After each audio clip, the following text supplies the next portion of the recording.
Give me the Google Meet.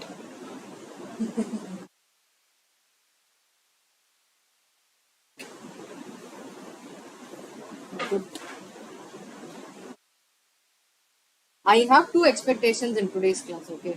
Enna expectation? Now, one, I want you all to repeat whatever I am saying along with me, or whatever concepts you know. Whenever I pause to ask what the provisions are, please do it with me.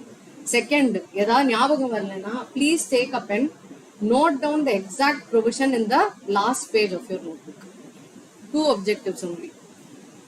All the online students also, I just hope you are also with me. I want all of you to repeat whatever I'm saying, or probably revise the provisions along with me. Wherever you are stuck, please mark those provisions and keep, and you can revise all of that for later. Or last page edutukonga illa, probably take a bit paper, and then the provision in the part of the provision I'm not able to remember.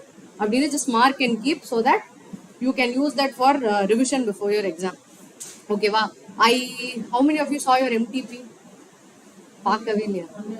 RTP innum paakala. Online students RTP how many saw? Quick raise show of hands. Okay, சரி அப்ப நம்ம ஒண்ணு பண்ணலாம். Along with every chapter, what we will do is we'll quickly see the latest RTP.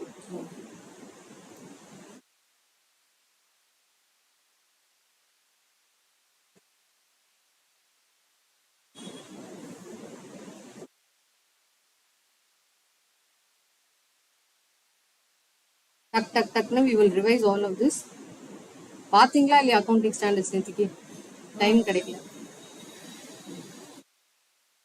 We will start with AS4.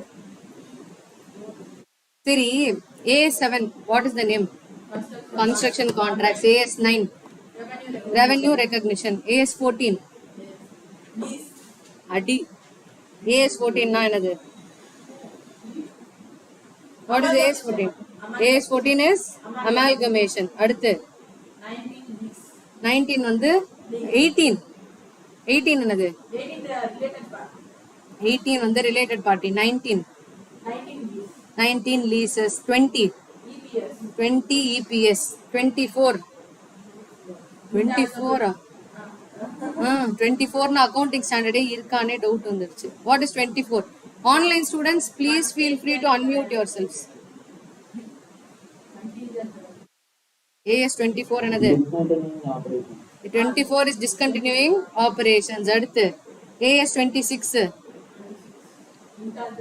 intangible assets. அடுத்து 29 provisions, contingent liabilities and contingent assets. Yes, அதோட we come to the end of group 2 accounting standards. இன்னொன்னு என்னன்னா group 2 இல்ல AS4 என்னது? net profits. ஆமா, net profit before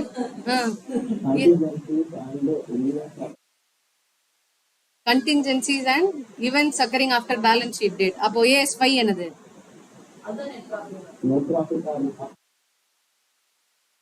net profit அப்புறம் net profit, extraordinary items, all of this come in AS5. What is AS17?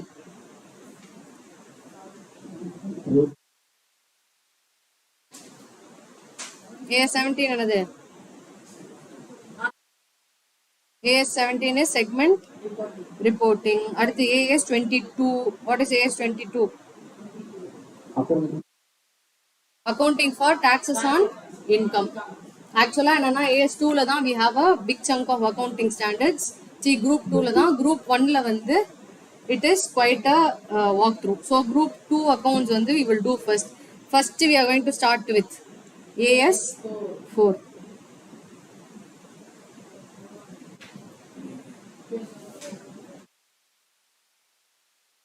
இது வந்து quick reference. சரி, what does AS4 deal with?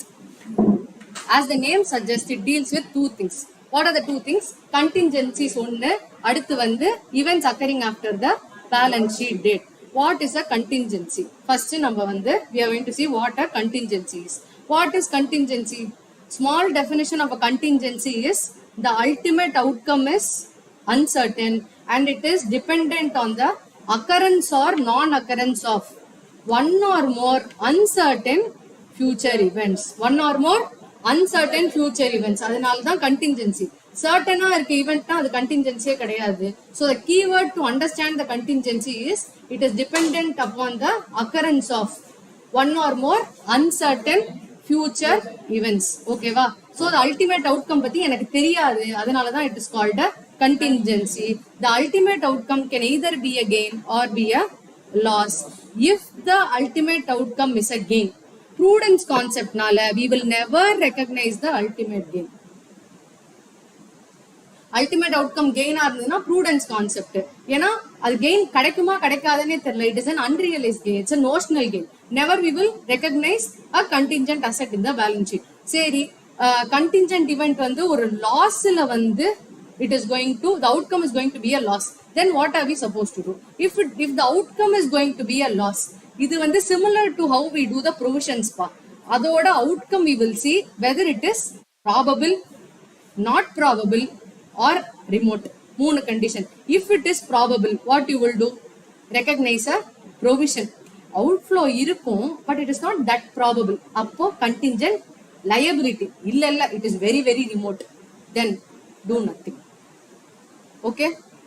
So it is probable that the future events will confirm a liability as at the balance sheet date. So, and the reasonable estimate is also made. Meaning என்ன? I know it is probable, I know the amount also. இது ரெண்டுமே இருந்ததுன்னா I will charge it in the P&L and I will create a liability. இல்ல, either of these things அதான் இருக்கு. அப்போ show it as contingent liability. ரெண்டுமே இல்லப்பா, it is very very remote. எவனோ போறான் வரவன் கேஸ் போட்டு போயிருக்கான், அதோட அவுட்கமும் எனக்கு தெரியல, அவுட்கம் வந்தாலும் it is very very remote that a liability will happen. Then only எதுவுமே பண்ண மாட்டோம். Just understand this. Probability இருந்ததுன்னா charge to profit create liability.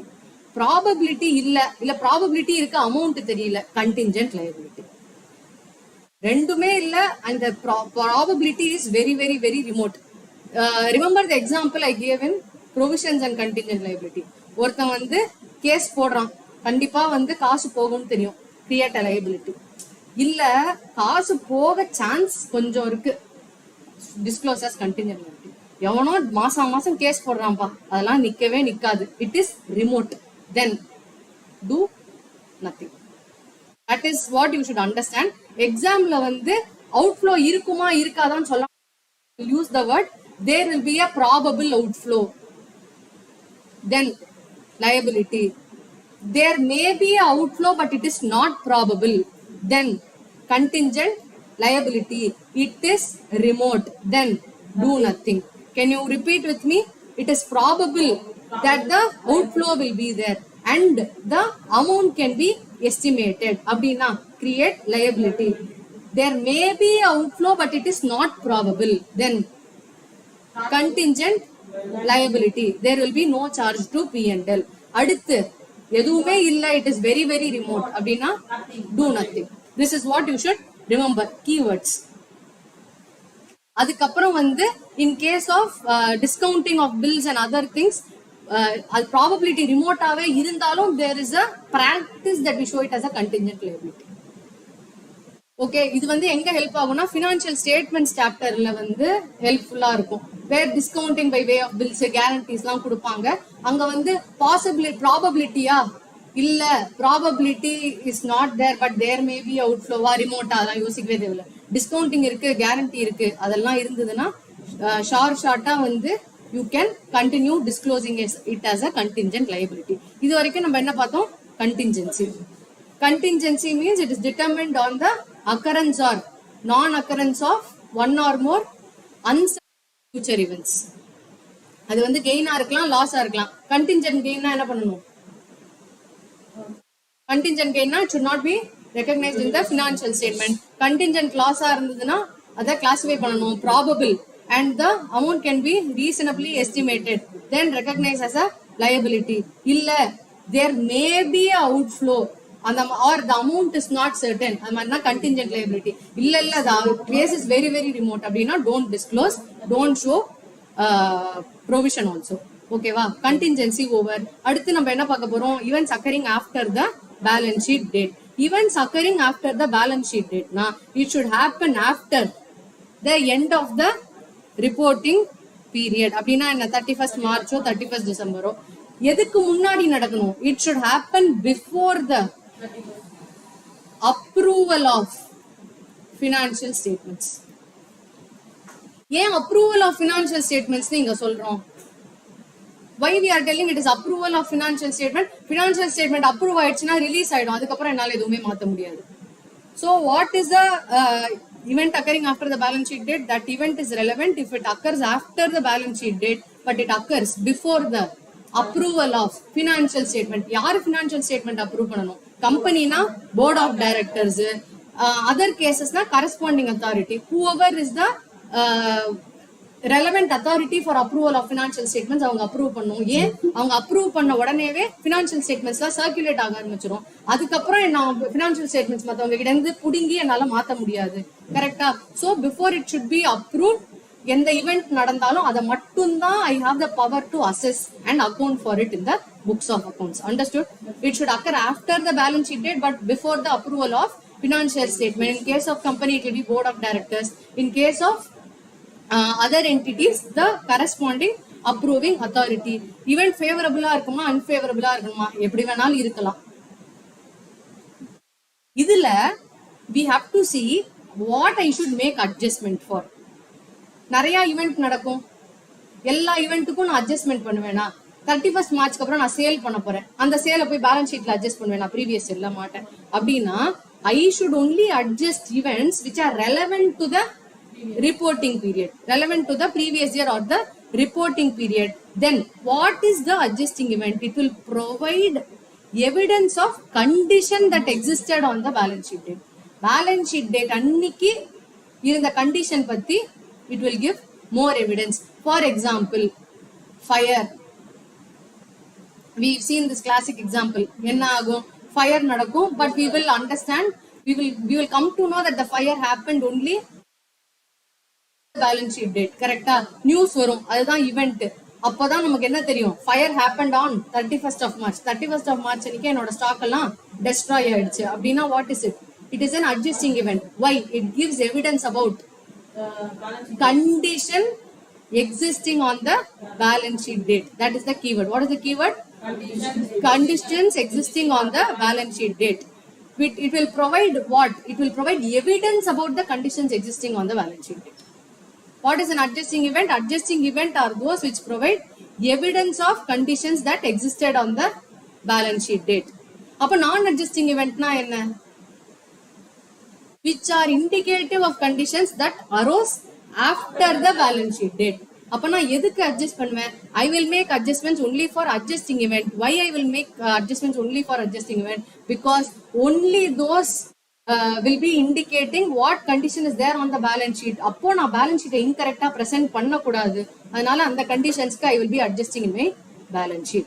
Then what is non-adjusting event? ஏதோ ஒன்று நடக்குது which is after the balance sheet date. Say வந்து 4th அன்னைக்கு 4th April 5th April suddenly there is a earthquake and what happens is certain part of the stock is destroyed. Certain part of the stock is destroyed. அப்படின்னா that loss is pertaining to the next financial year, not the current financial year. So it is what event? Events occurring after the balance sheet data irundalum it is a non-adjusting event. Why? It is going to give indications of the condition that arose after the balance sheet date. Balance sheet date anniki and the condition illa. It gives it is indicative of the conditions that arose after the balance sheet date. Just repeat as many as times as with me. புது material எதுவுமே இல்லை. Everything is from the reference material. Yes. Disclosure. எதை நம்ம disclose பண்ணணும்? Whatever is events occurring after the reporting date, all this has to be adjusted and disclosed. Yes. இதுக்கு ஒரே ஒரு exception பா, which will be definitely tested in exam. This is called challenge to the fundamental accounting assumption of going concern. இதுனா என்ன, very simple. ஒரு fire is happening பா, த fire is happening after the balance sheet date. Please carefully listen, the fire is happening after the balance sheet date. அப்படின்னா ஜென்ரலா பார்த்தா இது adjusting இவெண்டா நான் adjusting இவெண்டா? ஏன் நான் அட்ஜஸ்டிங் இவெண்ட்? ஏன்னா it is arising after the balance sheet date. So டெக்னிக்கலா பார்த்தா அது நான் அட்ஜஸ்டிங் இவெண்ட். ஆனா if the quantum of the fire is very very high, that it is going to challenge the fundamental assumption of going concern. அப்படின்னா என்ன அர்த்தம்? கன்சர்னே இல்ல, 5ஆம் தேதி ஃபயர் வந்தது, ஃபேக்டரியே மொத்தமா போயிடுச்சு, கம்பெனிக்கு இருந்ததே ஒரே ஒரு ஃபேக்டரி தான். அப்படின்னா I can no more prepare my balance sheet based on going concern because I clearly know that the concern is going nowhere. So if there is a challenge to the fundamental assumption of going concern, even if the event occurs after the balance sheet date, we shall treat it as adjusting event. Understood? Very very important.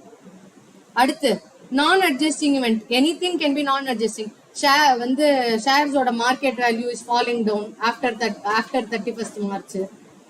பரவாயில்ல, I don't have to revise my estimates based on 31st of March.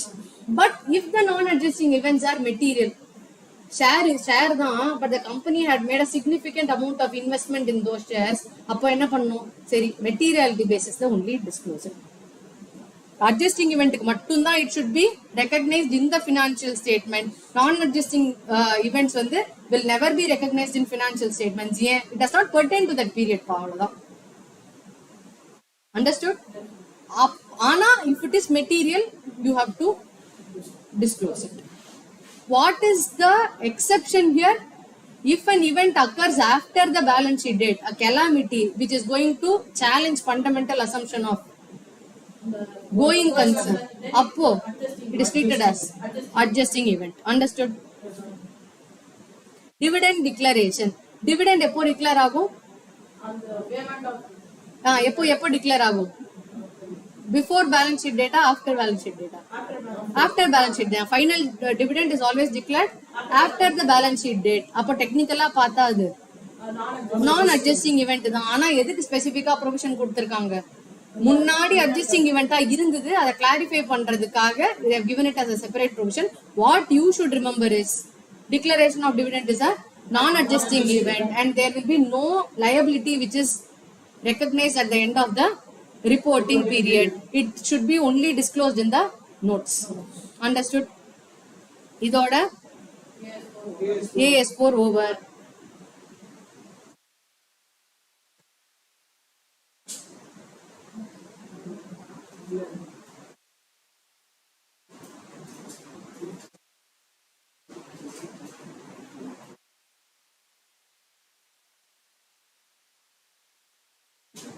அடுத்து AS5 net profit or loss for the period, அதுக்கப்புறம் prior period items and changes in the accounting policy. So இந்த சாப்டர்ல நம்ம என்ன பார்க்க போறோம்? We are going to see what is net profit or loss for the period. Prior period items தான் என்ன, accounting policyல change இருந்ததுன்னா how you should account for this. 3 things. எதுக்கு மேம் net profit எல்லாம் ஒரு accounting standard? This question we have answered. Why we need to have a separate standard for net profit? Because this will bring a uniformity in different financial statements across industries or across company. உனக்கு நீ ஒரு net profit ஆகும் ஒரு net profit போட்டா there will be no comparability. அதுக்காக we require one accounting standard. எதுவுமே எழுத வேண்டாம்ப்பா, everything is there in this thing. Okay, I'm just giving a context for you to understand this. Okay, net profit or loss, prior period items and changes in accounting policy. This standard does not deal with the tax implication of all of those things. In an item எப்படி treat பண்ண போறோம் நம்ம சொல்ல போறோமே தவிர tax implications we are not going to deal in this standard. ஏன் இந்த ஸ்டாண்டர்ட்ல deal பண்ணலனா very simple பா. Tax implication for anything will be dealt with in the Income Tax Act. அதனால accounting standard does not want to fight with it. So we are going to understand what is net profit. Net profit comprises of ordinary items. அடுத்து extraordinary items, prior period items, changes in accounting estimates and changes in accounting policy. எல்லாமே பார்க்க போறோம். Okay, quickly tell me what is an ordinary item? that happens in the undertaken by the enterprise as a part of its normal business. Of its normal business. Keywords na romba romba important pa. Concept mattu gavanikadinga. Please repeat the keywords with me, which are undertaken by an enterprise as a part of its business and related activities. And related activities in which the enterprise engages in the furtherance of incidental to or arising from these activities. Enterprise engages in furtherance of. What is furtherance of ordinary activity? Sales marketing expense. இல்ல incidental to sale. ஒரு scrap வருது அதை sell பண்றோம், அதுவும் ordinary activity தான். Or arising from these activity. What is arising from these activity? Ordinary activities kaga we are incurring some other expense or some other income. இதெல்லாம் தேவை இந்த business run பண்றதுக்கு. All of these are ordinary item. Sales தவிர whatever is related to for the furtherance of incidental to arising from எல்லாமே ordinary activity தான். ஓகேவா? Example, profit or loss on the sale of merchandise. அதெல்லாம் ordinary activity தான். Disclosure. எப்படி general ordinary activities disclose பண்ணுவோம்? Nothing. நார்மலா எப்படி disclose பண்ணுவோமோ please disclose like that unless it is nature, size or incidence is relevant. அப்படின்னா என்ன அர்த்தம்? பெரிய item or it is of a big size. அந்த மாதிரி ஏதாவது இருந்தது அப்படின்னா then such item should be disclosed separately. மற்றபடி நார்மலா you can disclose it with the other items of profit or loss. Special disclosure எங்கெல்லாம் வேணும்? Inventory ரைட் டவுன் இல்ல ரிவர்சல், இதெல்லாம் வந்து டெய்லியே இன்வென்டரி ரைட் டவுன் பண்ணிட்டு இருப்போமா? இல்ல. அதுக்கப்புறம் ரீஸ்ட்ரக்சரிங் ஆஃப் அன் என்டர்பிரைஸ். அடுத்து disposal of fixed asset or long term investment. Legislative changes having retrospective application, litigation settlements and reversal of provision. Here legislative changes having retrospective application ordinary activity கொடுத்திருக்கான். பிசினஸ்க்கு அது extraordinary கிடையாது.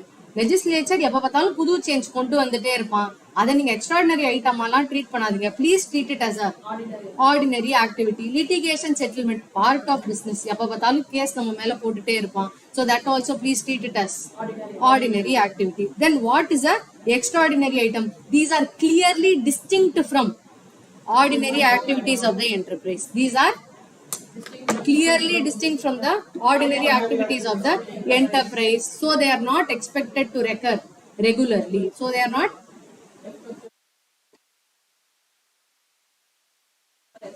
extraordinary items.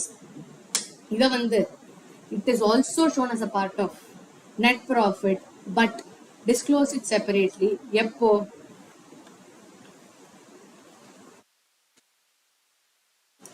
In manner that the impact can be perceived. ஏன் ordinary ஐட்டம்க்கும் extraordinary ஐட்டம்க்கும் ஒரு difference தெரியணும். அதனால இந்த item is extraordinary, please disclose it separately from ordinary item such that its nature can be perceived. net profit க்கு வெளியில போடுமா? இல்ல net profit குள்ளேயே போடுங்க. ஆனா ordinary item தனியா போடுங்க, extraordinary item தனியா போடுங்க. எது extraordinary item? earthquake. ஏன்னா நம்ம ஜப்பான்ல இல்ல. அடுத்து attachment of property of the enterprise. Daily property எல்லாம் அட்டாச் பண்ணிட்டு இருப்பாங்க பேங்க் இருந்து. litigation ordinary activity. attachment of property extraordinary activity. இத வந்து don't show it along with ordinary activity, show it separately. ஓகேவா? அடுத்து என்னெல்லாம் நம்ம பார்க்க போறோம்? ஆர்டினரி பார்த்தாச்சு, எக்ஸ்ட்ராடினரி பார்த்தாச்சு. ஆர்டினரினா குவிக் ரிவிஷன் என்னது? Normal course of business. அதுக்கப்புறம்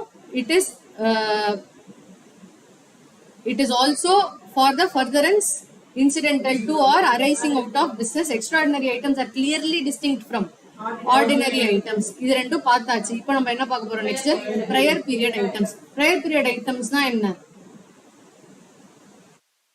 pertaining to the it is an income or expense in the financial statements of one or more prior periods. அப்படின்னா என்ன அர்த்தம்? இந்த பீரியடோட இன்கமோ எக்ஸ்பென்ஸோ கிடையாது. It is an income or expense of one or more prior period arising as a result of error or omission. Error or omission இருந்தா மட்டும்தான் it is a prior period item. Current இயர்ல error இருக்கே prior period ஐட்டமா இல்ல, prior பீரியட்ல error இருந்தா மட்டும்தான் prior period item. Understood? It has to occur due to error or omission. எரர்னா எப்படி வேணாலும் இருக்கலாம்ப்பா. பாலிசி புரியல, mistake in applying accounting policy, misinterpretation of facts. இப்போ ஸ்டாக் வெரிஃபிகேஷன் போய் 10 ஸ்டாக்னு எண்ணி இருக்கா, 5 ஸ்டாக் தான் இருக்கு, எரர். ஒமிஷன் என்ன, ஏதோ ஒரு விட்டு போயிடுச்சு, ஏதோ அக்கௌண்ட் பண்ணும்போது ஒன் இன்வெஸ்ட்மெண்ட்டே அக்கௌண்ட் பண்ணாம விட்டு போயிடுச்சு.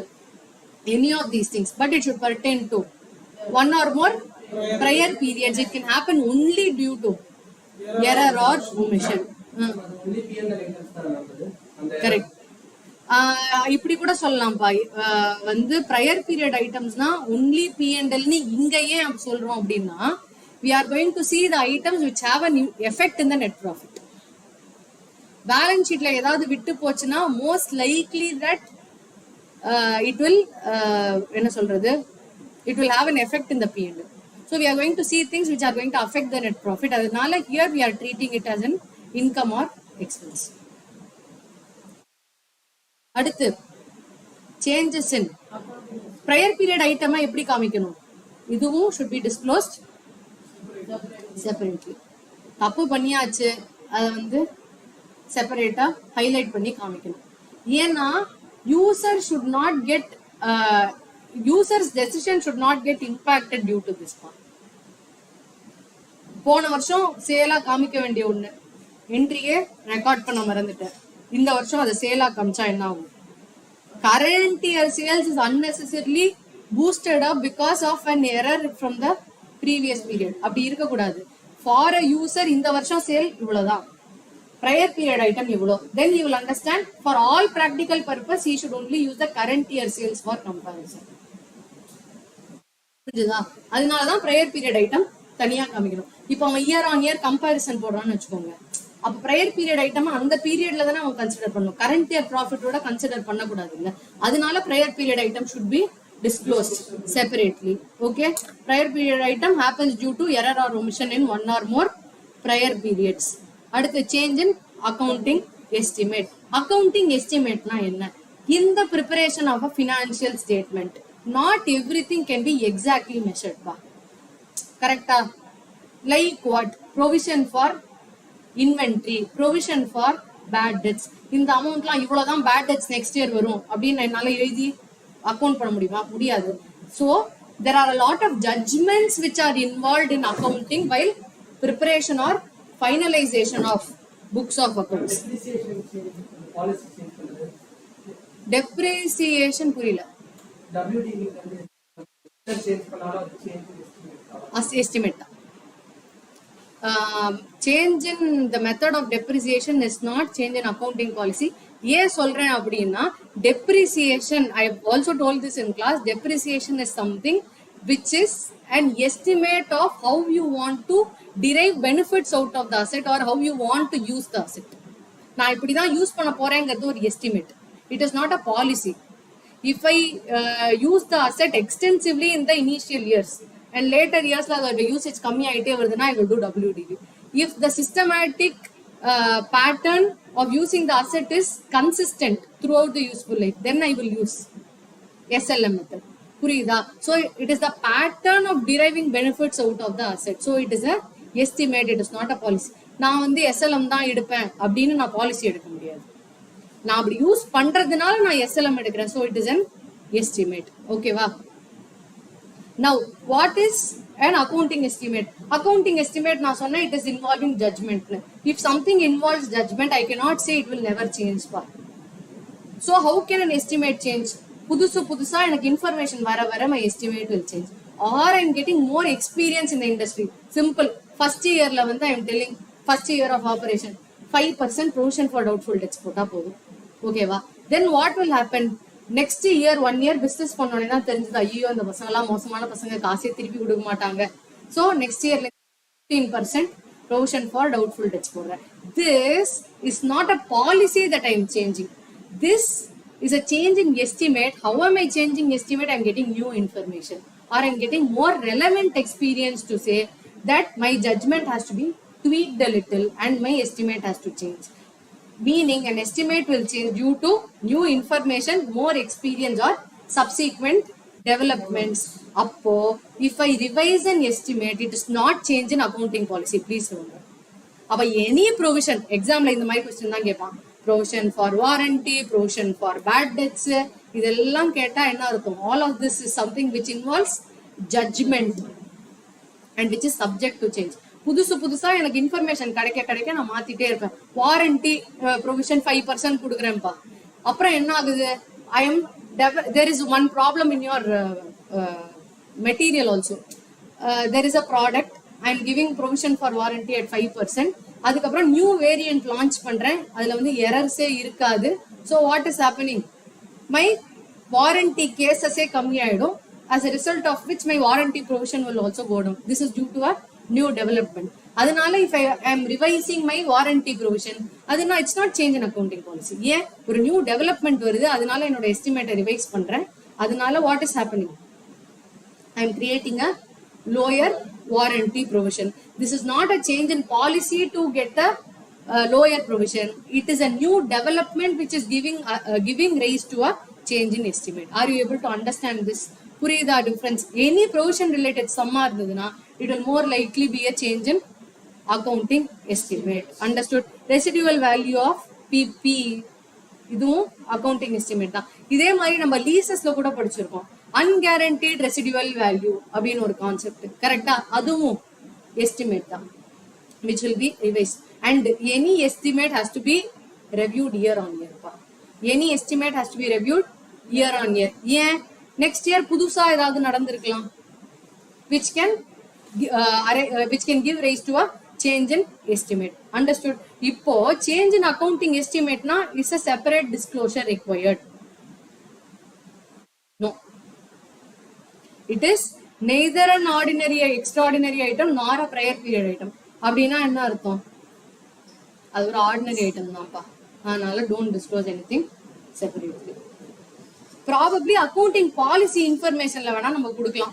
ஓகே, இந்த மாதிரி எஸ்டிமேட் இருந்தது, இப்படி மாறி இருக்குன்னு சும்மா ஒரு அடிஷனல் டிஸ்க்ளோசரா AS1 படி. But this need not be disclosed separately in P&L. P&L extraordinary item தனியா காமிப்போம், P&L prior period ஐட்டம் தனியா காமிப்போம், சேஞ்ச் இன் எஸ்டிமேட்லாம் தனியா காமிப்போம். ஓகே, அடுத்து effect of change in accounting estimate. என்ன பண்ணணும்? P&L என்ன சேஞ்ச் இருக்கோ அதை வந்து இன்க்ளூட் பண்ணணும். Nature and amount to be disclose only if it has a material effect. Material effect இல்லாத வரைக்கும் ப்ரொவிஷன் ஃபார் பேட் டெட்ஸ் 2%ல இருந்து 2.5% மாத்திருக்கேன், ஒன்றும் பண்ணணும். இல்ல சடன்லி வாரண்டி ப்ரொவிஷன் 30% கொடுக்கணும். லான்ச் பண்ண ப்ராடக்டே மகா ஃபெயிலியர், இந்த வருஷம் லான்ச் பண்ண ப்ராடக்ட் மகா ஃபெயிலியர், அவ்வளோ கம்ப்ளைண்ட்ஸ், ஸோ கஸ்டமர் கண்டிப்பா ரிட்டர்ன் பண்ணிட போறான். ஸோ மெட்டீரியல் எஃபெக்ட் இருக்கும், அப்போ டிஸ்க்ளோஸ் செப்பரேட்லி. இல்லைன்னா டோன்ட் டிஸ்க்ளோஸ் எனிதிங். அப்ப எங்க தான் காமிக்கிறது? இது வரைக்கும் எங்க காமிச்சிட்டு இருந்த? Previously wherever you showed in the profit and loss, please show it in the same place. அப்படின்னா நான் ப்ரொவிஷன் ஃபார் பேட் டெட்ஸ் முன்னாடி எங்க காமிச்சிட்டு இருந்தேன், அங்கே காமி. ப்ரொவிஷன் ஃபார் வாரண்டி எங்க காமிச்சேன், அங்கே காமி, ஒன்றும் பிரச்சனை இல்லை. பட் சடன்லி மெட்டீரியலா ஒரு எஃபெக்ட் இருந்தா மட்டும் நேச்சர் அண்ட் அமௌண்ட் டிஸ்க்ளோஸ் பண்ணி please give an explanation by materiality basis. அவ்வளோ. அப்ப generally change in accounting estimate என்ன பண்ணணும்? Same classification as it was used previously. Same classification. Please repeat with me as many times as possible, going to help you only. So classification in the P&L will be same classification as it was used in the previous estimate. Okay va? Adutha change in accounting policy. Accounting policy na enna pa? How an enterprise wants to apply the accounting standard, adha accounting policy. Examples of accounting policy enna? Inventory FIFO method ah, weighted average method ah? LIFO is we don't use. FIFO ah, weighted average method ah? அதே மாதிரி investment என்ன காஸ்ட்ல காமிக்க போறேனா, ரீவாலுவேஷன்ல காமிக்க போறேனா, fixed assets cost மாடலா, ரீவாலுவேஷன் மாடலா, how the enterprise wants to apply the standards is called the accounting policy. எப்ப பார்த்தாலும் அக்கௌண்டிங் பாலிசி சேஞ்ச் பண்ணலாமா? ஒன்னும் பண்ணக்கூடாது. ஏன்? அக்கௌண்டிங் பாலிசி நான் சேஞ்ச் பண்ணிட்டே இருந்தேன்னா The user of the financial statement will never be able to compare one period's information from another period's information. போன வருஷம் நான் FIFO மெத்தட், இந்த வருஷம் வெயிட்டட் ஆவரேஜ் கம்பேர் பண்ண முடியுமா இன்வென்ட்ரிய? முடியாது. So for comparison purpose it is always advised to use the same accounting policy or apply the same accounting policy consistently from year on year. ஆனாலும் accounting policy change பண்ணலாம். எப்போ change பண்ணலாம்? Only if it is required by the statute or it is required for the compliance of accounting standard. இல்ல நான் அந்த policy மாத்தினா மட்டும்தான் it will give a more appropriate presentation of financial statement. இப்போ மூணு கண்டிஷன் தான்ப்பா. ஒன்னு requirement of statute, இன்னொன்னு compliance with accounting standard, third more appropriate presentation of financial statements of the enterprise. இது மட்டும்தான் I should change accounting policy. அதுக்கப்புறம் disclosure என்ன? Material எஃபெக்டா இருந்ததுன்னா disclosure should be made. இதுக்கு ரெண்டு எக்ஸெப்ஷன். என்ன ரெண்டு exception? The following are not considered as change in accounting policy. Adoption of an accounting policy for transactions or events that differ in substance from previously occurring transactions or events. இதுக்கு நம்ம ஒரு example கூட பார்த்திருப்போம். What example can somebody tell me? Online students also, please feel free to unmute yourself. Adoption of new accounting policy for transactions or events which did not occur previously. இது ரெண்டுத்துக்குமே we saw ஒரே ஒரு example. What example? ஒரே ஒரு illustration மட்டும் தான் பார்த்திருக்கோம். Sorry? Retirement scheme related ஒரு எக்ஸாம்பிள் பார்த்தோம். What example was that? Do you remember?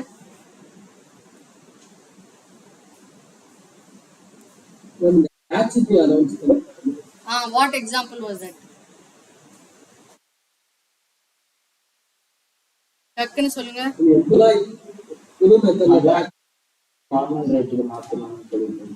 புரியல.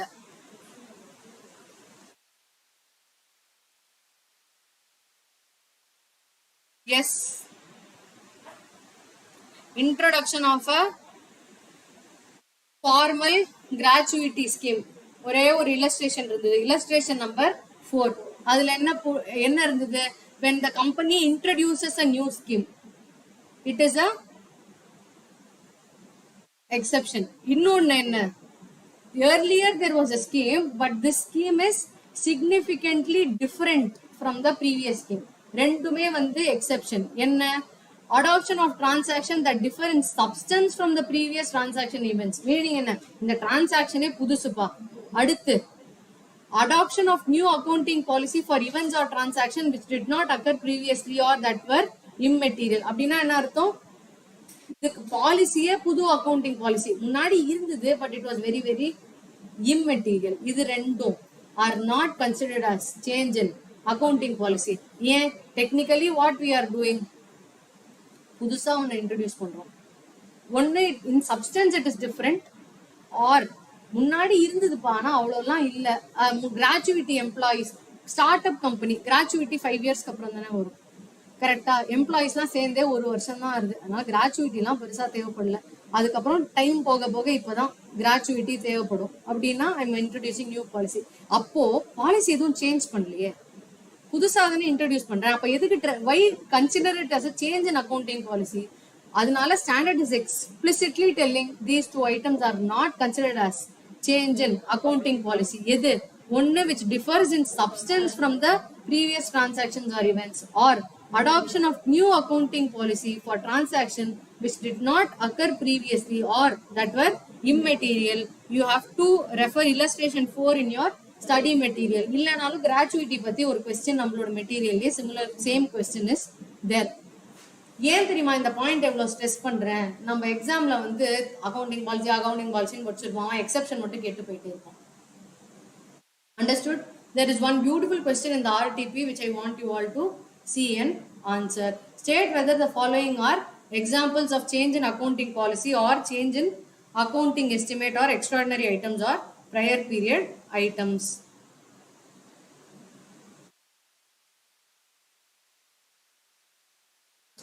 First case, actual provision for bad debts are much more than What was estimated?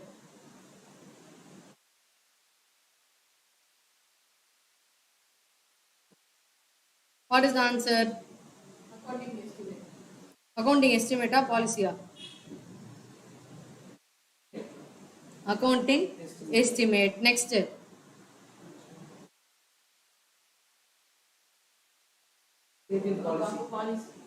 Change in accounting policy. அடுத்து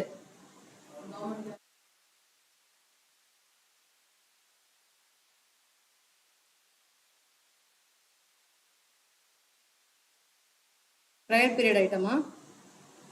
கொஞ்சம் யோசிங்க, மூளை யூஸ் பண்ணுங்க.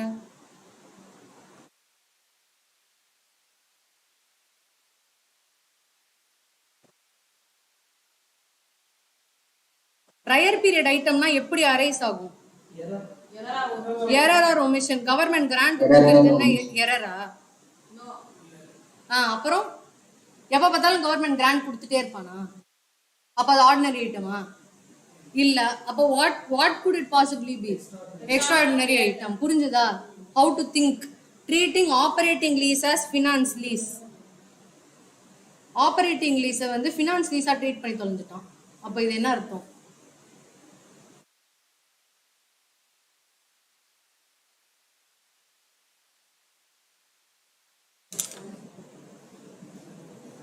Operating லீஸா finance லீஸான்னு நான் டிட்டர்மின் பண்றது எஸ்டிமேட்டா ஜட்ஜ்மெண்டா யூஸ் பண்ணி நான் டிட்டர்மின் பண்ணுவேன், இல்ல ஃபேக்ட்ஸ் அண்ட் சர்க்கம்ஸ்டான்சஸ் யூஸ் பண்ணி நான் டிட்டர்மின் பண்ணுவேன்? ஃபேக்ட்ஸ் அண்ட் சர்க்கம்ஸ்டான்சஸ் யூஸ் பண்ணி தான் டிட்டர்மின் பண்ணுவேன். அப்போ ஒரு ஆப்பரேட்டிங் லீஸை தெரியாம ஒரு ஃபினான்ஸ் லீஸா ட்ரீட் பண்ணா it is what? prior period item. ஏன் prior period item? ஏன்னா அது ஒரு எரர். ஒருத்தன் தப்பா ட்ரீட் பண்ணியிருக்கான். தப்பா ட்ரீட் பண்ணாலே it means it is actually ambiguous question. ஒரு இன்னும் கொஞ்சம் கிளாரிட்டி இருந்திருக்கலாம். It last year it was treated அந்த மாதிரி இருந்திருந்தா ஏதாவது போட்டிருக்கலாம். அதை தவிர வந்து எந்த ஐட்டம்லயுமே இது வந்து ஃபிட்டே ஆகாதனால ஒரு அசம்ஷன் பேசிஸ்ல லாஜிக்கலா நம்ம கன்க்ளூட் பண்ணணும் அப்படின்னா ப்ரையர் பீரியடை தான் கன்க்ளூட் பண்ணணும். ஏன்னா இது அக்கௌண்டிங் பாலிசி கிடையாது. ஏன்னா நமக்கு சாய்ஸ் கிடையாது எப்படி எடுத்துக்க முடியும்னு. அது ஒரு எஸ்டிமேட்டும் கிடையாது. ஏன்னா it is determined by facts. Correct? Extraordinary ஐட்டம்னு சொல்ற அளவுக்கு எதுவும் ஒர்த்து கிடையாது. அவ ப்ரையர் பீரியட் ஐட்டமா ஆர்டினரியா? இப்படி ட்ரீட் பண்ண வேண்டியது அப்படி ட்ரீட் பண்ணிருக்காங்க, தப்பா ட்ரீட் பண்ணிருக்காங்கிற ஒரு அசம்ஷன்ல we will conclude it as prior period item. போட்டுக்கலாம். Assumed that the treatment was done wrongly pertaining to previous period, so it's treated as prior period item. அடுத்து capitalization of borrowing cost on working capital. Working capital loan can never be capitalized for. இதுவும் வந்து ஒரு trick question தான். Working capital லோனை கேபிட்டலைஸே பண்ண முடியாது. ஏன்? As per the borrowing cost standard only cost incurred on capital assets, eligible assets can be capitalise.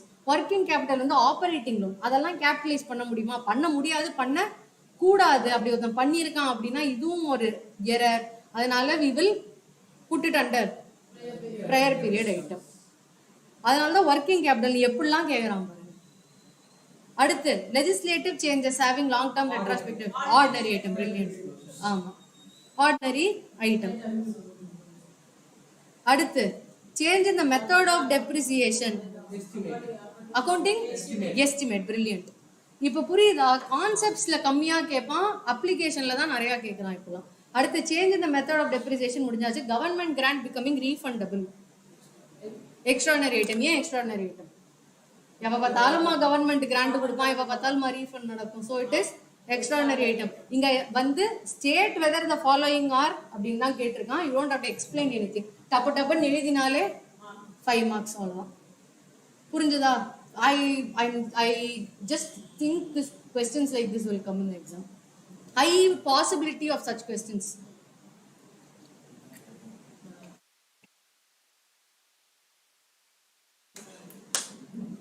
Applying 10% depreciation instead of 15%. Prior period item. Prior period item தப்பா போட்டிருக்கான்னு அர்த்தம். ஓகேவா? அடுத்து change in useful life of fixed assets. accounting estimate. Okay, wow, brilliant. Next, with that we come to the completion of AS5.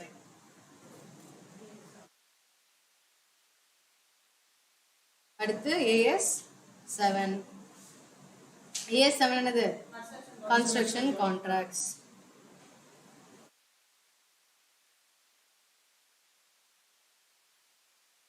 AS7 construction contract. Construction contracts are for construction of an asset or combination of the asset. Contracts for rendering services for of an assets or construction for destruction or restoration of an asset. அப்போ construction contract எதுக்கெல்லாம் பண்ணலாம்? ஒரு அசெட்டுக்காக பண்ணலாம், காம்பினேஷனுக்கு பண்ணலாம், construction related சர்வீஸ்க்காக பண்ணலாம், or for what? Construction or destruction or restoration of asset. ரெஸ்டரேஷனும் சொல்லியிருக்கேன் கரெக்டா? சில சமயம் வந்து ரெஸ்டரேஷனுக்கே ரொம்ப டைம் ஆகும். why do you need AS7? why cannot we recognize revenue as per AS9? சின்ன question. டப்புன்னு somebody answer. Percentage of completion இல்ல. எதுக்கு தேவை?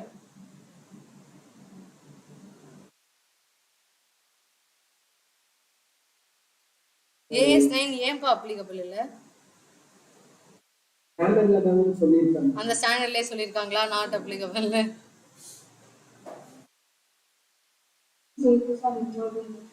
புரியல. Cost more than 1 year. Costs are incurred for more than 1 year. This is the correct reason. Why do we need separate standard? Because costs are incurred for more than 1 year. அப்படின்னா என்ன அர்த்தம்? Construction சைட்ஸ்ல வந்து not always will the revenue be recognized in the same period and cost be incurred in the same period pa. Usually என்ன ஆகும்?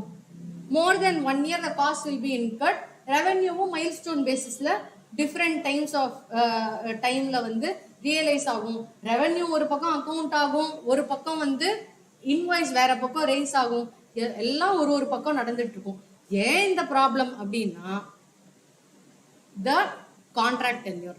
Contract is usually for more than 1 year. அதனால there is a specific standard required for construction contracts. Are you clear?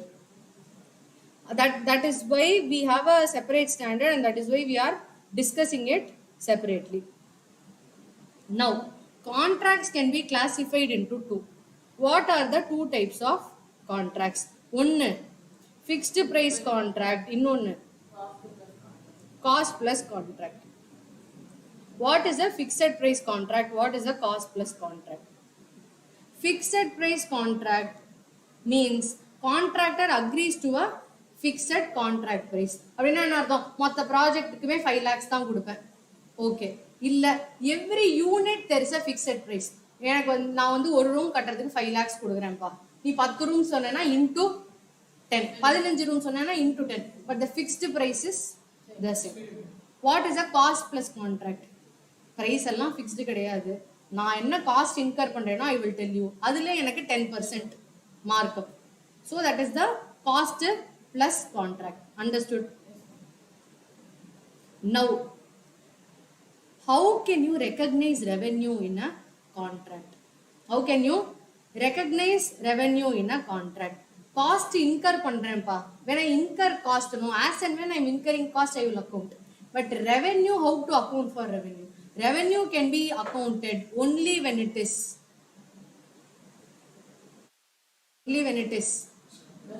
measured reliably and it is probable that the benefits will flow to the enterprise. ஏன் இதெல்லாம் சொல்றோம்? நான் பாட்டுக்கு revenue recognise பண்ணிட்டே இருக்கேன், ஆனா அந்த எனக்கு பே பண்ண மாட்டானா என்ன பண்ண முடியும்? So there should be a reliable measurement. It should be probable that the economic benefits will flow to the enterprise and contract cost, stage of completion and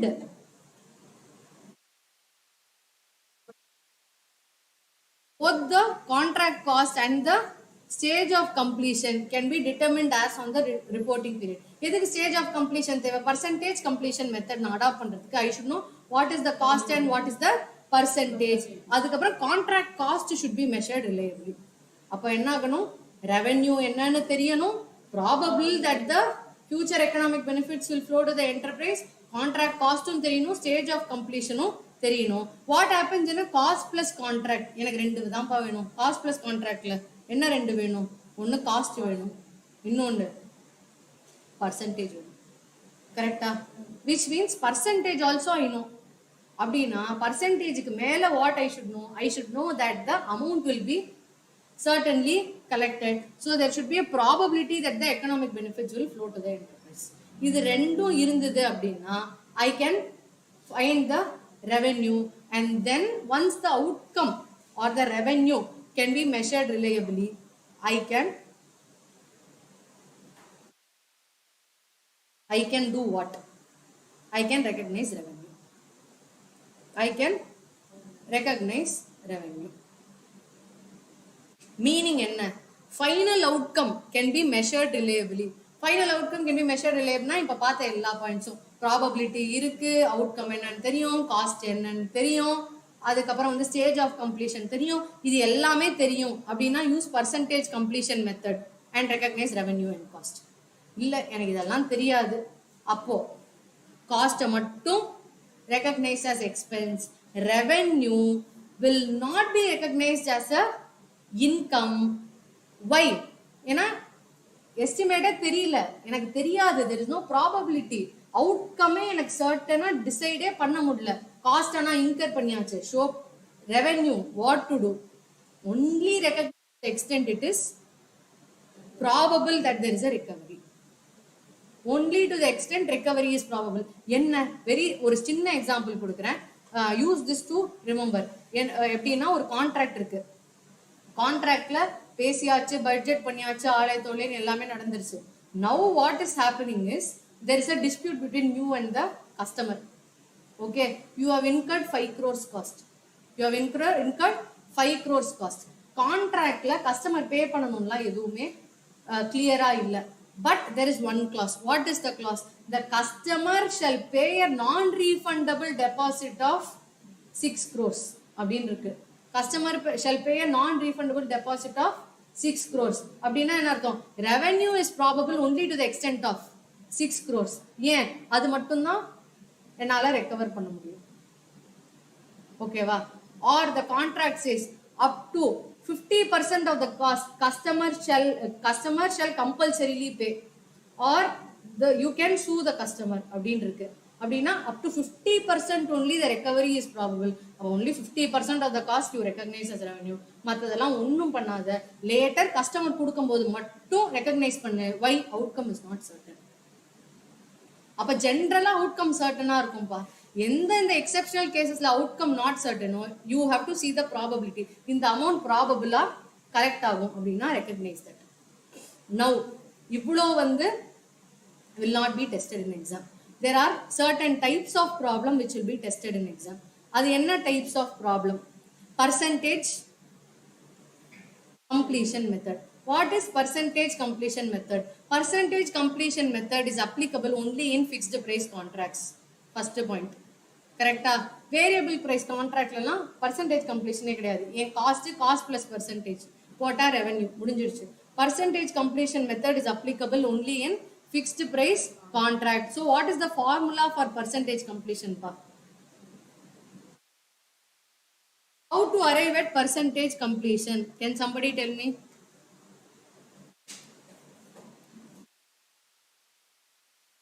Equal to percentage completion வச்சு என்ன பண்ணணும்? total contract revenue. total contractல ஒரு revenue இருக்கு. இந்த total contract revenue வந்து எவ்வளோ percentage complete ஆயிருக்கோ அந்த proportionல I will be recognizing. Are you able to understand this? Contract revenue 10 crore அப்படி இருக்கு அப்படின்னா first year 10% completedா recognize 10%. அடுத்த year அன்னூறு 40% completedா recognize 40%. அந்த மாதிரி என்ன எவ்வளோ பர்சன்டேஜ் கம்ப்ளீட்டடோ இன்க்ரிமெண்டலா அந்தந்த பர்சன்டேஜ் தான் you should recognise revenue. Cost எப்படி ரெகக்னைஸ் பண்ணணும்? as and when incurred you should be recognizing. who will tell what is the percentage? Survey பண்ணி சொல்லுவான் சர்வேயர், இந்த வருஷம் 10%, நெக்ஸ்ட் இயர் 50%, அப்படின்னா இன்க்ரிமெண்டலா 40% கம்ப்ளீட் ஆயிருக்கு, அடிஷனல் 40%. இல்ல completion of physical proportion of work contract, அந்த கான்ட்ராக்ட்ல எத்தனை பர்சன்டேஜ் கம்ப்ளீட் ஆயிருக்கு அதை வச்சு. Third method based on cost incurred. Based on cost incurred இதுதான் frequently tested. what is the percentage completion? formula is cost incurred till date by, what is the formula? By cost incurred till date by cost incurred till date by estimated cost to complete. Meaning என்ன அர்த்தம்? இன்னி வரைக்கும் என்ன cost ஆயிருக்கு versus எவ்வளவு cost மொத்தமா ஆகும், அதை வச்சு I can tell what percentage is completed. இன்னி வரைக்கும் 4 crores ஆயிருக்கு, மொத்தம் 10 crores ஆகும். So is 40%. அந்த மாதிரி incrementally we will be doing this. Clear? There are a lot of problems in construction contracts. We are not going to discuss problems. I'm just here to discuss concepts. Percentage completion ல தான் revenue recognize பண்ணுவோம். How about cost? Cost will be determined based on what is incurred till date. Contract P&L open பண்ணுவோம். Revenue will be based on percentage completion. Cost will be based on actual. இந்த மாதிரி year on year till the project completion I recognize பண்ணுவேன். If there is a contract loss, if there is a estimated loss, where to recognize? It shall be provided immediately. It shall be provided immediately. அதுதான் வந்து one important thing. Whenever there is an estimate of a contract loss, any expected loss on the construction contract should be recognized as an expense immediately. எப்போ? Immediate same yearல I will put provision. 10 crore revenue pa, I am estimating that the project cost will be 12 crore. 12 crore expense இன்னும் incur ஆகல, ஆனா இன்னிக்கே எனக்கு தெரியும் 2 crore lossனு. 2 crore provision for loss immediate போடணும். Cost எல்லாம் actual பேசிஸ்ல தான் நான் ரெகக்னைஸ் பண்ணுவேன். ரெவன்யூவும் பர்சன்டேஜ் கம்ப்ளீஷன்ல தான் ரெகக்னைஸ் பண்ணுவேன். Nothing will change. But the moment I realise there will be a loss, immediately I will put a provision entry. Provision for loss. Provision for loss இமீடியட்டா நான் recognise பண்ணுவேன் to the extent of this 2 crores. Are you able to understand this?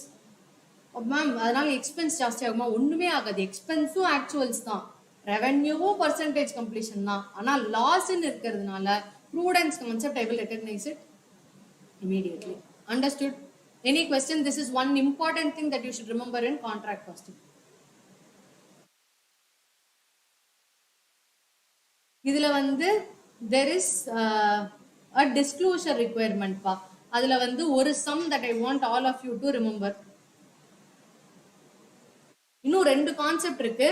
ஒன்னு treating multiple contracts as single contract, treating single contract as multiple contract.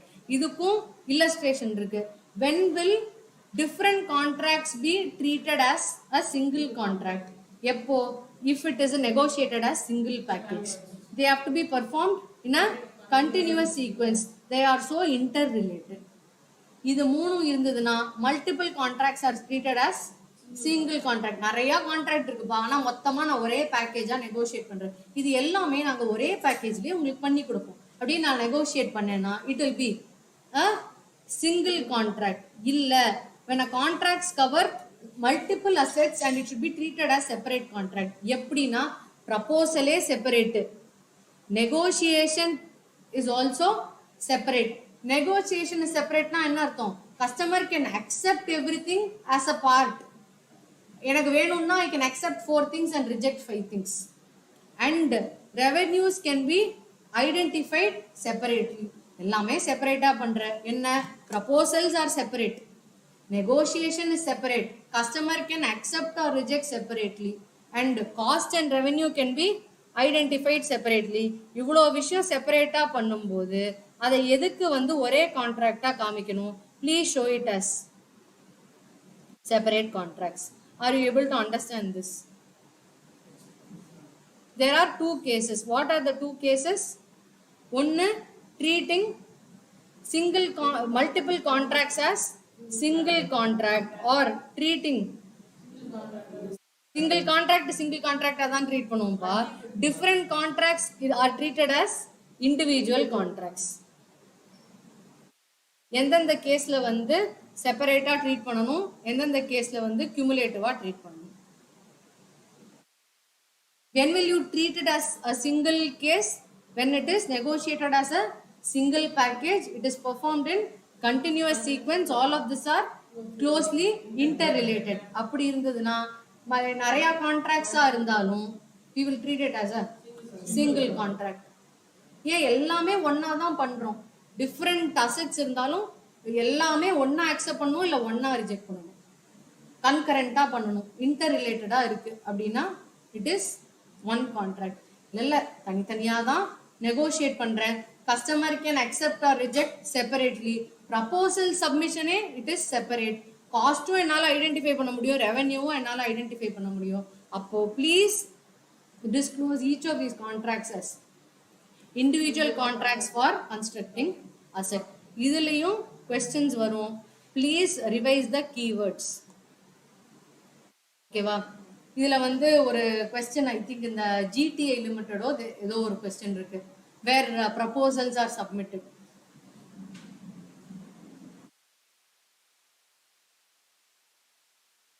GTA Limited தானே? So GTA Limited இருக்கு அந்த question, please revise for this. அப்புறம் additional asset, ஒரு contract enter பண்ணியாச்சு, contract முடிஞ்சதுக்கு அப்புறம் customer is asking for additional asset, customer is asking for additional asset. அந்த அசெட்டை தனி கான்ட்ராக்டா ட்ரீட் பண்ணணுமா, or should it be treated as a same contract? இதே லாஜிக் தான். என்ன, அசெட்டே டிஃப்ரெண்ட் பா, not related to this, and price is negotiated separately. அப்படின்னா என்ன அர்த்தம்? பிரைஸும் தனியா நெகோஷியேட் பண்ற, அசெட்டும் இட் இஸ் சிக்னிஃபிகன்ட்லி டிஃப்ரெண்ட்.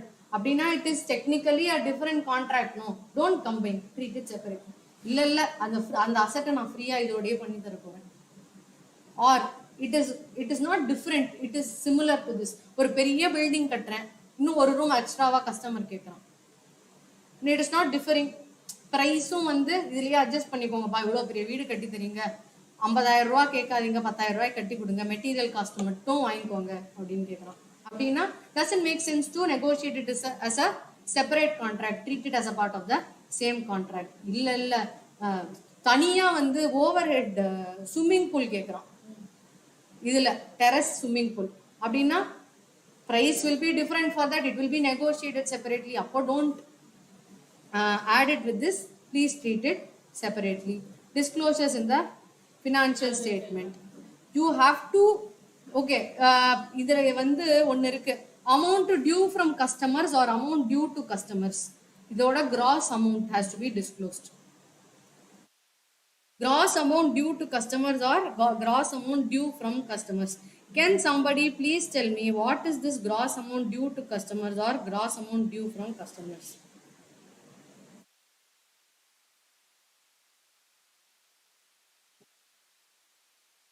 A7ல இது ஒரே ஒரு சம் இருக்கு, ஒரு காம்ப்ரிஹென்சிவ் சம். புக்க பார்த்து சொல்லாதீங்க. What is gross amount due to customer or what is gross amount due from customer?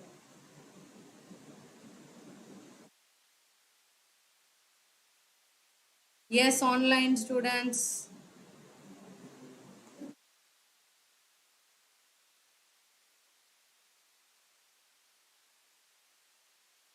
Can someone tell me what is gross amount due to customer or gross amount due from customer?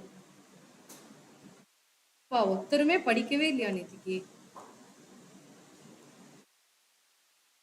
You all studied or what? Noah? டைமே கிடைக்கலையா? இது மட்டும் ஞாபகம் இல்லையா? Yes, gross amount due to customers or gross amount due from customer. இது வந்து this is a disclosure that we do பா. What is the meaning of this? Customer கிட்ட இருந்து எவ்வளோ வரணும் ஆர் கஸ்டமர் கிட்ட நம்ம எவ்வளோ பே பண்ணணும். ஃபார் ஆல் ப்ராக்டிக்கல் பர்பஸ் இது என்னவா இருக்கும்? ஒரு லாஜிக்கல் அப்ரோச் யூஸ் பண்ணி asset or liability. But what is this? Customer எனக்கு எவ்வளவு பே பண்ணணுங்கிறத நான் எப்படி கண்டுபிடிப்பேன்? Unpaid revenue. ஸோ நான் ரெவென்யூவா எதை ரெக்கக்னைஸ் பண்ணிட்டு அவன் வந்து எனக்கு அதுல இருந்து எவ்வளவு பே பண்ணல. So what is the formula for a gross amount due to customer or gross amount due from customer? What is the formula for that? Very simple பா. காஸ்ட் இன்கர்ட் டில் டேட், இது வரைக்கும் எவ்வளோ cost, plus profits which are recognized minus losses which are recognized. Cost plus ப்ராஃபிட்னா என்ன அர்த்தம்? Revenue. Cost minus loss, இவ்வளோ cost but இவ்வளோ loss, அது என் கஸ்டமர் பே பண்ண மாட்டான். காஸ்ட் வை ஆட் ப்ராஃபிட், ஏன்னா ப்ராஃபிட் கஸ்டமர் பே பண்ணும். வை ரெடியூஸ் லாஸ், கஸ்டமர் அதை பே பண்ண மாட்டான்.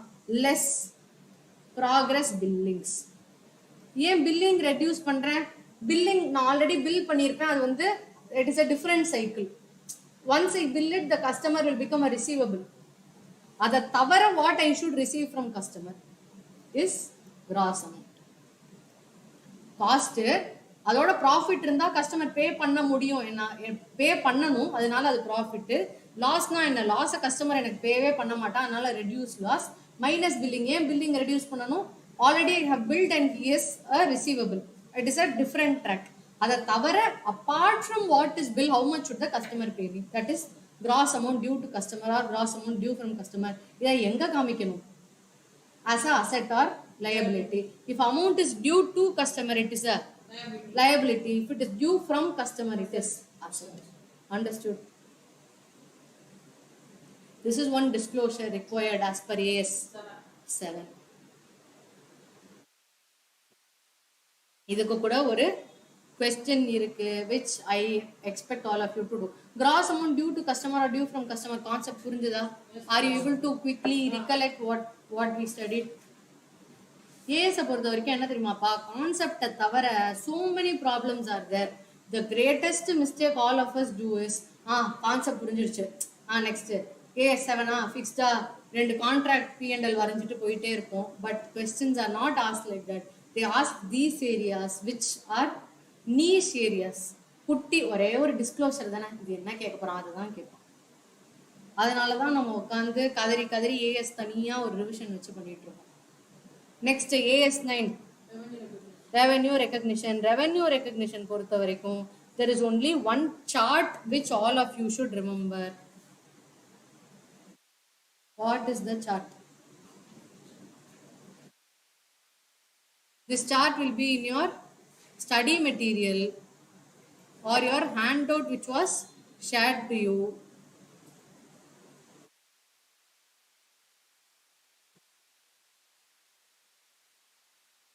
I will put it up here.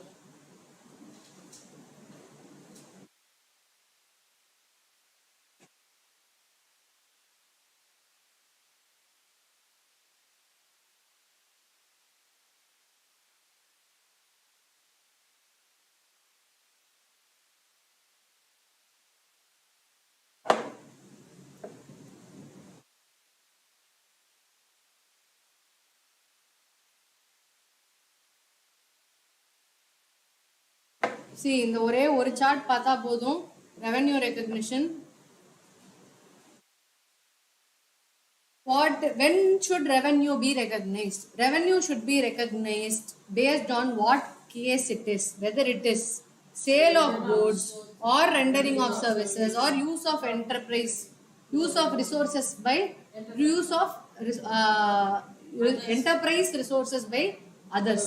Revenue recognition will change if it is sale of goods. Revenue recognition will change if it is rendering of services or if it is use of resources. Sale of goods, when should revenue be recognized? When The seller has transferred the property to the buyer. Property transfer பண்ணனும் for consideration and significant risks and rewards are transferred to the buyer. Keyword இங்க என்ன? Significant risks and rewards. This should be transferred to the buyer. If all of this happens only, revenue shall be recognized. There should be no uncertainty in the amount receivable. Consideration க்கு yes. For consideration இருக்குல்ல, sale of goods for consideration should be considered as a situation when no significant uncertainty exists regarding the amount of consideration. No significant uncertainty exists. இதெல்லாம் keywords பா. எப்போ sale of goods happens when significant risks and rewards are transferred to the buyer for consideration. அப்படின்னா என்ன அர்த்தம்? There should be no significant uncertainty regarding the amount of consideration. அப்படின்னா என்ன அர்த்தம்? நான் goods வித்துட்டே இருக்கேன், ஆனா அவன் எனக்கு காசே கொடுக்க மாட்டான், அப்ப நீ ரெவென்யூவே ரெக்கக்னைஸ் பண்ண கூடாது.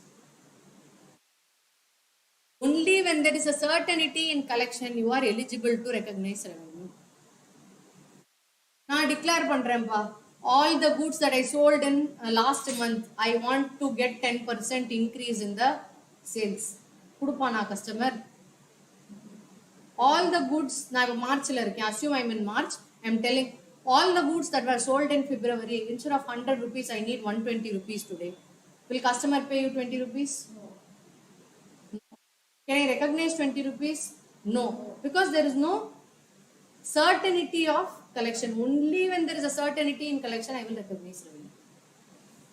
Suppose there is uncertainty only, அப்ப எப்ப recognize பண்ணனும்? Only when certainty arises or when the amount is collected. Amount collect ஆகும்போது நீ recognize பண்ணா போதும். Because customer 20 rupees கொடுக்கிற வரைக்கும் I don't know. Understood? அடுத்து rendering of services. Sale of goodsல வந்து only when risks and rewards are transferred we will recognize revenue. இதுக்கு I gave you an example. இந்த CIF, FOB இதெல்லாம் நம்ம பார்த்தோம். CIF basisலனா என்ன? Cost, insurance, freight எல்லாமே will be the responsibility of the seller. அப்படின்னா goods reach ஆகிற வரைக்கும் risks and rewards are with the seller. FOB னா என்ன அர்த்தம்? லாரியில ஏத்தி வெளியில அனுப்பிச்ச உடனேவே sale happens. இங்க டெலிவரி போது தான் sale happens. So based on when exactly risks and rewards are transferred, I will recognize revenue. Delivery போது தான் வந்து risks and rewards are transferred, அப்பதான் sales happening. இல்ல ஃபேக்டரியில இருந்து வெளியில அனுப்பிச்ச உடனேவே risks and rewards are transferred, அப்போ revenue will be recognized. Yes, rendering of services. What happens in rendering of service? We should see two things pa. What are the two things? If the performance has more than one act, or the performance is a execution of single act. Single act na enna? Completed service method. Act முடிஞ்சோனே recognize revenue. What method? Completed services method, meaning once the act is completed please recognize revenue. illa it is it has more than one act, அப்போ use proportionate completion method. Proportionate நிறைய act இருக்கு, so ஒரு act முடியும் போதும் proportionate basisல SLM basisல please recognize revenue. What is the other thing for revenue recognition? Interest, royalties and dividend. Interest will be recognized on time basis, royalty based on agreement, dividend when the right to receive is established. அப்படின்னா என்ன அர்த்தம்? Declaration. Keyword is right to receive the payment is established. Are you able to understand this? இதுக்கு வந்து I told you what happens when there is an uncertainty in revenue recognition. Very simple pa. There is one beautiful example. இது வந்து exam question ஆவும் வருது. என்ன example அப்படின்னா, suppose there is a seller. Seller wants to collect interest at 5%. Seller wants to collect interest at 5% whenever there is a delay in payment. This is not agreed anywhere, but he wants to collect 5%. அப்படி இருக்கும்போது can the seller recognize இது என்ன interest? கரெக்டா? Interest generally we will recognize on time basis. Interest generally we will recognize on time basis. The seller wants to collect interest, but it is agreed nowhere. Can I recognize revenue on time basis? No. இந்த ஆன்சரை எப்படி எழுதணும் அப்படின்னு சொன்னா there is one beautiful question in the RTP which I want all of you to see.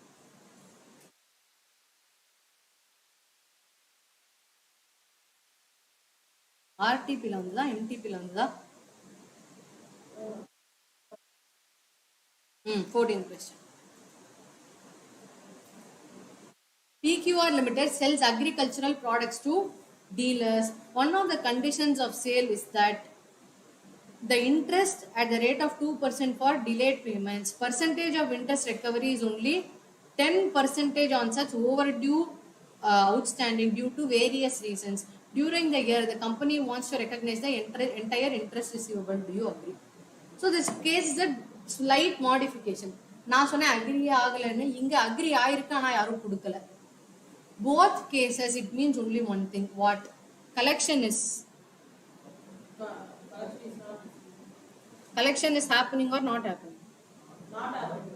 Not happening. There is some issue in the collection. So it collection is not happening. To put in technical terms, what is it called?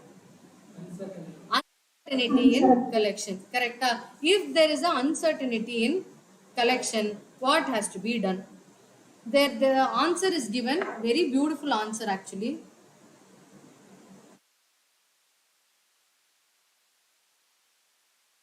I want you to go through the keywords.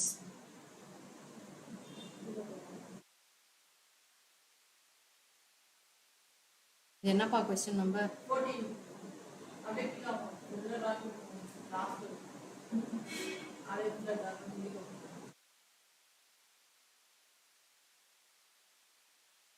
போயிட்டு இருக்கு.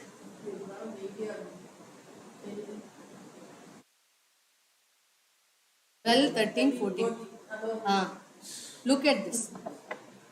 Where the ability to assess the ultimate collection with reasonable certainty is lacking at the time of raising any claim. Revenue recognition is postponed to the extent of uncertainty. ஒன்று மட்டும்தான். Reasonable certainty is lacking. எப்போ lacking? Claim raise பண்ணும்போதே lacking. எப்போ lacking? Claim raise பண்ணும்போதே lacking. Then revenue recognition will be postponed to the extent of uncertainty involved. அப்போ when to recognize revenue? Only when it is reasonably certain that the ultimate collection is made. When there is no uncertainty to ultimate correction, revenue is recognized at the time of rendering sales or services. அப்படின்னா என்ன அர்த்தம்? Uncertainty இல்லைன்னா okay, Salem service போதோ பண்ணிக்கலாம்.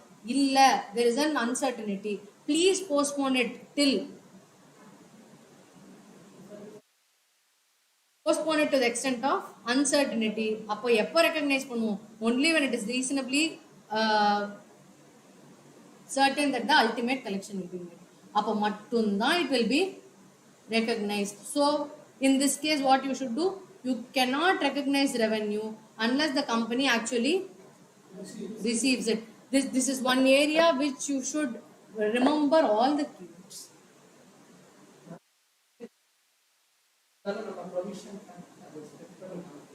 எதுப்பா?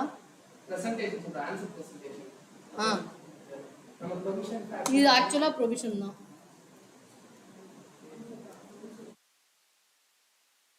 Provision போட்டுட்டு analysis தான் நீங்க என்ன எழுதலாம்னா, because the amount is not actually collected, there is a uncertainty in collection அப்படின்னு எழுதிட்டு கன்க்ளூஷனா you can write this. But all these are actual provisions from the standard. Keywords லாம் பாருங்க, all of us know the concept, but look at the keywords. This is one beautiful question which was asked in your recent MTP. சரி, RTP பெரிய விஷயம்.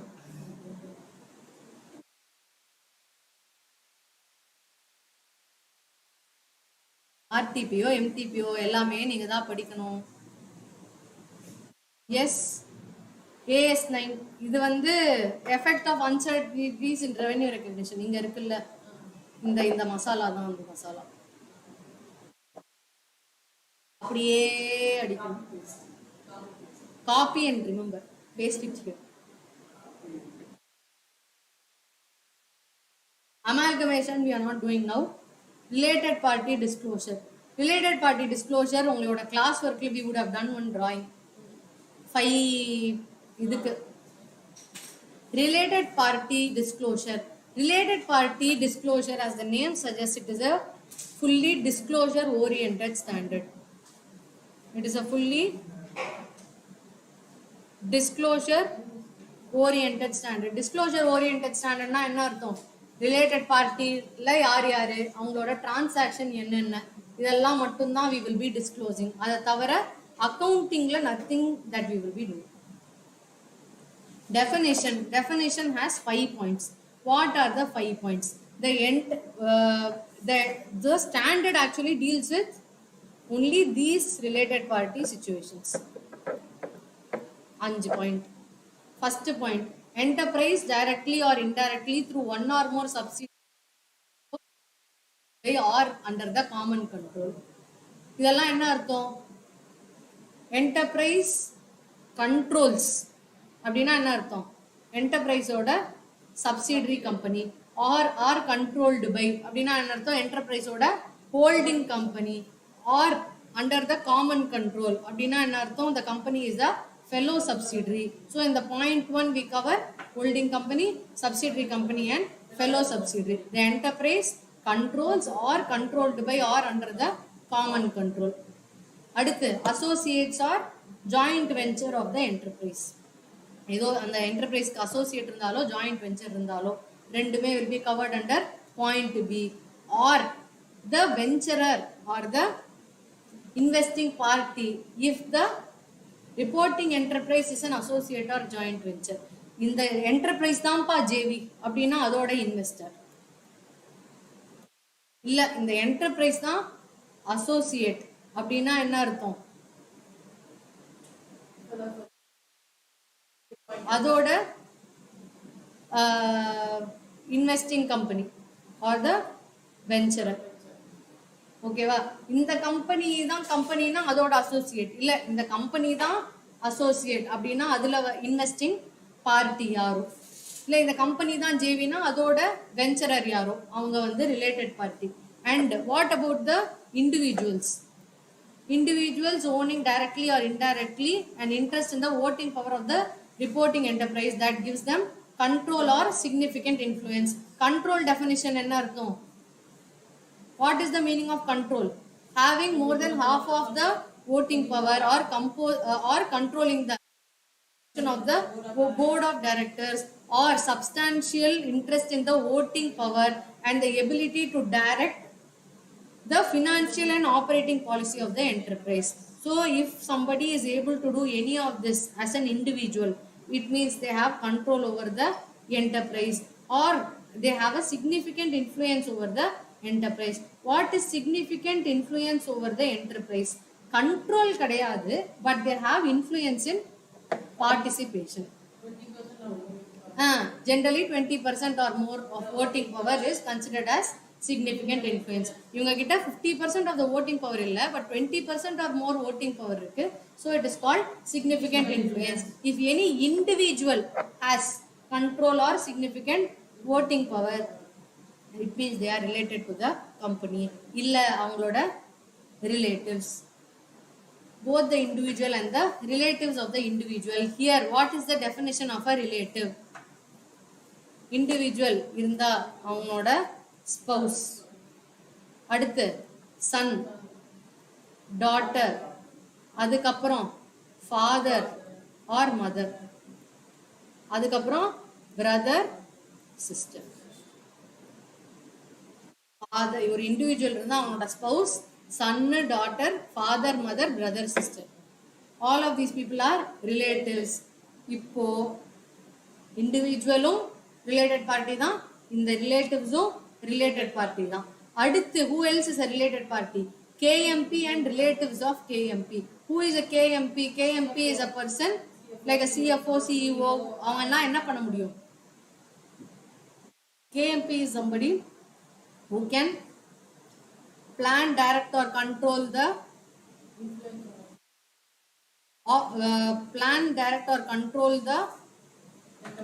activities of the reporting enterprise, who has the authority and responsibility for planning, directing and controlling the activities of enterprise. அவன் பேர் என்ன? KMP.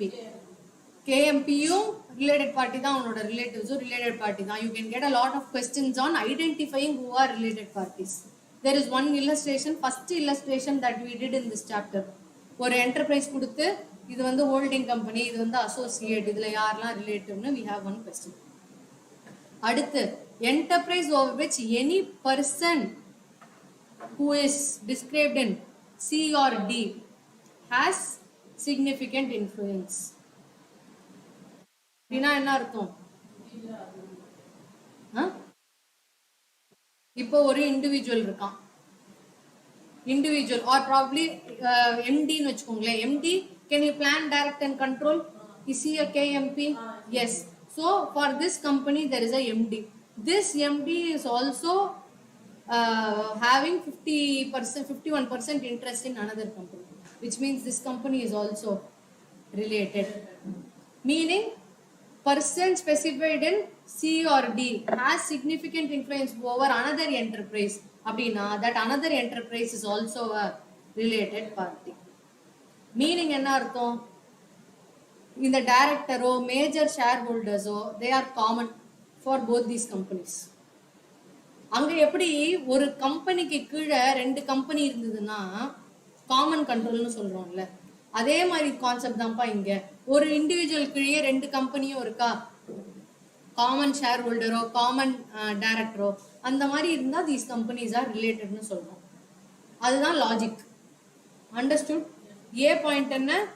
A point the enterprise controls directly through intermediaries or it is controlled by or it is under common control. Second, associates and JV. If the enterprise itself is an associate or JV, then investing company or the venturer. அடுத்து இண்டிவிஜுவலை பத்தி பார்க்க போறோம். இண்டிவிஜுவல்ல the individual has significant influence or control na that person is related. அவனோட ரிலேட்டிவும் related party தான். அடுத்து KMP. KMP na authority of planning, directing and controlling the activities of enterprise. ஓகேவா? அவனோட relatives இன்க்ளூடடா? Included. ரிலேட்டிவ்னா யாரு? ஃபாதர், மதர், பிரதர், சிஸ்டர், அதுக்கப்புறம் spouse, அப்புறம் son and daughter. இதெல்லாமும் are the relatives of the individual. What is point number E? சிலையும் டிலையும் இருக்கிற person if is able to exercise significant influence அப்படின்னா என்ன அர்த்தம்? Both the companies are in the common control of share holder or the KMP அப்படின்னு இருந்ததுன்னா then the other company is also a related party to the reporting enterprise. Related party transaction அப்படின்னா நம்ம என்ன பண்ண போறோம்? We are just going to disclose. என்ன disclose பண்ண போறோம்? Generally the name of the related party. Generally என்ன பண்ணுவோம்? We will give the name of the related party and the nature of the relationship. அப்படின்னா என்ன அர்த்தம்? இந்த கம்பெனி ஹோல்டிங் கம்பெனி, இந்த கம்பெனி சப்சிடரி, இந்த கம்பெனி அசோசியேட், இந்த கம்பெனி ஜாயிண்ட் வெஞ்சர். டிரான்சாக்ஷன் இருக்கணுமா? அவசியம் இல்லை.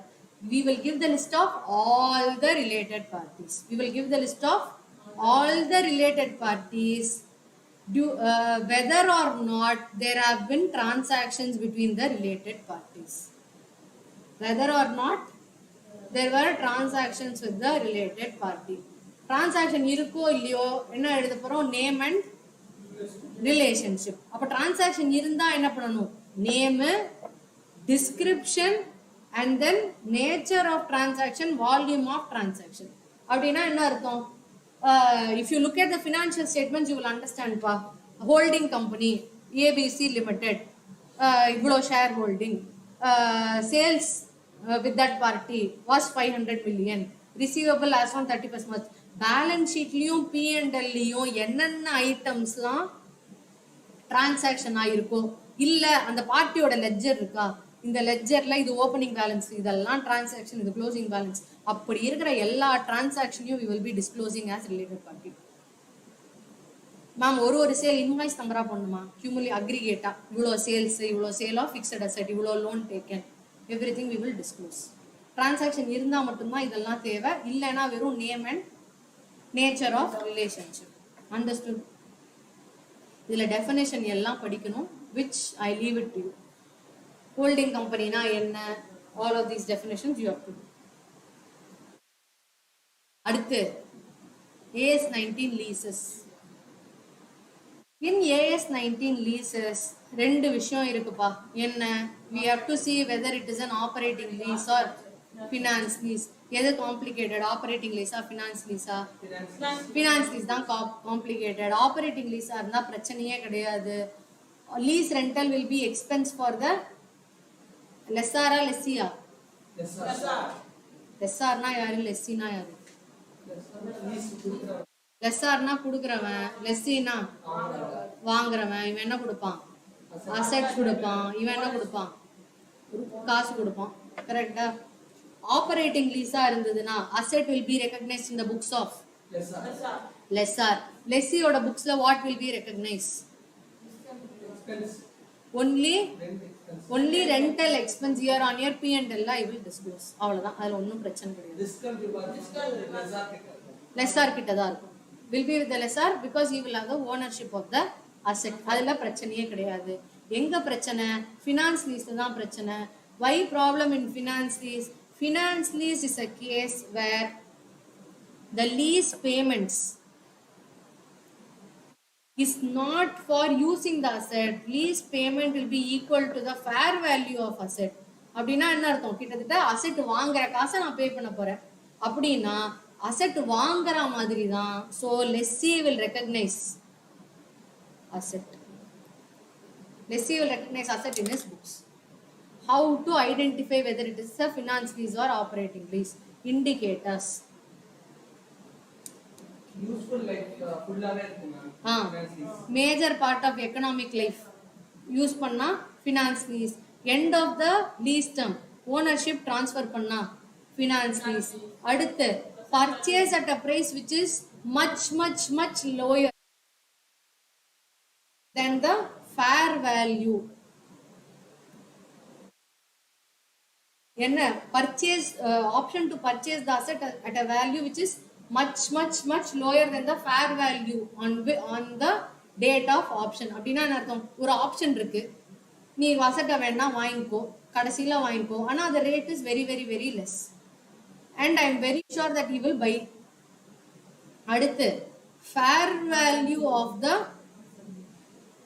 asset is covered by present value of minimum lease payment. அப்படின்னா என்ன அர்த்தம், இந்த லீஸ் பேமெண்ட் நான் பிரசன்ட் வேல்யூ பண்ணேன்னா அது ஆல்மோஸ்ட் அந்த அசெட்டோட ஃபேர் வேல்யூவா இருக்கும். அப்படின்னா என்ன அர்த்தம், கிட்டத்தட்ட ஃபேர் வேல்யூ டிஸ்கவுண்ட் பண்ணேன்னா அது ஆல்மோஸ்ட் அசெட் வேல்யூவா இருக்கும். அப்படின்னா என்ன அர்த்தம், நான் அவ்வளோ காசு பே பண்ண போறேன்.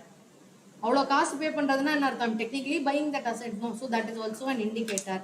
அப்புறம் இட் இஸ் ஸ்பெஷலைஸ்ட் நேச்சர். அப்படின்னா வேற யாராலையும் யூஸ் பண்ண முடியாது.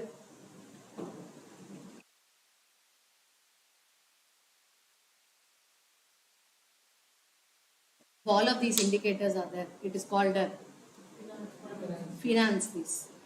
How to account in the case of finance lease? Lease ஞாபகம் இருக்காப்பா? கொஞ்சம் மனது ஞாபகம் இருக்கா, சுத்தமா ஞாபகம் இல்லையா? ஞாபகம் இருக்கா? லெஸ்ஸார் புக்ஸ்ல தனியா, லெஸ்ஸி புக்ஸ்ல தனியா. Can you tell me how you will recognize in the books of lessor? Journal entry la வேணாம். At what value will you recognize in the books of lessor? First lessee போடுவோமா, அதான் easy. How to recognize in the books of lessee? Yearly rent வந்து discount பண்ணுவாங்க. Come on Shiva, Rajaram. Yes, how to recognize in the books of lessee? Minimum payment or fair value is less. Asset shall be recognized at the fair value or present value of minimum lease payments, whichever is less. அப்படின்னா என்ன அர்த்தம், either fair value of the assets or present value of minimum lease payment. அப்படின்னா என்ன அர்த்தம்? Lease பேமெண்டோட present value என்னன்னு கண்டுபிடிப்போம்.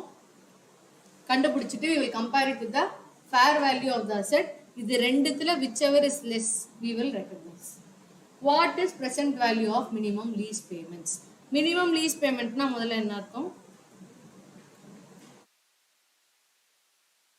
What is minimum lease payment? Guarantee residual value plus. இல்ல, annual lease payments plus guaranteed residual value. Minimum lease பேமெண்ட்னா என்ன அர்த்தம்? லீஸ்ல மினிமமா என்னப்பா கிடைக்கும்? Lease payment agreed lease payments Lease payment வந்து rent தான். ரெப்படேட்டிவ் ரெக்கரிங் ரெண்ட் கிடைக்குமா? மாசமோ ஆனுவலாவோ கொடுக்கறது. அதை தவிர கண்டிப்பா என்ன கிடைக்கும்? Guaranteed residual value. Who will guarantee? Either the lessee will guarantee or anybody on behalf of lessee. யார் வேணாலும் கேரண்டி பண்ணலாம். ஓகேவா? ஃப்ரம் லெஸ்ஸார் பெர்ஸ்பெக்டிவ், லெஸ்ஸிக்கு சம்பந்தமே இல்லாம வேற ஒருத்தம் கூட கேரண்டி பண்ணலாம். So MLP from the perspective of lessor will be what is guaranteed by lessee on behalf of lessee or any other third party. But minimum lease payment for the purpose of lessee will be what is guaranteed by lessee or on behalf of lessee. இது வந்து ஒரு சின்ன point of differentiation. ஓகேவா? Minimum lease பேமெண்ட்னா agreed lease payment plus guaranteed residual value.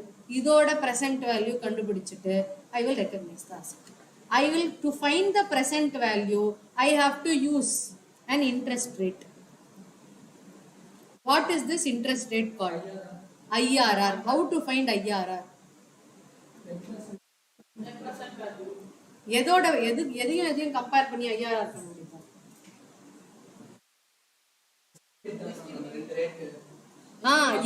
எதை வச்சு கண்டுபிடிப்போம்?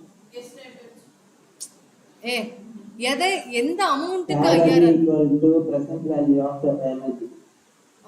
Fair வேல்யூவோடைய we will compare it with present value of minimum lease payments and present value of UGRV. அப்படின்னா என்ன அர்த்தம்? This I will compare it with gross investment in lease. Gross investment in lease இருக்குல்ல, இந்த அமௌண்டோட present value கண்டுபிடிச்சா I will equate it to fair value. இது வந்து எந்த ரேட்ல டிஸ்கவுண்ட் பண்ணணும்? ரொம்ப சிம்பிள்பா. என்ன தெரியுமா? Gross investment in lease na enna artham? Year on year you are going to pay lease payment, which is both principal and interest. Correct ah? Principal and interest year on year pay panna porom. Last year la guaranteed residual value kadaikum, last year la unguaranteed residual value kadaikum. இது வந்து amount plus interest. இதுல எவ்வளவு interest இருக்கு அப்படின்னு எப்படி கண்டுபிடிக்கிறது? This entire thing if I bring to today's fair value, I will know what is the interest. இன்னியோட fair value க்கு வரணும் அப்படின்னா fair value, what is the fair value today? இன்னைக்கு அசட்டை வாங்கினா எவ்வளவு வேல்யூ, அந்த வேல்யூக்கு இந்த என்டையர் பிரின்சிபல் பிளஸ் இன்ட்ரெஸ்ட் வரணும். அந்த ரேட் இஸ் கால்ட் IRR. இது எப்படி மேம் கண்டுபிடிக்கிறது? Guess rate. Fair value of the asset is usually the cost at which the asset can be bought. Understood? Cost at which the asset can be bought. அப்படின்னா என்ன அர்த்தம்? Gross investment in lease. இதெல்லாம் keywords பா. Gross investment in lease na என்ன அர்த்தம்? Nothing but the lease payment plus guaranteed residual value plus unguaranteed residual value. இங்க பாருங்களேன், lease payment plus guaranteed residual value plus unguaranteed residual value இருக்கா? lease payment plus guaranteed residual value இதோட பேர் என்ன? minimum lease payment. இது வந்து UGR. என்ன இதெல்லாம் ஏன் தெரியுமா சொல்றேன்? அவன் UGRவின்னு கொடுப்பான், MLPன்னு கொடுப்பான், GILன்னு கொடுப்பான். எதை கொடுத்தாலும் you should be able to understand. lease payment plus guaranteed residual value. மினிமமா அந்த லீஸ்ல இருந்து என்ன வரும்? minimum lease payment. Gross investment in lease, மொத்தமா அந்த லீஸ்ல என்னப்பா நான் இன்வெஸ்ட் பண்ணியிருக்கேன், லீஸ் பேமெண்ட்டும் வரும், இங்க அன்கேரண்டீட் அமௌண்ட்டும் வரும், ரெண்டும் வரும் நம்பி தான் நான் அந்த அசெட்ல இன்வெஸ்ட் பண்ணியிருக்கேன், அதனால it is called gross investment in lease. அப்போ what is net investment in lease? இதுல இருந்து ஃபினான்ஸ் இன்கம் ரெடியூஸ் பண்ணேன்னா it is net investment. Net அமௌண்ட்னா என்ன? Gross minus interest is net amount. Understood? So எக்ஸாம்ல என்ன காம்பினேஷன் வேணாலும் கேட்பான். வாட் இஸ் அன்ஏர்ன்ட் ஃபினான்ஸ் இன்கமும் நெட் இன்வெஸ்ட்மெண்ட்டும் கொடுப்பான், நம்ம கிராஸ் கண்டுபிடிக்கணும். கிராஸும் அன்ஏர்ன்ட் ஃபினான்ஸ் இன்கமும் கொடுப்பான், நம்ம நெட் கண்டுபிடிக்கணும். அண்டர்ஸ்டுட்?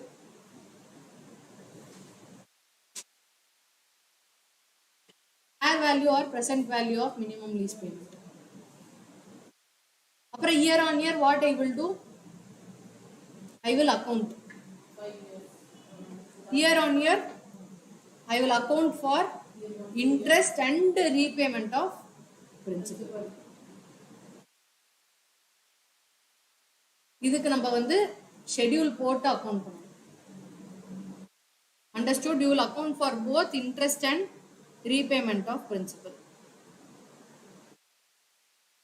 அதுக்கப்புறம் இன்ட்ரெஸ்ட் என்ன பண்ணுவோம்? Charge to P&L. இது வந்து ரீபேமெண்ட் ஆஃப் பிரின்சிபல் என்ன பண்ணுவோம்? Reduce from lessor account. புரிஞ்சுதா? டெப்ரிசியேஷன் என்ட்ரி போடணுமா? ஏன்? Depreciation who will charge? Lessor or lessee? In finance lease who will charge? Ama, lessor or lessee? Who is owning the asset pa? Lessee. So who should charge depreciation? Lessee. So year on year we will charge depreciation. Any indirect cost shall be borne by lessee. Which are borne by lessee shall be recognized as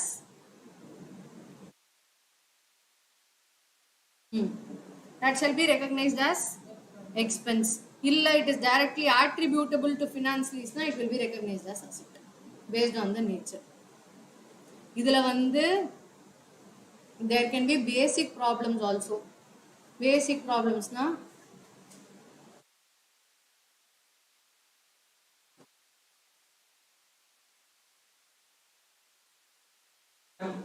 என்னப்பா question number 8 hand out la question number 8 1 minute.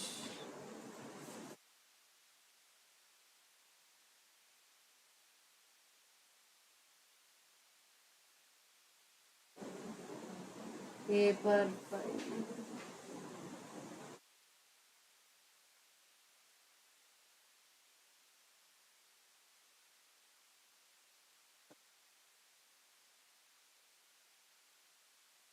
Question number 4 or 5? Question padinga. A Newton sold machinery having WDV of is 40 lakhs to be. Undana.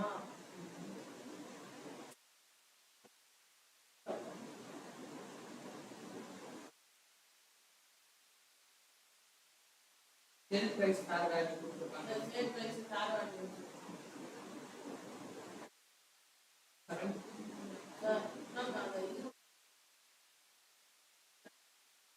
Yes, இது எவ்வளோ? 19 தானே?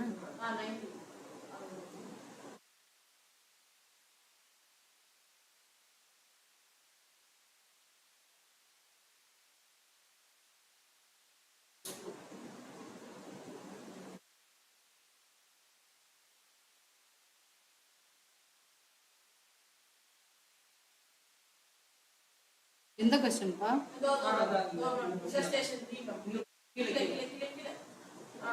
இதானே? இது பண்ணலாம்.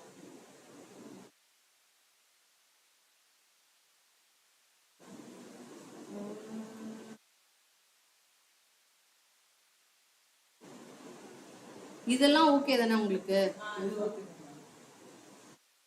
இப்போ வந்து sale or lease back correct? ஏய் sale or lease back. Okay, sale or lease back வந்து இது ரொம்ப காம்ப்ளிகேட் பண்ணி வச்சிருப்பான். அது வந்து நம்ம அங்கேயே டிஸ்கஸ் பண்ணிடலாம்.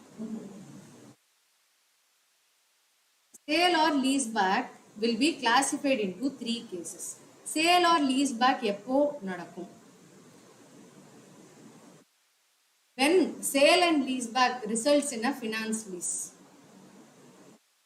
When sale and lease back results in finance lease, what you should do is whatever is the sale proceed which is received over the carrying amount. அப்படின்னா என்ன அர்த்தம்? Any profit or loss. Sale and lease பேக்ல என்ன ஆகுது, என்கிட்ட ஒரு asset இருக்குப்பா, அதை நான் விற்க போறேன், திருப்பி அதை ஃபினான்ஸ் லீஸ்லயே எடுக்கிறேன். ஓகேவா? அசெட்டை வித்துட்டு திருப்பி ஃபினான்ஸ் லீஸ்லயே எடுக்கிறேன் அப்படின்னா அசெட்டை வித்து நானே வாங்க போறேன் லீஸ் பேமெண்ட் கொடுத்து. அப்போ என்ன, what am I doing? I am doing nothing. For a cash flow deficiency I am selling the asset, he will pay money. மறுபடியும் இயர் ஆன் இயர் நான் ரீபே பண்ண போறேன், அவன் அசெட் எனக்கு திருப்பி தர போறான். அவ்வளவுதான் நடக்குது. டெக்னிக்கலி வாட் இஸ் ஹேப்பனிங், அந்த அசெட் அடமான வச்சு காசு வாங்கி நான் ரீபே பண்ற மாதிரி, ஆனா அதை லீஸ்ன்னு சொல்றேன். But we are identifying it is a finance lease. அப்போ நீ என்ன பண்ணு, அசெட்டை வித்தா மட்டும்தான் profit and loss P&L recognise பண்ணும். இங்க விற்கவே இல்லை, அசெட்டை விற்கிற மாதிரி வித்து காசு வாங்கிட்டு திருப்பி அந்த அசெட்டை நானே வாங்க போறேன். இட் இஸ் டெக்னிக்கலி லைக் அடமானம். என்ன, அசட்டை வித்து காசை வச்சுட்டு நான் திருப்பி கொடுத்துட்டு காசை வாங்க போறேன். கரெக்டா?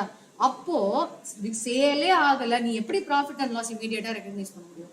பண்ண அது. So whatever is the excess or deficiency, that deficiency please defer and amortise over the lease term. Please defer and amortise over the lease term. Sorry, please defer and amortise over the lease term. புரிஞ்சுதா? Are you understanding first case? விற்கிறேன், ஆனா திருப்பி நான் finance லீஸ்லயே எடுக்கிறேன் அப்படின்னா என்ன அர்த்தம்? நீ ஒரு லீஸும் பண்ணல, you are technically funding your money. So if there is a excess or deficiency, it is definitely not a sale. That profit or loss please defer and amortise, don't recognise immediately. இல்ல அது பிரச்சனை கிடையாது, I am selling but I am not going to buy back the asset as finance lease, I am going to buy it back as operating lease. I'm going to buy it back as operating lease. Operating lease na will I get the ownership of the asset? Get the ownership of the asset. Meaning என்ன, அசெட்டை வித்துட்டு நான் திருப்பி வாடகைக்கு தான் எடுக்கிறேன். எனக்கு வந்து அசெட்லாம் வேணாம்ப்பா, ஏதோ இன்னொரு 5 வருஷம் வாடகை கொடு போதும். ஓ, அப்போ நீ ஆக்சுவலா விற்கிறியா? We will see whether you are selling properly. What is selling properly? If sale is happening at fair value, only that means it is sold properly. நீ நியாயமா ஃபேர் வேல்யூல விற்கிறியா அப்படின்னா you are okay to recognise profit or loss. Fair வேல்யூல வித்துட்டா பிரச்சனையே இல்லை, கரெக்டா தான் பண்ணியிருக்க, please recognise profit or loss immediately. அதுக்கப்புறம் நீ ஆப்பரேட்டிங் லீஸ்ல தானப்பா எடுக்கிற, நீ ஆப்பரேட்டிங் லீஸ்க்காக கட்டுற காசை you can recognise as expense, ப்ராப்ளமே கிடையாது. இல்லை, ஒரே ஒரு சின்ன ப்ராப்ளம், ஃபேர் வேல்யூக்கு விற்கல, கம்மி காசுக்கு விற்கிறோம். ஃபேர் வேல்யூக்கு விற்கல, ஃபேர் வேல்யூ விட கம்மி காசுக்கு விற்கிறோம். அப்போ ஒரு பிரச்சனை. என்ன பிரச்சனை? இந்த நீ கம்மி காசு கூட வித்துரு, ஸ்ட்ரெஸ் சேல்னு சொல்லுவாங்க. What is it called? Stress sale. Stress சேல்னா என்ன? ஃபேர் வேல்யூ கிடையாது, அடிச்சு பேசி வாங்கிட்டான், ஆனா எனக்கு காசு வேணும், நான் வித்துட்டேன். அந்த மாதிரி நீ காசு வேணுங்கிறதுக்காக வித்தையா, okay, recognise profit or loss immediately. ஆனா if you are selling at less than fair value and you are doing something fishy. What is doing something fishy? Fair value விட கம்மியா நீ வித்துற கம்மி காசுக்கு, ஆனா future lease payments ல you are trying to adjust this money. நீ எனக்கு இப்ப கம்மியா காசு கொடு, நான் உனக்கு ஃபியூச்சர்லயும் கம்மியா கொடுப்பேன். You are trying to compensate this loss with future lease payment. அப்படின்னா என்ன அர்த்தம்? இது வந்து transactions are interrelated. So this loss which is compensated by future lease payment shall be deferred in the proportion to these lease payments.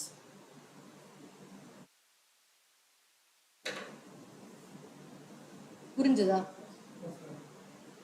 whatever is compensated by future lease payment, நீ லாஸ்ல வித்தா கூட பரவாயில்ல, ஆனா இந்த லாஸ் நீ operating லீஸோட set of பண்ணணும்னு பார்த்தேன்னா we will not allow you. So whatever is the difference between the market price which is compensated by future lease payment. ஃபுல்லாலாம் காம்பன்சேட் பண்ண மாட்டோம். ஒரு 5% காம்பன்சேட் பண்றான்னு வச்சுக்கோங்க. அந்த 5% இப்ப சார்ஜ் பண்ணாதீங்க ப்ளீஸ் டெஃபர். மத்தபடி எனக்கு ஒன்றும் பிரச்சனை இல்லை. இவன் ஏதோ ஸ்ட்ரெஸ்ல வித்திருக்கான், லாஸ் தான் அவனுக்கு. he has to accept the loss, recognize the profit or loss immediately, no problem. Profit இருந்தாலும் ஓகே, லாஸ் இருந்தாலும் ஓகே. ப்ராஃபிட் எப்போ வரும்? மார்க்கெட் வேல்யூ விட கம்மியானா கேரிங் புக் வேல்யூ விட ஜாஸ்தி, அதனால profit. Market value 10 lakhs, book value 8 lakhs, அவன் 9 lakhsக்கு விற்கிறான், ஆனாலும் செகண்ட் கேஸ் தான். Why selling price is less than market value, ஆனா ப்ராஃபிட் வரும். ஏன்? It is more than book value. எனக்கு அப்பெல்லாம் பிரச்சனை இல்லை, ப்ராஃபிட் லாஸ்லாம் வித்துக்கோ. ஆனா இந்த லாஸ் நீ காம்பன்சேட் பண்ணணும்னு நீ பார்த்தேன்னா to that extent we will defer. மத்தபடி you can recognize, no problem. இதுவும் புரிஞ்சுதா? Third case, sale price is more than the fair value. Sale price more than the fair value அப்படின்னா என்ன அர்த்தம்? Definitely he is getting more amount. Why is he getting more amount? ஃபியூச்சர்ல நம்ம கிட்ட தானே lease வாங்க போறோம் அப்படின்னு சொல்லிட்டு selling price is much more than the fair value. So what the standard is telling, excess over fair value should be deferred and amortized over the period of which the asset is expected to be used. அப்படின்னா என்ன அர்த்தம்? selling price minus fair value equal to defer.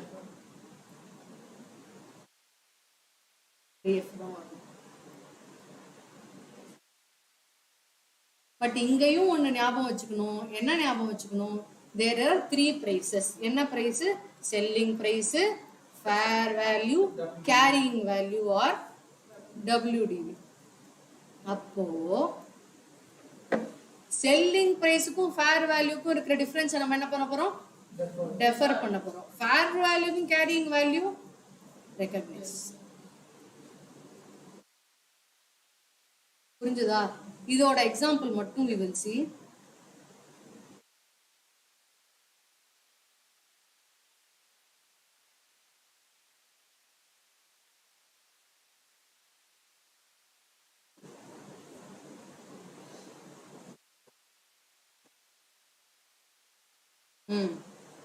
Case number E.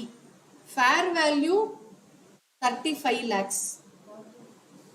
Sale price 39 lakhs. அப்படின்னா என்ன அர்த்தம்? 4 lakhs I will defer. கரெக்டா? ஏன் 4 lakhs defer பண்ணணும்? What is the WDV? அப்படின்னா how much will I defer? Fair value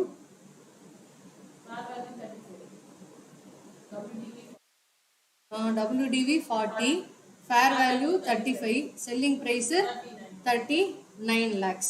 Correcta? So what we will do? Fair value 35, sell price is 39. Loss evlo? 40 minus 35, 5 lakhs. And 4 lakhs should be amortized over the lease period. By 4 lakhs? Fair value minus selling price, which is 39 minus 35.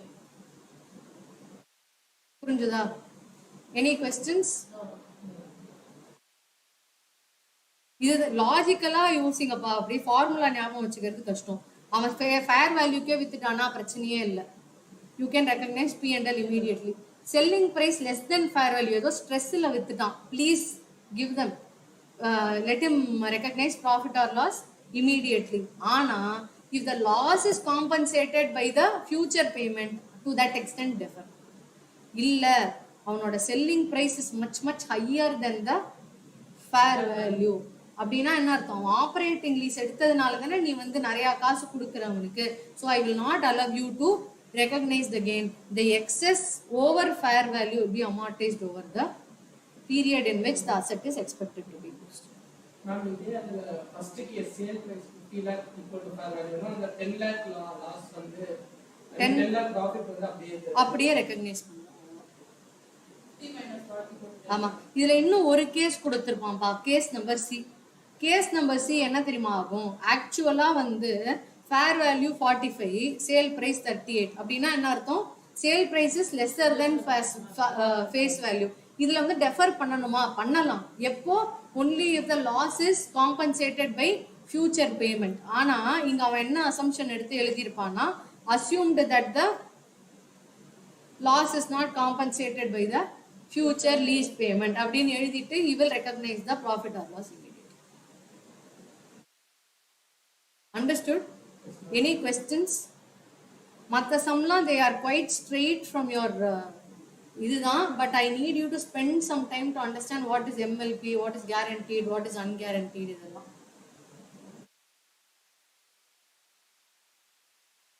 இத கூட நான் ஒரு question கொடுத்திருப்பேன்ப்பா உங்க புக்ல. Operating லீஸ்ல straight line பண்றதுக்கு total amount இது பண்ணிட்டு you have to use a rent equalization account. Yes, please practice this sum also. This is one beautiful sum which is out of the regular sums which are asked. Inge what is the concept? Overall expense we will consider the rent payment for the period, correct? Balance amount will be rent equalization. Yes, இது வந்து amount which should be charged, இது வந்து amount வந்து which is charged, இது வந்து difference வந்து rent equalization. இது வந்து this is the payment amount, this is the expense amount, rent equalization will be the balance. This is one sum, please revise this sum. அடுத்த chapter AS 20.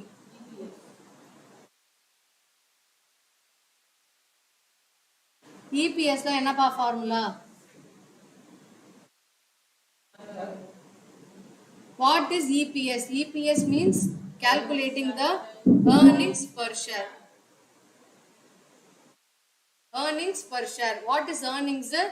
Net profit attributable to equity shareholders divided by weighted average number of equity shares outstanding during the period.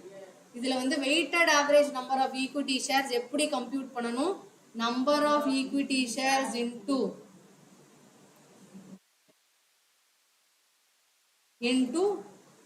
weight. What is weight?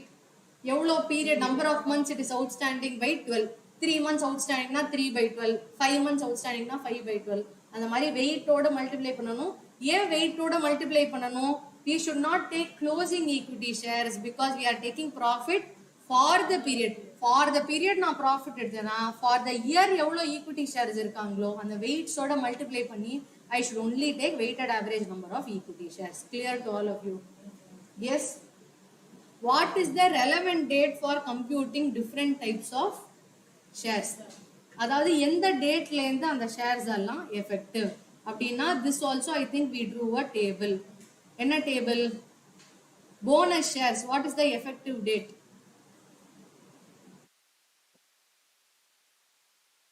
bonus shares க்கு இதுப்பா effective date. In case of bonus shares, the date is as if the shares were always in existence, which is the beginning of the earliest reporting period. அப்படின்னா என்ன அர்த்தம்? Bonus issue இருந்தா மட்டும் EPSA will be changing. Basic EPSA மாறும். ஓகேவா? Previous இயரோட பேசிக் EPSும் மாறும். ஏன் previous இயரோட பேசிக் EPSும் மாறும்? ப்ரீவியஸ் இயரும் நீ டிஸ்க்ளோஸ் பண்ண போறல்ல, கரண்ட் இயர்ல போனஸ் கொடுத்தாலும் ப்ரீவியஸ் இயர் இபிஎஸ் மாத்தணும் போனஸ் இருந்ததுன்னா. ஏன்? Bonus is something where there is no inflow of any resources. அப்படின்னா என்ன அர்த்தம்? போனஸ் எப்போதுமே இருந்தா மாதிரி you will adjust previous year EPS also. EPS எப்போதுமே என்ன பண்ணுவோம்ப்பா? கரண்ட் இயர் ப்ராஃபிட்க்கு டிஸ்க்ளோஸ் பண்ணுவோம், ப்ரீவியஸ் இயர் ப்ராஃபிட்க்கு டிஸ்க்ளோஸ் பண்ணுவோம். போனஸ் இருந்தா மட்டும் previous year EPS adjust பண்ணி we will give adjusted EPS. Assume there are 1 lakh shares. ஓகேவா? weighted average. போனஸ் இருக்கு அப்படின்னா previous yearல 1:1 ரேஷியோனா previous yearலயும் 1 lakh 2 lakh மாத்தி தான் நான் சம் போடணும். Very important. see போனஸ் இருக்கு. so 60 lakhs by 60 lakhs 1 rupees for the current year. Previous இயர்ல என்ன பண்ணுவேன், ப்ரீவியஸ் இயர் இபிஎஸ்ஸையும் நான் அட்ஜஸ்ட் பண்ணி adjusted earnings for the previous இயர்னு காமிக்கணும். அண்டர்ஸ்டுட்? போனஸ் ஷேர் இருந்ததுன்னா இந்த மாதிரி பண்ணணும். அதுக்கப்புறம் வந்து ரைட்ஸ் இஷ்யூ இருந்ததுன்னா என்ன பண்ணுவேன், I will compute something called the adjustment factor. What is the adjustment factor?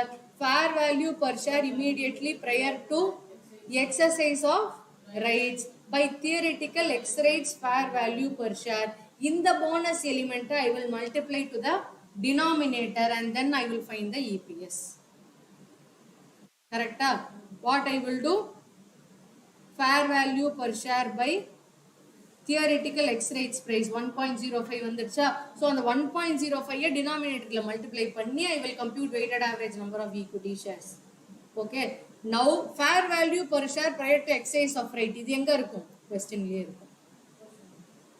Rights issue முன்னாடி என்ன ஃபேர் வேல்யூ இருக்கு அது கொஸ்டின்லயே இருக்கும்.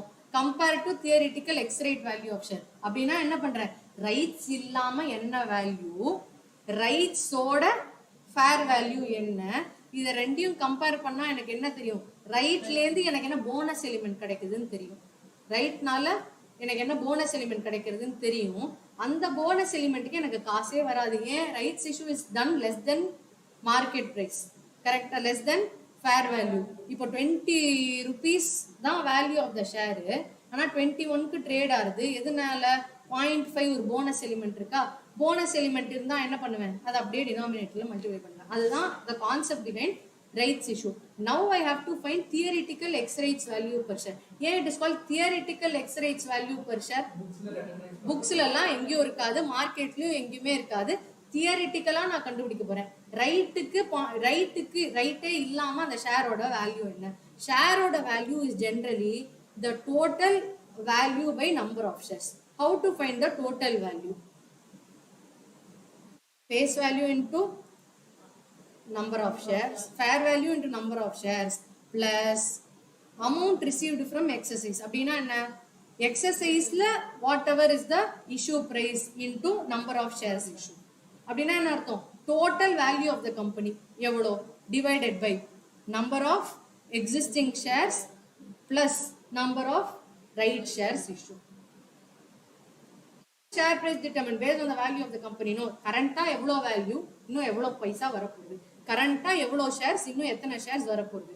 So I will know what should be the value of the share without rights. ரைட்ஸோட மார்க்கெட்ல trade ஆகும்போது 21க்கு trade ஆகுது, ஆனால் ரைட்ஸ் இல்லாம நான் புக்ல கம்ப்யூட்டேஷன் போட்டால் 20 rupees தான் வேல்யூ வருது. மீனிங் 0.05 வந்து போனஸ் எலிமெண்டா இருக்கு.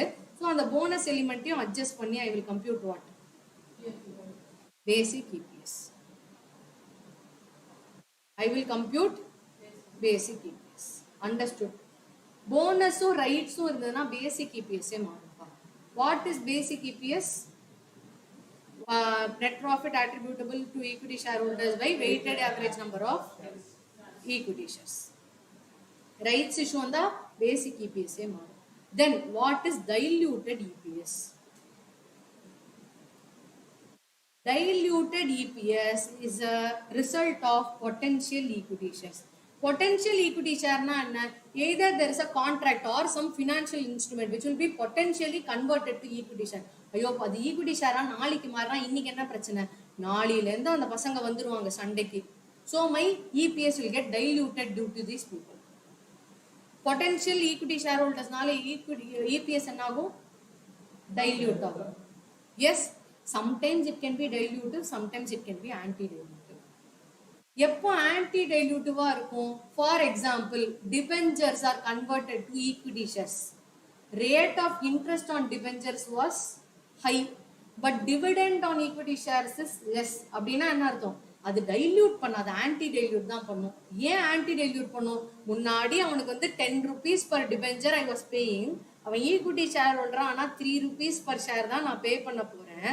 So my outflow is reduced. அப்போ profit which will be distributed to equity share holders is higher, outflow reduce ஆகுது.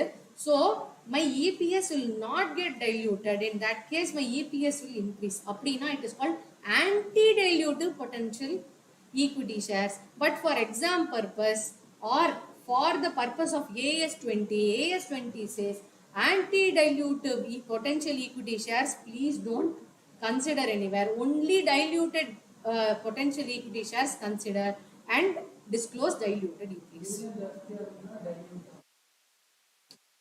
லாஜிக் இஸ் திஸ் பா. என்னன்னா சேவிங்ஸ் தான் இருக்கு. Due to conversion instead of outflow savings தான் ஜாஸ்தியா இருந்ததுன்னா அது ஆன்டி டைலூட்டிவ். ஓகே, அதுக்கு ஒரு example also did I give in the material or did I discuss from இது?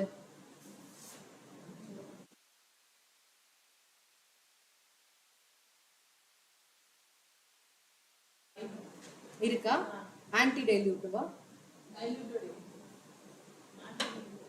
Hey, I'm not taking here. No, I'll tell you after the class. Seriya, if you have a question there. But generally, what you should know, equity share vanda dilute pannom. Yen dilute pannom? More number of people will be feeding on the same plate. But sometimes it can be anti-dilutive also. Anti-dilutive na enna artham? If I compute EPS after considering dilution, after considering potential equity share, EPS increase ஆச்சு. Basic EPS, diluted EPS. What is basic EPS? Existing shareholders வச்சு compute பண்ணா basic EPS. Potentially சேர்த்து compute பண்ணா diluted EPS. If basic EPS is more than diluted EPS, meaning enna? Potential shares are diluting the earnings. It's called diluted EPS. இல்ல basic EPS விட potential shares are increasing by EPS அப்படின்னா anti dilution. அதை மட்டும் ஞாபகம் வச்சுக்கோங்க. What is anti dilution? Potential equity shares are increasing the EPS, anti dilution. Potential equity shares are reducing the EPS, it is called dilution. இதை இப்போ ஃபாஸ்டா எடுக்கிறேன் because it is revision. I don't want to deep dive into the example and all of those things. இது மட்டும் ஞாபகம் வச்சுக்கோங்க. What should we disclose? Anti dilution we are not bothered, only dilution we are bothered. How to compute diluted EPS? Adjust the net profit. How to adjust net profit? Suppose a debenture is getting converted to equity share. What is the savings due to this conversion? என்ன save ஆகும்? Interest expense save ஆகும். டாக்ஸோட எஃபெக்டும் இருக்கும். So what will be the adjusted net profit that you find? And then what is the resulting number of equity share after conversion? இது வந்து existing shares, இது வந்து converted shares. So adjusted net profit by existing equity shares plus potential equity shares. What is this called? Diluted EPS. அப்போ what is basic EPS? Net profit by weighted average number of equity share. What is diluted EPS?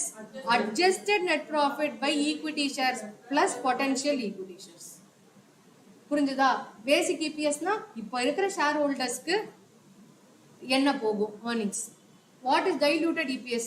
நாளைக்கு புது share holders வந்தா என்ன ஆகும்? அதான் diluted EPS. When will I compute diluted EPS? Every year I should compute. Conversion போது compute பண்ணுவேனா? இல்ல, இன்னைக்கே சொல்லு. நாளைக்கு கன்வர்ஷன் இருந்தா இந்த ஷேர் ஹோல்டர்ஸ் நிலைமை என்ன ஆகும்? Please discuss. Anti dilutive ma'am, equity share இருக்கு மேம், ஆனா என்ன ஆகுதுன்னா EPS is increasing.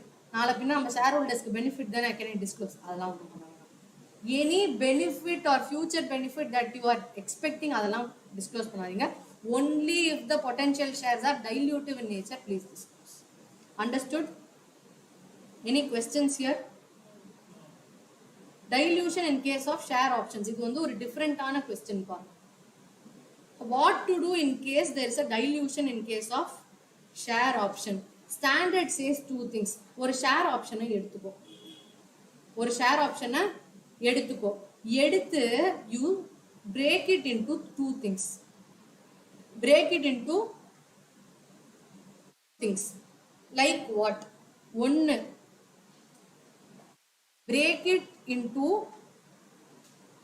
a case where the shares are fairly priced and break it into a case where shares are issued for no consideration. ஐயோ என்னமோ சொல்றாங்களே, என்னன்னே புரியல. கரெக்டா? இந்த எக்ஸாம்பிள்ல shares are having a fair value of rupees 20, but the option is given at rupees 15. Okay, shares are priced at rupees 20, option is given at rupees 15. அப்படினா what is happening? Shares are priced lower than the fair value. Correct? Shares are priced lower than the fair value. அப்போ do two things. If the shares were issued at fair value, அது ஒரு component. Another component is as if the shares were issued for zero consideration. Break it as two components. இந்த 15 rupees share நான் 20 rupees share issue பண்ணியிருந்தா என்ன இருக்கும்? அது ஒரு component. இன்னொரு component 20 rupees issue பண்ணா அப்ப பாக்கி வந்து consider as if you are issuing for zero consideration.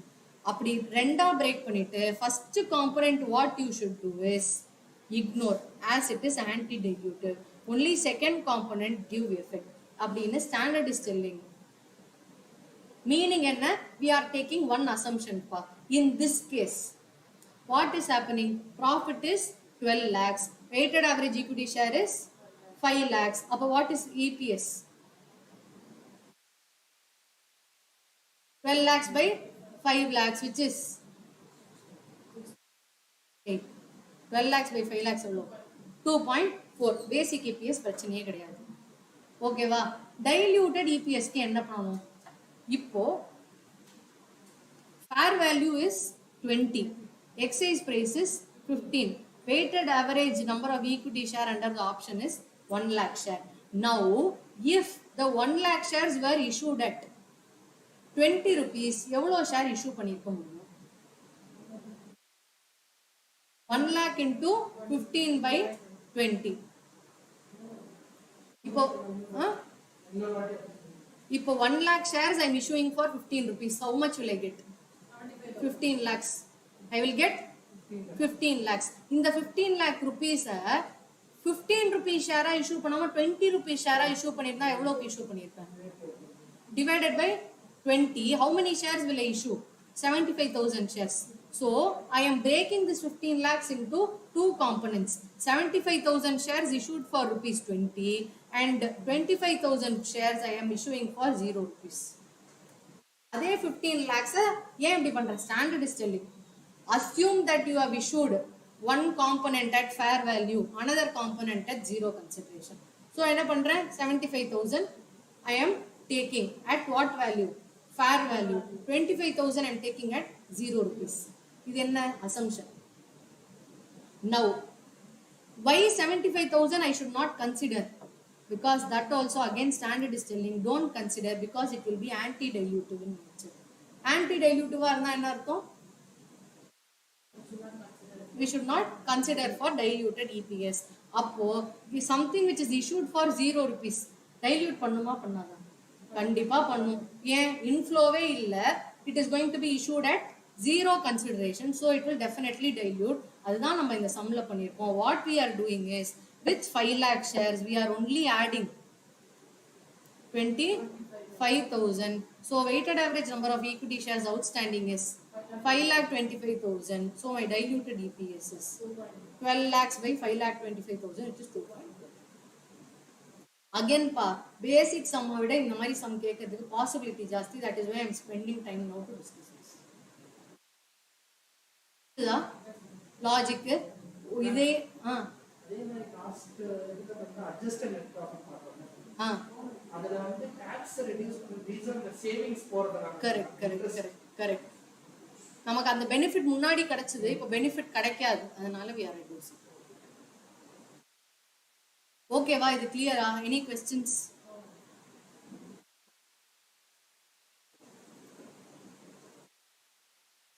We are actually fighting against time. மார்னிங்ல இருந்து செஷன் கேட்டேன், but there was some program there, so didn't happen. புரிஞ்சுதா? Any questions? அடுத்து AS 24 இதுல இருக்கு, 22 பண்ணணுமா? சரி வரும். AS 24 discontinuing operation. What is a discontinuing operation? இது வந்து very less tested chapter, so we will discuss only a couple of definition. Discontinuing operation is pursuant to single coordinated plan that represents major line of business or geographical area of operation that can be distinguished operationally and for financial reporting purpose. அப்படின்னா என்ன அர்த்தம்? ஒரு component, ஒரு line of business or ஒரு geographical area, ஏதோ ஒன்றை நான் இனிமேல் டிஸ்கண்டினியூ பண்ண போறேன், ஏதோ ஒன்றை டிஸ்கண்டினியூ பண்ண போறேன். But it should be pursuant to a single coordinated plan. அப்படின்னா என்ன அர்த்தம்? ஒரு பிளான் பண்ணி இந்த ஆபரேஷனை நான் டிஸ்கண்டினியூ பண்ண போறேன் அப்படின்னு நான் ஒரு பிளானை போட்டு அதை எக்ஸிக்யூட் பண்ணி பண்ணும்போது தான் it is called what? Discontinuing operation. சரி, டிஸ்கண்டினியூங் ஆபரேஷன்னா என்ன பண்ணணும்?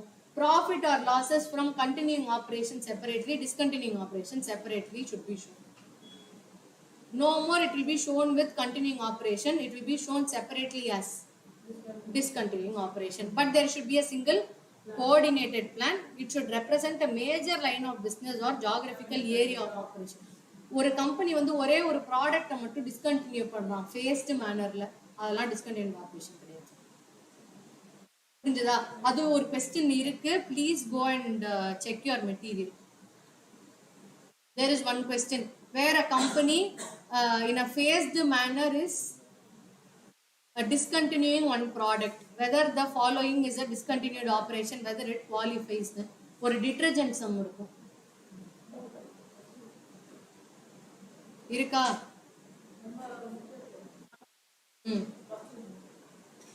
அந்த சம் வந்து that is the only possible sum. அது தவிர ஒரு தியரி கொஸ்டின் இருக்கும், what is discontinued operation blah blah. But அந்த கொஸ்டின் வந்து இட்ஸ் a beautiful question. ஏன்னா it is not a line of business, it is not a geographical area of operation. ஒரே ஒரு ப்ராடக்ட்டை மட்டும் டிஸ்கண்டினியூ பண்றதுனால it is not a discontinuing operation. ஏன் தெரியுமா? Discontinued operation can be similar segment ரிப்போர்ட்டிங்ல நம்ம என்னென்ன செக்மெண்ட்லாம் ரிப்போர்ட் பண்றோமோ அந்த செக்மெண்ட்டை டிஸ்கண்டினியூ பண்ணாதான்ப்பா discontinued operation.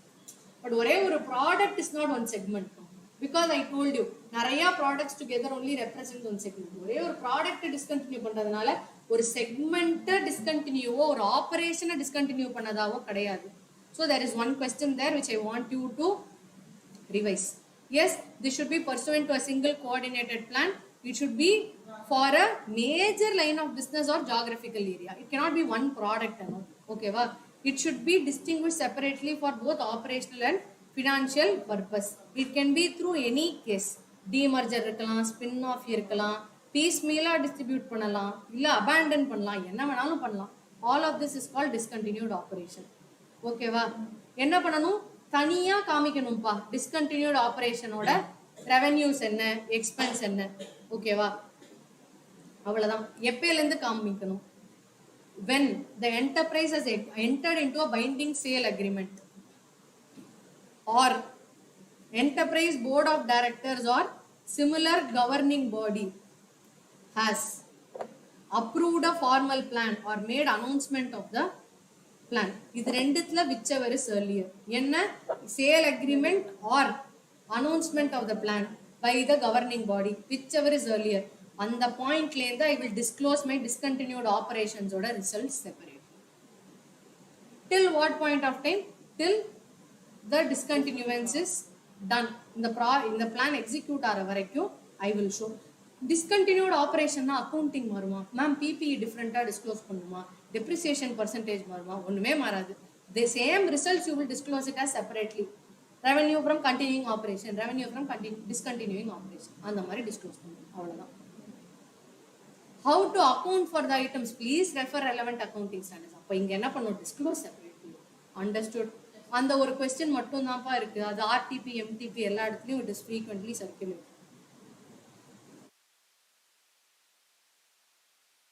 Clear?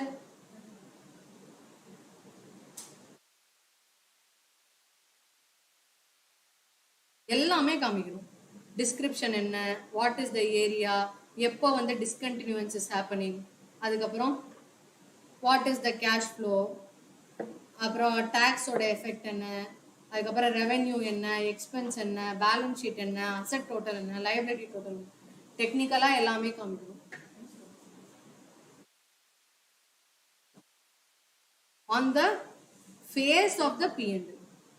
Phase of the P&L காமிப்போம். Revenue from discontinuing operations எவ்வளோ, continuing operations எவ்வளோ. குட்டி ஸ்டாண்டர்ட் தான் இது. But that question I want all of you to see.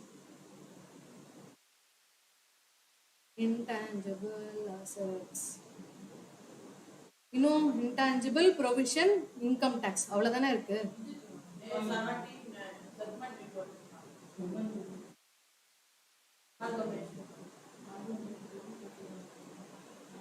Next chapter can we go? AS 26 intangible assets. AS 26 intangible assets. Intangible assets la important areas என்னெல்லாம்? When should a asset be recognized? Intangible asset is an identifiable non-monetary asset without physical substance and held for the use in production or supply of goods or rental or for administrative purposes. It should be non-monetary. What is non-monetary? Physical substance illa, ana it is accounts receivable. Intangible asset kadiyadu. Accounts receivable na monetary asset. So only non-monetary asset shall be an intangible asset, and the same should not have a physical substance. அடுத்து சரி, ஒரு general question. When can a asset be recognized? It is probable that the future economic benefits will flow to the enterprise and the cost can be reliably measured. இதை தவிர 2 point ரொம்ப முக்கியம். ஒன்று identifiability, இன்னொன்று control. What is identifiability? It should be identified separately from goodwill. It should be identified separately from goodwill. What is identified separately from goodwill? அது வந்து ஒரு மாதிரி குட்வில்லா இருக்கு, ஃபியூச்சர்ல எப்பயோ எனக்கு பெனிஃபிட் வரும் அப்படிலாம் கிடையாது. It should be identified separately. அந்த அசட்டையே நான் தனியா ஐடென்டிஃபை பண்ணி தனியா விற்கிற அளவுக்கு it should be separate. And the organization should have the control over the asset. What is control over the asset? Goodwill, அதனால தான் we are not recognizing as an asset. Internally generated goodwill we are not recognizing as an asset because the organization does not have control. What is goodwill? The ability to generate future profits. Correct? இன்னைக்கு சரவண பவன்ல கூட்டம் வருது because of goodwill. நாளைக்கு வராது. Goodwill இருக்கு, நாளைக்கும் கூட்டம் வருமா? வராது. I cannot control over what is happening. That is why internally generated goodwill is not recognized. Why? Because it cannot be identifiable and it cannot be the enterprise cannot exercise any separate control. Okay va? Internally generated goodwill, because it is not recognized because it's not an identifiable resource controlled by the enterprise. Reliably measured at cost. Goodwill oda cost என்னால reliably measure பண்ணவே முடியாது. அப்போ what happens when I acquire an asset? If you are separately acquiring the asset, no problem. Cost of acquisition, other directly attributable expense, less refund, rebate, இதெல்லாம் சேர்த்து plus non-refundable taxes எல்லாம் சேர்த்து you can recognize as the cost of the asset, no problem. PPE ல நம்ம எப்படி recognize பண்ணுவோம்? அதே மாதிரி தான். All the costs of the assets you can add and you can recognize. ப்ராப்ளமே கிடையாது.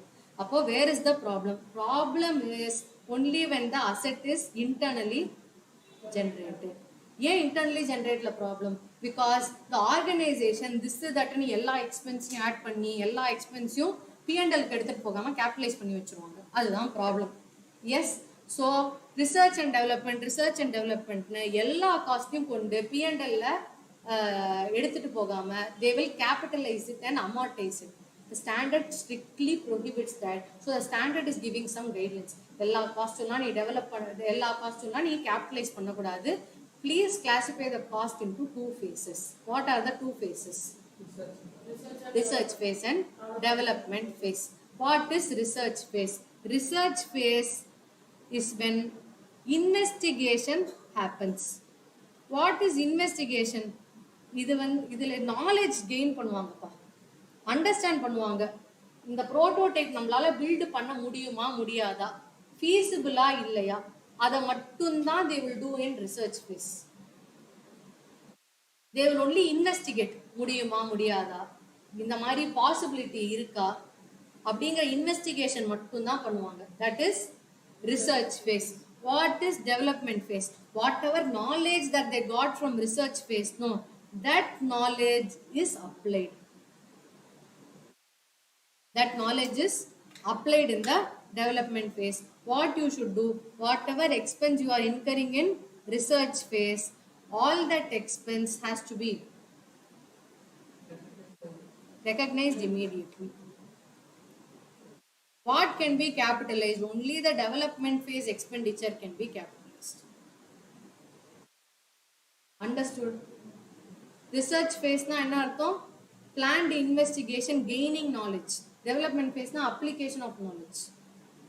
நான் எல்லாமே இதெல்லாம் பண்ண முடியுமா, என்ன பண்ணலாம், ஏது பண்ணலாம், அதெல்லாம் பிளான் பண்றது ரிசர்ச் ஃபேஸ். ஓகே, இது பாசிபிள், நான் இப்போ அதை ப்ராடக்டா டெவலப் பண்ண போறேன், அது development face.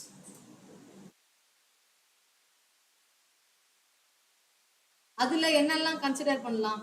In development phase you will consider all the expenses. What are the expenses?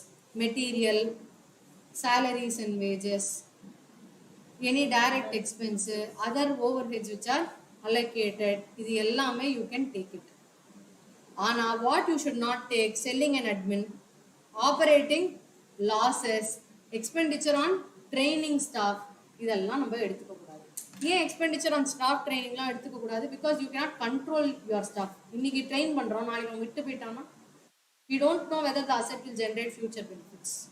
Admin is also not related. So all of these expenses should be clearly excluded while computing the cost of internally generated asset.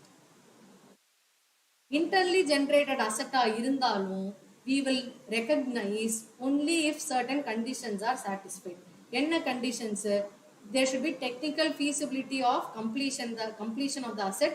We should have the intention to complete, and we should have an ability to use the asset, and we should know whether the asset generate probable economic benefits. Apparam we should have resources, technical, financial feasibility to complete the asset, the ability to measure the expenditure reliably. இதெல்லாம் இருந்தா மட்டும்தான் recognition criteria for internally generated intangible asset. Understood? இது வரைக்கும் ஏதாவது questions இருக்கா? Or am I too fast?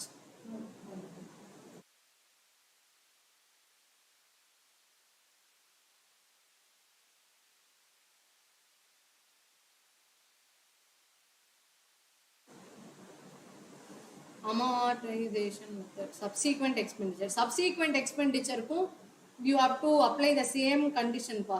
Enna probable that the economic benefits are generated, and it should be in excess of the originally assessed standard. அப்படின்னா என்ன அர்த்தம்? முன்னாடி அந்த அசெட்ல இருந்து எனக்கு வந்து இவ்வளவு கெப்பாசிட்டி இருக்கு, இந்த அடிஷனல் எக்ஸ்பெண்டிச்சர் பண்றதுனால it is going to give me excess benefit. அப்படி இருந்தா மட்டும் please recognize additional expenditure, illana don't recognize. Aduthu amortization period. What is the useful life of an intangible asset? Amortization will happen over the useful life. How to determine useful life of intangible asset?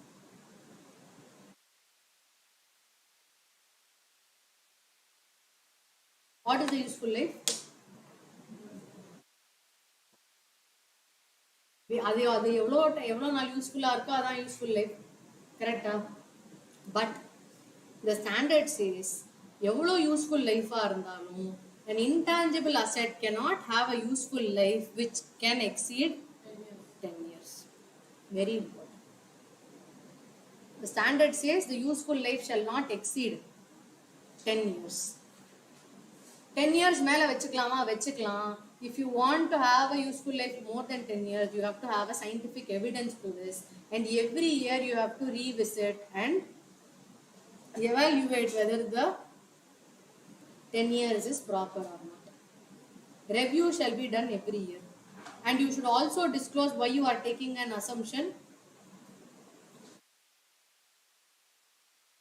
of rebutting 10 years. Every year நம்ம பார்க்கணும் என்ன recoverable value. Annually you have to test for impairment. 10 years மேலன்னு சொல்லியாச்சு, okay பார்த்துக்கலாம் அப்படின்னு விடவே கூடாது. Because you are rebutting the assumption of the accounting standard. Amortization method can be any method, for straight line, diminishing unit of production, anything based on the consumption of economic benefits. அதுல இருந்து நமக்கு எப்படி benefit வருது அப்படின்னு. Residual value, nothing much to see. Every year you have to review the amortization period and amortization method. இதுல frequently asked question என்ன தெரியுமா? Research phase, development phase தான். Retirement and disposal very similar to PPA பா. ஒன்னு disposal or the asset is abandoned, இதுக்கப்புறம் அதுல இருந்து பெரிய யூஸே கிடையாது அப்படிங்கும்போது you will retire the asset. Retirement of asset னா என்ன அர்த்தம்? You will வந்து whatever is the selling price minus carrying value, என்ன gain or loss you will recognize in your books of accounts. Profit on sale of assets அவ்வளவுதான். இல்ல you can write off the asset, whatever is the carrying value you can write it off in your P&L. இதுல main area என்ன தெரியுமா? ஒன்னு 10 years, ஓகேவா? அடுத்து வந்து research phase, development phase, what is the classification, அதுக்கப்புறம் certain assets they will give pa and ask whether the following are capable of being shown as intangible assets. என்னெல்லாம்? expenditure on internally generated brand, masthead, publishing, அதுக்கப்புறம் cost on customer list, அதுக்கப்புறம் வந்து cost spend on employees, இதெல்லாம் whether they are capable of being recognised as intangible asset. அந்த மாதிரி questions will be frequently asked. Yes, clear? Any questions here? Next chapter is provisions, contingent liabilities and contingent assets.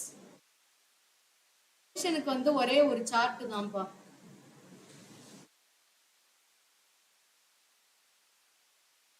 Provision and கண்டின்ஜென்ட் லைபிலிட்டிக்கு ஒரே ஒரு chart. என்ன chart? there is a present obligation and there is a probability in outflow and estimate can be made. இருந்தா என்ன பண்ணணும்?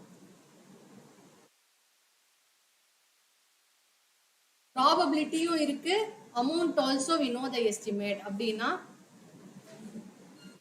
provision will be recognized.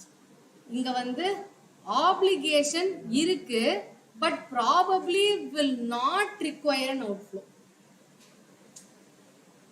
Outflow might happen or might not happen. Probability is very very less. அவ்வளவுதான் contingent liability. அடுத்து outflow of resources is remote. அப்படி இருந்தா no provision, no distribution. புரிஞ்சுதா? இந்த ஒரு சார்ட் மட்டும்தான்.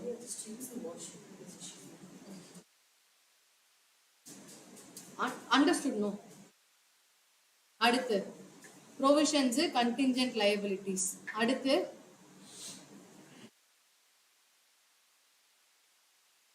contingent assets. What is a contingent asset? Can we recognize contingent asset?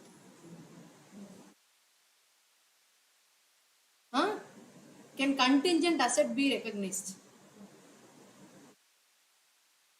Contingent asset should not be recognized. ஏன்னா I don't know what is the output. Income வருமா வராதான்னு தெரியவே தெரியாது. A contingent asset shall never be disclosed in the books of accounts. நிறைய definition இருக்கும்பா, probable outflow, possible outflow, அதெல்லாம். But இந்த table ஞாபகம் வச்சிருந்தாலே you can solve majority of the answers. I would expect all of you to go and look at good number of questions for this.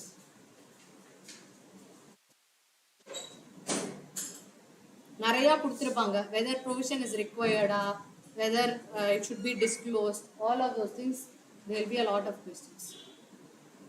அடுத்து இல்ல reimbursement ஒரே ஒரு concept இருக்கு. Okay, this is one concept which this tree also you can see same logic la தான் they would have given.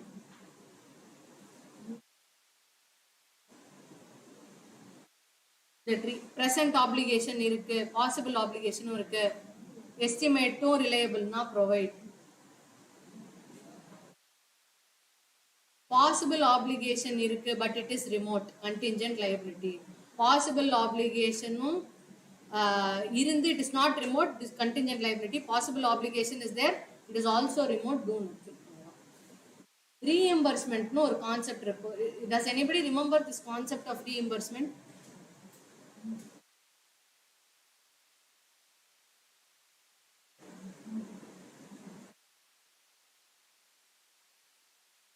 ஞாபகம் இருக்கா இல்லையா? we drew a chart for this. எல்லாத்துக்குமே சார்ட் தானே போடுறோம்.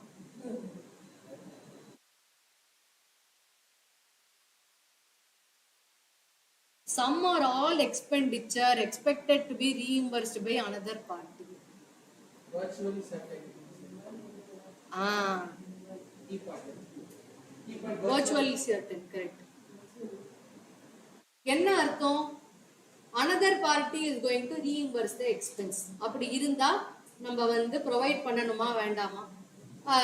This I can explain with one classic example pa. Offshore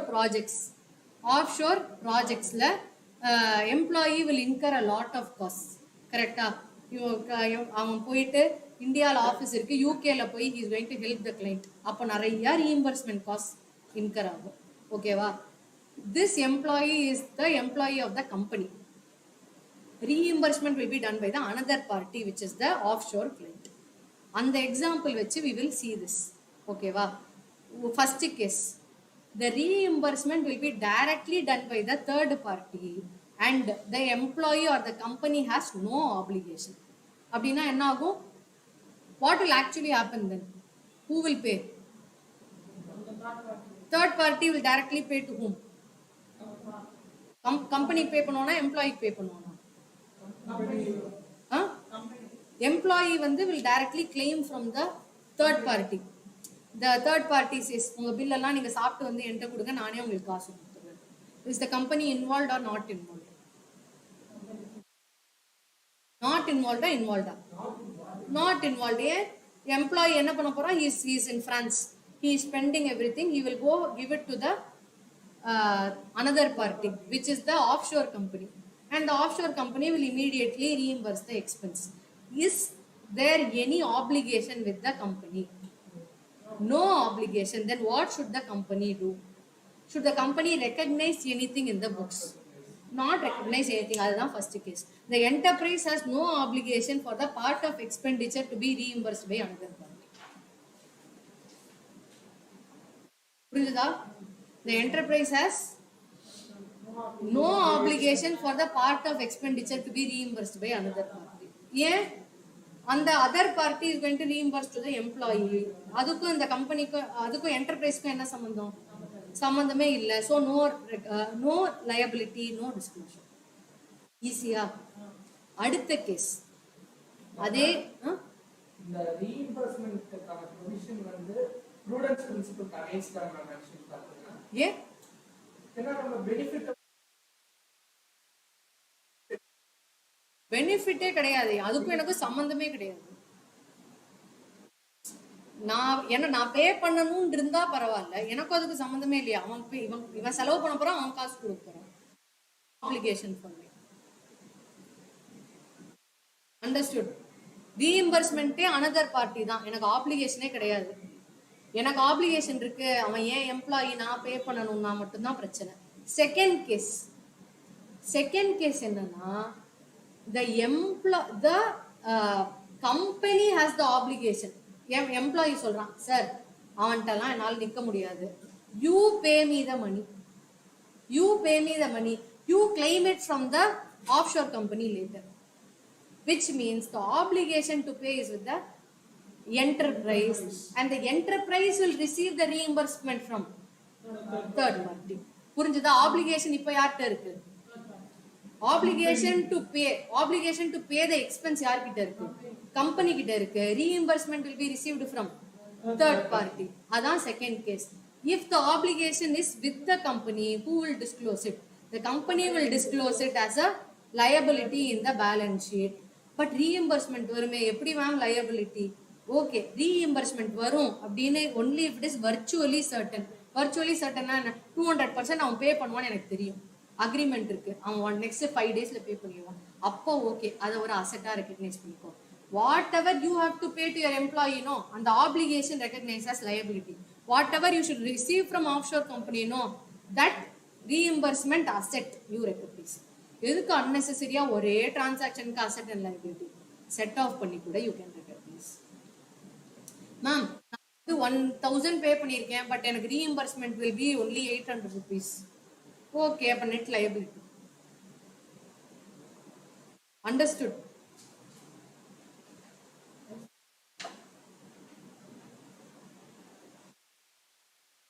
But nowhere should the amount recognized for reimbursement will exceed the liability. ஏன் இத standard தெளிவா சொல்லியிருக்கான் தெரியுமா? reimbursement will be 800, ஆனா employee spend பண்ணதே 500. அப்ப 800 அசெட், 500 liability, நெட்டா அசெட் 300 கம்பெனி will give. கொடுப்பானா? ஒண்ணுமே கொடுக்க மாட்டான். 500 liability இருந்தா up to 500 only he will give you reimbursement. Understood? Third case, reimbursement பண்ணிட்டாம்பா company, obligation is with whom? The company has reimbursed, but அந்த offshore company is not happy with their performance. They are telling we will not reimburse anything. Offshore company says we will not reimburse anything. அப்போ what you will do? Logically what you will do? நம்ம தான் பே பண்ண போறோம், so what we will do? We will recognize in my books only liability to the extent of the obligation. Asset, no asset will be recognized. அதே தான் ப்ரொவிஷன்ல கொடுத்திருக்கு. If you study this without the example, nothing you will understand.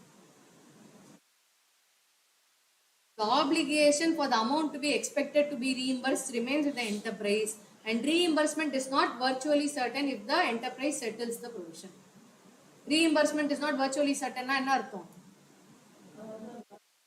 உங்கிற நம்பிக்கையே கிடையாது. So the expense reimbursement is not recognized as a asset, but you can disclose it.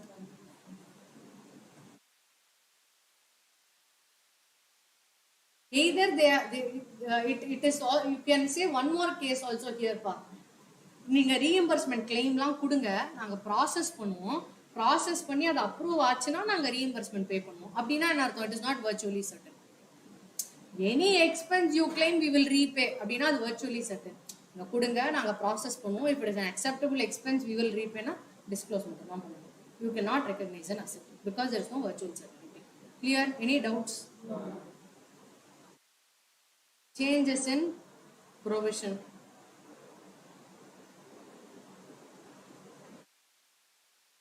Action நகர்த்த வேண்டியதான்.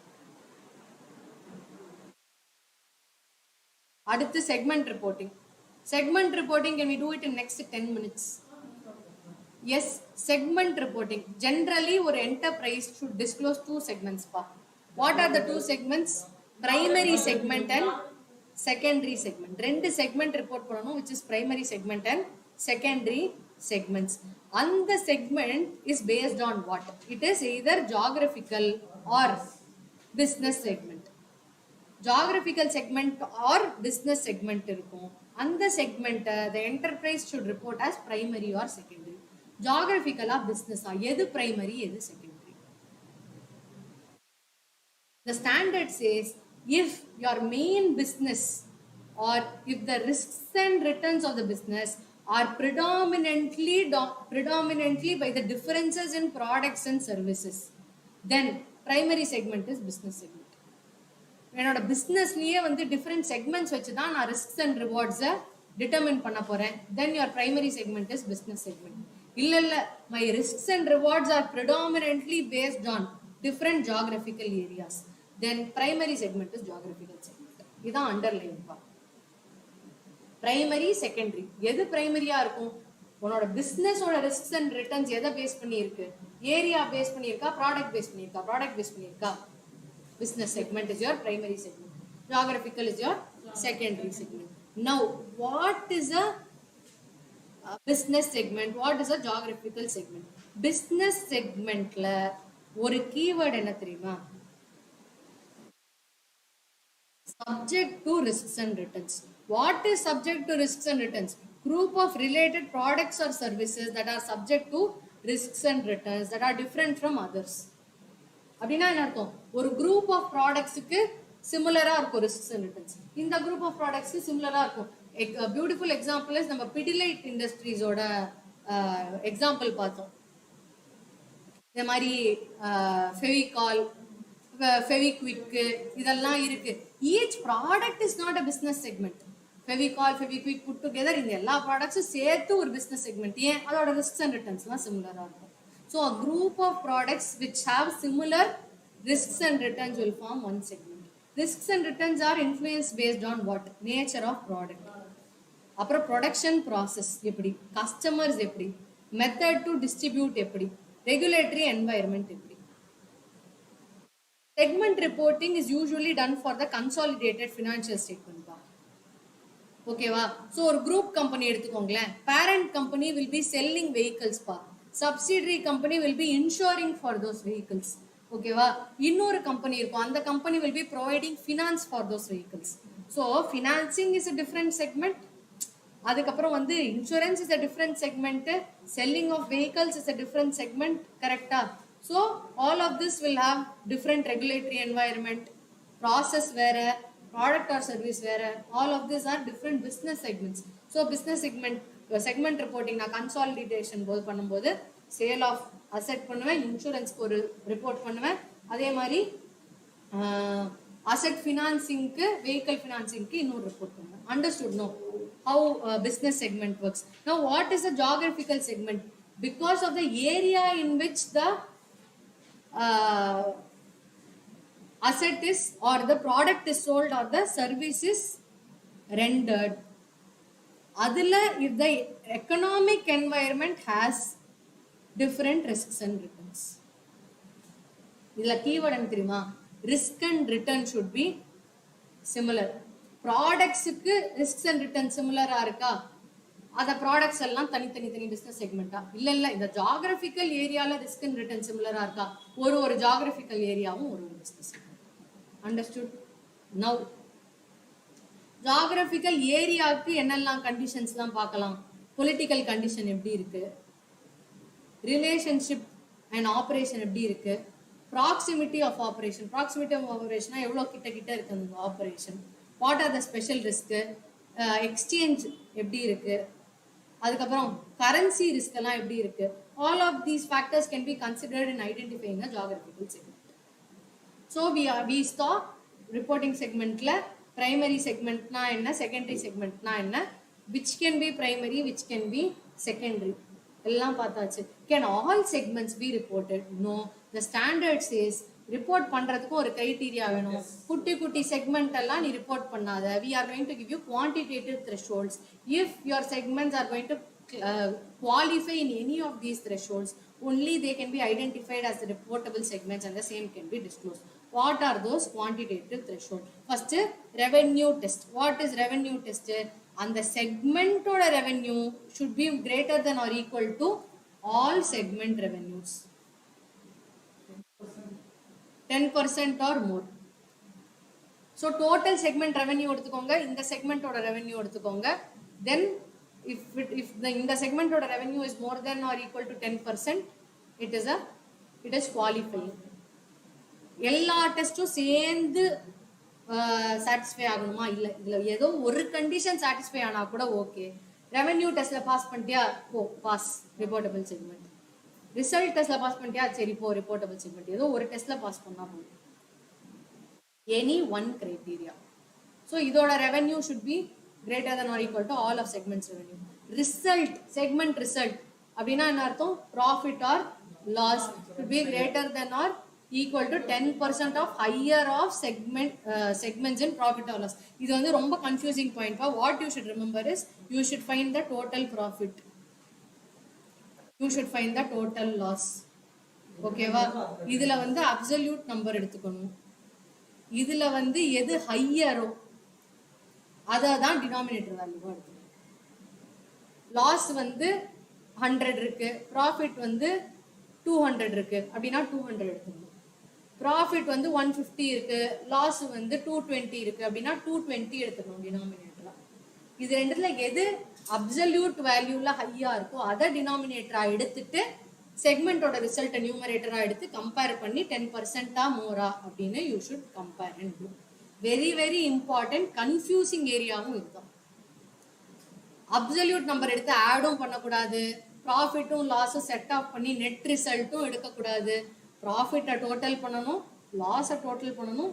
ரெண்டுத்துல absolute வேல்யூல எது ஜாஸ்தியா இருக்கோ அதை தான் டினாமினேட்டரா கன்சிடர் பண்ணி 10% ஆர் மோர் கிரைட்டீரியா அப்ளை பண்ணணும். புரிஞ்சுதா? அசெட்ஸும் segment asset should be more than 10% of all segment asset. அடுத்து மேனேஜ்மெண்ட் ஃபீஸ். இது எதுலையுமே கிளாசிஃபை ஆகல. But management feels this is a segment. கண்டிப்பா நான் யூசர்ஸ்க்கு ஹைலைட் பண்ணணும். Okay. All segments, one more thing I should do, I should put it in 75% test. What is 75% test? I should see if all reportable segments அதோட revenue is more than 75% of enterprise revenue. So segment 1 plus segment 2 வரிசையா எல்லா செக்மெண்ட்ஸையும் add பண்ணா this should be more than 75% of enterprise revenue. புரிஞ்சுதா? அப்போ 75% வரல ma'am, 60% தான் வருது. 75% வர வரைக்கும் புது புது செக்மெண்டா கம்ப்யூட் பண்ணி ரிப்போர்ட் பண்ணணும். புரிஞ்சுதா? 20% தான் செக்மெண்ட் ரிப்போர்ட்டிங் வருதுன்னா 20% வச்சு என்னப்பா பண்ணுவாங்க யூசர்ஸ் ஆஃப் ஃபினான்ஷியல் ஸ்டேட்மெண்ட்ஸ்? புரிஞ்சுதா? ஃபர்ஸ்ட் அந்த மூணு டெஸ்ட்ல ரிப்போர்ட் ஆகுற செக்மெண்ட்ஸ் டோட்டல் பண்ணுவாங்க அந்த ரெவென்யூ எல்லாம். Correct correct correct. அதுல 75%. அதுவும் எக்ஸ்டர்னல் ரெவென்யூ மட்டும் தான் எடுக்கணும். இன்டர் செக்மெண்ட் ரெவென்யூலாம் இருக்கக்கூடாது. Generally segment revenue has 3 things பா. ஒன்னு டைரக்ட் ரெவென்யூ, இன்னொன்னு அலோகேட்டட் ரெவென்யூ, அடுத்து inter segment revenue. Direct revenue, allocated revenue, inter segment revenue. What is inter segment revenue? Segment A segment பிக்கு sale பண்ணுவோம், செக்மெண்ட் பி செக்மெண்ட் சிக்கு, அந்த ரெவென்யூவும் வரும். ஆனா அந்த கம்ப்யூட்டேஷன்ல எக்ஸ்டர்னல் ரெவென்யூ மட்டும் தான் எடுக்கணும். இது ரெண்டு மட்டும் தான் எடுக்கணும். ஓகேவா? What it does not include? It does not include all finance items பா. It does not include all investment items. அவ்வளவுதான். ஃபினான்ஸ் ஐட்டம்னா என்ன? இன்ட்ரெஸ்ட் இருக்கு, அதுக்கப்புறம் வந்து டிவிடெண்ட் இருக்கு, இதெல்லாம் வராது. இன்வெஸ்ட்மெண்ட் ஐட்டம்ஸ்னா என்ன? ஒரு gain on investment, gain on sale of asset, அதுக்கப்புறம் வந்து டெட்ஸ் எல்லாம் வந்து எக்ஸ்டிங்விஷ் ஆகுது, எதுவுமே வரக்கூடாது. ஆப்ரேட்டிங் மட்டும்தான் வரும்.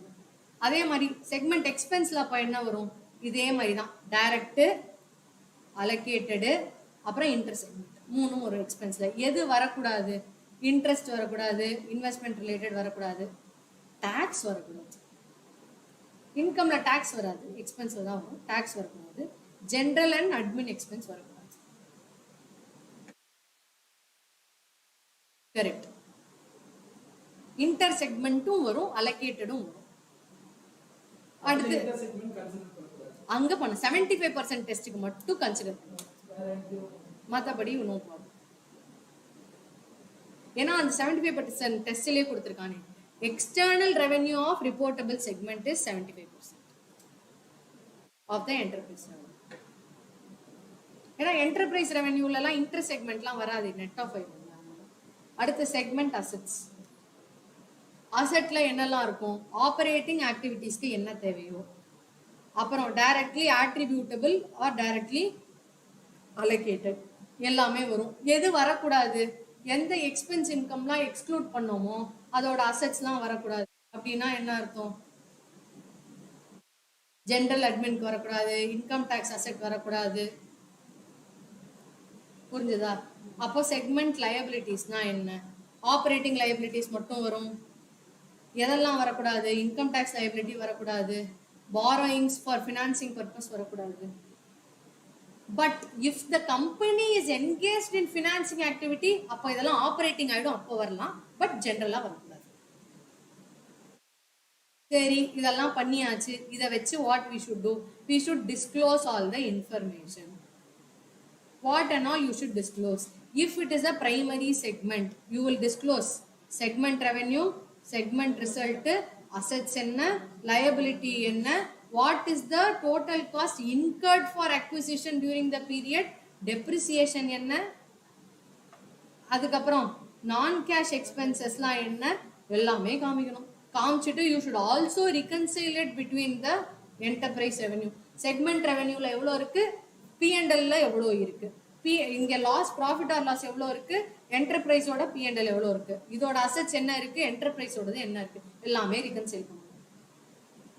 Only for primary segment. Meaning என்ன, பிசினஸ் செக்மெண்ட் பிரைமரியா இருந்தா அதுக்கு எல்லாமே ஒரு பிசினஸ் செக்மெண்ட்டுக்கும் என்னன்னு போடும். நான் சொன்னேன்ல, வெஹிக்கல் ஃபினான்சிங்க்கு எவ்வளோ, இன்சூரன்ஸுக்கு எவ்வளோ, அப்புறம் வெஹிக்கல் சேல்ஸுக்கு எவ்வளோ, அந்த மாதிரி தனித்தனியா இதெல்லாம் ரெவென்யூல இது ஃப்ரம் தீஸ் திங்ஸ் அப்படின்னு யூ ஷுட் டிஸ்க்ளோஸ் செப்பரேட்லி. ஏன்னா கன்சாலிடேஷன்ல எல்லாத்தையும் ஆட் பண்ணி P&L தானப்பா இருக்கும், அதுல பிரேக்கப் இருக்காது இல்ல, அதனால தான் we are doing segment reporting. அப்ப செகண்டரி செக்மெண்ட்னா என்ன பண்ணணும், அவ்வளோலாம் பண்ண தேவையில்ல. ஜஸ்ட் ரெவென்யூ என்ன ஃப்ரம் எக்ஸ்டர்னல் கஸ்டமர், அதுக்கப்புறம் செக்மெண்ட் அசெட்ஸ் எவ்வளோ, what segment asset, 10% or more of total அசெட்ஸ்ல இருந்தா எவ்வளோ செக்மெண்ட், அப்புறம் tangible or intangible fixed asset acquire பண்றதுக்கு என்னெல்லாம் காஸ்ட், அதுவும் 10% or more of total assets, இது இருந்தா போதும். எல்லா ரெவென்யூ என்ன, what are the assets which are more than 10% of total assets, what are the assets purchased of the total assets, இதெல்லாம் மட்டும் காமிச்சா போதும். If it is a secondary segment. பிரைமரியா இருந்தா எல்லாமே காமிக்கணும்பா, செகண்டரியா இருந்தா இந்த பேசிக் 3-4 பாயிண்டர்ஸ் மட்டும் போதும். With that we come to the end of AS 17, which is segment reporting. புரிஞ்சுதா? இதுல இந்த டெஸ்ட் தான்ப்பா ரொம்ப important. Revenue test, result test, asset test எல்லாமே 10%. இந்த டெஸ்ட்ல குவாலிஃபை ஆகல, பட் மேனேஜ்மெண்ட் சேஸ் ஓகே, அதுக்கப்புறம் 75%. இது எக்ஸ்டர்னல் ரெவென்யூல இந்த ரிப்போர்ட்டட் செக்மெண்ட்ஸ்லாம் 75% இருந்தது அப்படின்னா, more than or equal to 75% இருந்தா it is a reportable segment. Understood? Any questions? Segment revenue என்ன கம்ப்யூட் பண்ணுங்க அந்த மாதிரிலாம் பெருசா கேட்கவே மாட்டாங்க. இதுல ஒரு கொஸ்டின் இருக்கும் ரிப்போர்ட்டபிள் செக்மெண்ட்ஸ்ல. அதே மாதிரி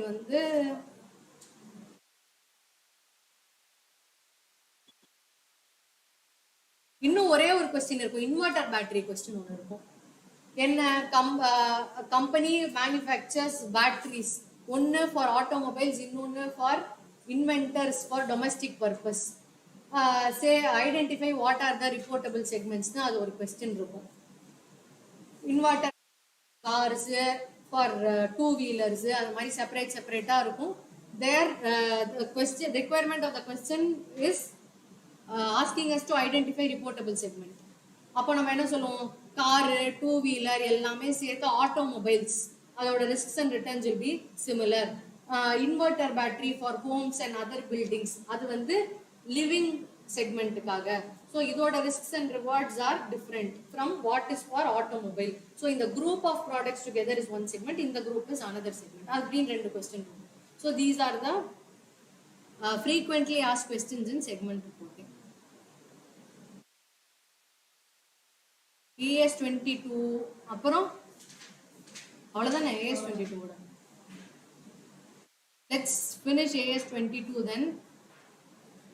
சரி, AS 22 deals with accounting for taxes on income. ஓகேவா?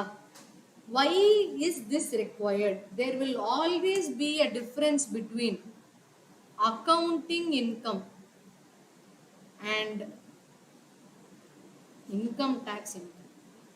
Or I will even say there will always be a difference between accounting profit and income tax profit. Correctா? எப்போதுமே டிஃபரன்ஸ் இருக்குமா? Why some items will be allowed today, but in P&L it is an expense, but it will not be allowed under income tax. அது சில எக்ஸ்பென்சஸ்லாம் set off பண்ணி நான் net profit காமிப்பேன், but income டேக்ஸ்ல set off carry forward ப்ரொவிஷன்ஸ்னால depreciation cannot be used to set off IFOS. அது மாதிரி கெயின்ஸ்லாம் இருக்குல்ல, அந்த கெயின்ஸ்க்கெல்லாம் டெப்ரிசியேஷன் யூஸ் பண்ண முடியாது. ஸோ நான் என்ன பண்ணுவேன், லாஸ் இருக்கு ஆனாலும் செட் ஆஃப் பண்ண முடியாதனால நான் கேரி ஃபார்வர்ட் பண்ணணும். அந்த மாதிரி there are different provisions. அதனால what will happen, there will always be difference between accounting profit and income tax profit. But for matching concept, I should always be accounting for income tax based on account. Correct? But my current tax or tax expense for the year will be based on IT. Tax expense for the year na enna artham, இந்த வருஷம் current year க்கு என்ன tax pay பண்ணனும், income tax profit base பண்ணி தான் I will pay current tax. கரெக்ட்டா? ஆனா accounting profit படி வேற tax வரும். அதுவும் கரெக்ட்டா? But not always will the accounting profit be considered for income tax, because the differences will be of two types. One, timing difference, இன்னொன்னு permanent difference. What is the timing difference? இப்போ வந்து allow ஆகலப்பா expense, ஏன்னா அது cash basis. So this year it is disallowed, but next year it will be allowed. So this year I am not, this year I will pay tax, but next year I will use it as a deduction. அதே மாதிரி depreciation, இந்த வருஷம் I will not use the depreciation because எனக்கு அது set of பண்ற மாதிரி பிஜிபிபியில் வேற ஐட்டமே இல்லை. So I'm going to carry forward it. Okay, அந்த மாதிரி item. So which means what, today there is a difference, but it is capable of being reversed in one or more subsequent periods. What is a permanent difference? அந்த difference வந்து it will never resolve, meaning it is a permanent disallowance. ஒரு income tax பர்பஸ்ல பர்மனண்டா இது டிஸ்அலவன்ஸ் தான். இதெல்லாம் எனக்கு அப்புறம் credit கிடைக்காது, அப்புறம் ரிவர்ஸ் பண்ண முடியாது, எதுவுமே பண்ண முடியாது. அப்போ பர்மனன்ட் டிஃபரன்ஸ்ல நான் டாக்ஸ் கம்ப்யூட் பண்ணி ஒண்ணுமே பண்ண முடியாது. Only temporary timing difference. If I pay tax today or if I make provision today, it will get set off later. Correct? Or if I didn't make provision today, tomorrow I have to make provisions. Why? Because of the nature of the difference. Inniki depreciation I have not taken as deduction, but tomorrow I can take deduction. So what the standard is telling, for this you are deferring the tax incidence. Correct? Due to the provisions of income tax, you are deferring the tax incidence. So this is called deferred tax. So tax expense for the year will comprise of two components. One, current tax, another one is deferred tax. One current tax, another one is deferred tax. Current tax enna பண்ணுவேன், I will pay to the income tax authority. Deferred tax ஒண்ணுமே பண்ண மாட்டேன், it will be shown in the balance sheet. It will be shown in the balance sheet. How to arrive deferred tax? Deferred tax is nothing but timing difference into tax percentage. Timing difference into tax percentage. அவ்வளவுதான் deferred tax. Ma'am, the deferred tax asset or liability? Can somebody tell me how to identify whether the timing difference will result in deferred tax asset or deferred tax liability?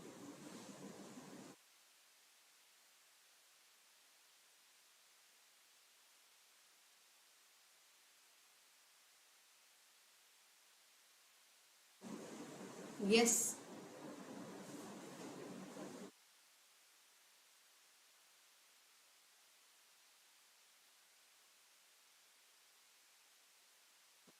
If I pay more tax,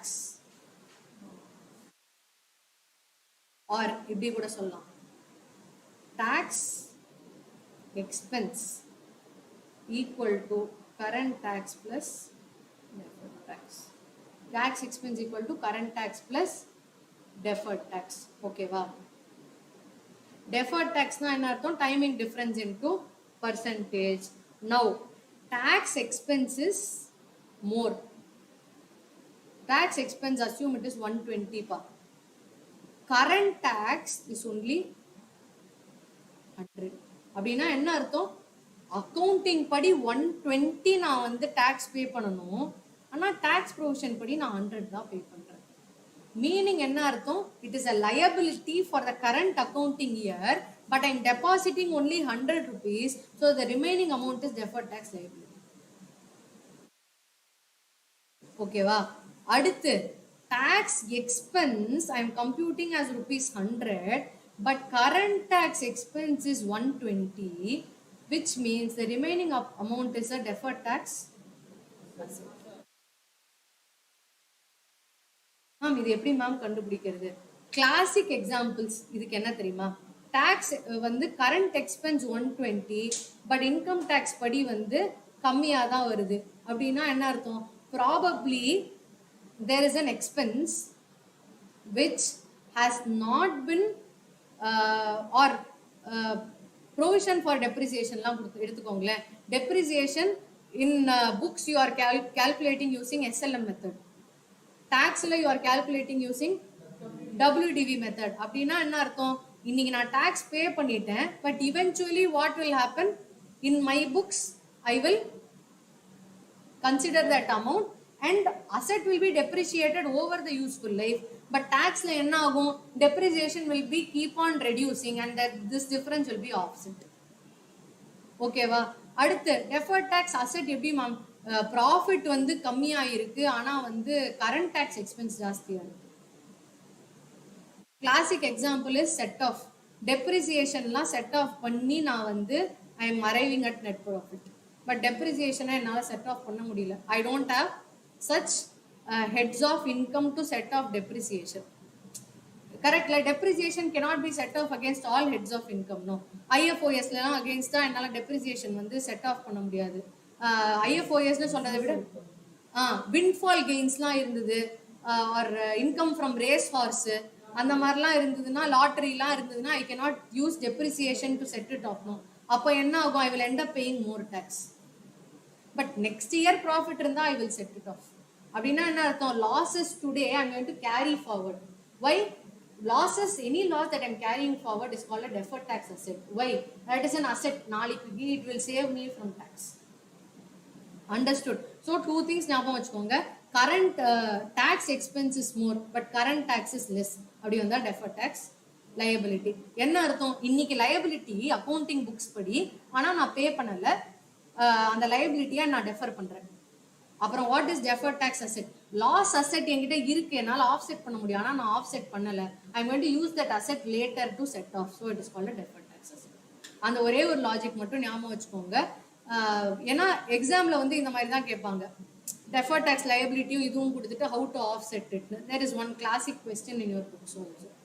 Accounting profit is so much, income tax profit is so much. Compute the deferred tax asset and liability every year. So ரெண்டுத்துலயும் percentage apply பண்ணி based on whichever is higher you have to tell whether it is a deferred tax asset or liability. Clear? Now please remember one thing, deferred tax asset or liability because of the nature of the asset or liability. Meaning என்ன அர்த்தம்? difference temporary difference தான், timing difference தான். அப்போ eventually it will get offset. ஏதோ ஒரு டைம்ல it will become zero. Yes, can I net off deferred tax asset and liability? Yes, you can net it off. You can show it together as என்ன ஒரே ஒரு condition என்னன்னா, it should belong to the same government. ஏன் same government? Say it is MNCன்னு வச்சுக்கோங்களேன். ஒரு சிங்கப்பூர்ல ஒரு பிரான்ச் இருக்கு, அங்க டாக்ஸ் கட்டணும். இந்தியாவில் ஒரு பிரான்ச் இருக்கு, அங்க டாக்ஸ் கட்டணும். துபாயில் ஒரு பிரான்ச் இருக்கு, அங்க டாக்ஸ் கட்டணும். இங்க deferred tax asset வருது, இங்க deferred tax liability வருது. செட் ஆஃப் பண்ண முடியுமா? முடியாது. It can be set off only, it can be settled on net basis and it is levied by the same government,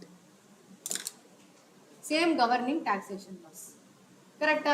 Different countries can give rise to different timing difference. அப்போ different deferred tax asset, different deferred tax liability set off பண்ண முடியுமா? முடியவே முடியாது. Same governing lava இருந்தா மட்டும்தான் I can set off deferred tax asset and liability. Are you able to follow this? Any questions? Quick summary is current tax plus deferred tax equal to tax expense for the year. Current taxும் deferred taxுக்கும் இருக்கிற difference, deferred tax asset-ஆ liability-ஆ? நான் நிறைய tax provide பண்ணியிருக்கேன், ஆனால் கொஞ்சம் தான் pay பண்ணுறேன். I provided more, I providing for future liability, deferred tax liability. எங்கிட்ட நிறையா லாஸ் இருக்கு, ஆனால் ஆஃப்செட் பண்ண முடியல. கம்மி டேக்ஸ் தான் பே பண்ணணும், ஆனால் நான் நிறையா டேக்ஸ் பே பண்ணிட்டேன். ஓகே, உன்கிட்ட ஒரு அசெட் இருக்கு, ஒரு லாஸுங்கிற அசெட் இருக்கு. Loss is an asset. கரெக்டா? ஏன்? நாளை பின்ன அதை டேக்ஸ் லைபிலிட்டியை குறைக்கும். Which means it is a deferred tax asset. I am paying more tax than what is required because I am not able to offset the loss. Loss is an asset, deferred tax asset. I am paying less liability but I have to pay more. Meaning என்ன? கவலையே படாத, இந்த liability நீ நாளைக்கு பே பண்ண போற. Meaning this liability is deferred, it is a deferred tax liability. கிளியரா difference புரியுதா? deferred tax assetக்கும் liabilityக்கும். Yes, with that we complete all the accounting standards pertaining to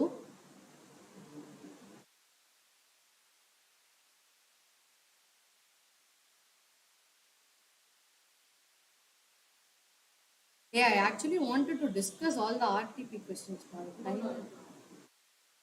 exam முன்னாடி ஆர்ப்பாக இருக்கிறீங்க. இது பாருங்க, இது ஒரு question. we have to find what is the annual lease payment.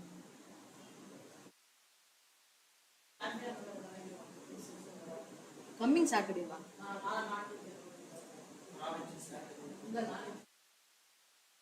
Next week. அதுக்குள்ள யார் வருவா exam? Hey guys, whoever is online, can you confirm if we have to continue for group 1?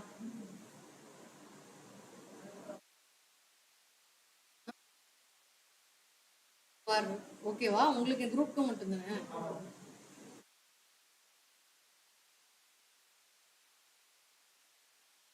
இதெல்லாம் பாருங்க, ரைட்ஸ் கொடுத்துட்டு they have asked you to find theoretical x rates.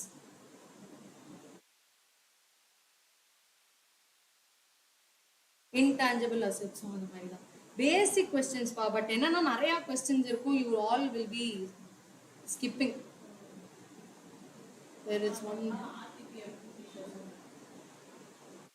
எடுக்கிறத பத்தி எனக்கு பிரச்சனையே கிடையாது. At least people should be here to, even if 4 or 5 people are there, I will be more than happy to.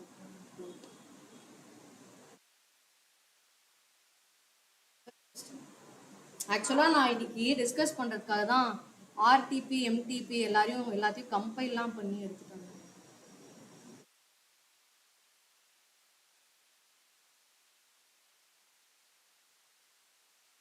MTB இந்த கொஸ்டின்லாம் பாருங்க, திஸ் இஸ் கிளாசிக். புக்ல என்ன question இருக்கோ அதே கொஸ்டின்.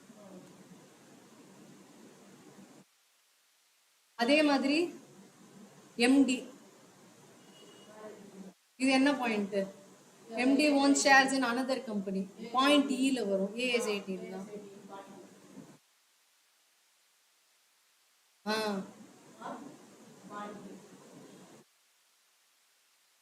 அதுக்கப்புறம் இன்கம் ரெகக்னிஷன் கன்சைன்மெண்ட் பேசிஸ்ல இருந்தா எப்படி ரிஸ்க்ஸ் அண்ட் ரிவார்ட்ஸ். இது பாருங்க கிளாசிக், அப்படியே left from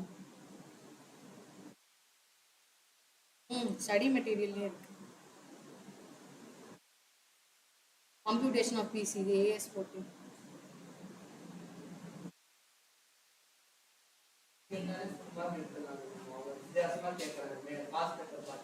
But the problem is coverage தான்ப்பா எல்லா இடத்துலையுமே. என்னன்னா அது ஸ்டடி மெட்டீரியல் கொஸ்டினாவே இருக்கும். ஆனா நம்ம இம்பார்ட்டன்ட் கான்செப்ட்ஸ்னு ஃபர்ஸ்ட் கொஞ்சம் பேஜை மட்டும் படிச்சுட்டு விட்டுரும். இப்போ இந்த ரீஇம்பர்ஸ்மெண்ட்லாம் இருக்குல்ல, ஐ see it as a potential question. எப்பயோ ஒரு தடவை அந்த மாதிரி ஒரு கொஸ்டின் கேட்டான்னு வச்சுக்கோங்க, நிறைய பேருக்கு அது எங்கேயுமே பார்த்துருக்கவே மாட்டாங்க. ரெகுலரா ப்ரொவிஷனுக்கு ப்ராபபிள் அவுட்ஃப்ளோ, ரிமோட் இதை மட்டுமே படிச்சுட்டே போயிட்டு இருப்பாங்க. Coverage is the problem.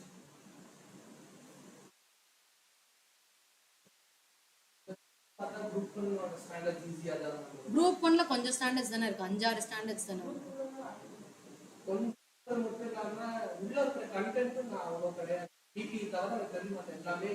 Easy standards தான் ஆக்சுவலா. குரூப் 1 பொறுத்த வரைக்கும் நமக்கு நம்பர் ஆஃப் ஸ்டாண்டர்ட்ஸே பாருங்க, 1 2 3 10 11 12 13 16.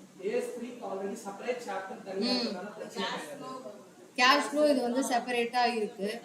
அப்புறம் இன்வெஸ்ட்மெண்ட்டும் இருக்கு. 11 தானே இல்ல, இன்வெஸ்ட்மெண்ட் அதுக்கும் நமக்கு தனி சாப்டரே கொடுத்தாச்சு, இன்வெஸ்ட்மெண்ட் அக்கௌண்ட்ஸுக்கு. அது போக பாத்தீங்கன்னா 4-5 ஸ்டாண்டர்ட் தான் இருக்கும். ஆக்சுவலா 1 மணி நேரம் உட்காந்தா அதுவும் ரிவைஸ் பண்ணி வச்சிருந்தோம்.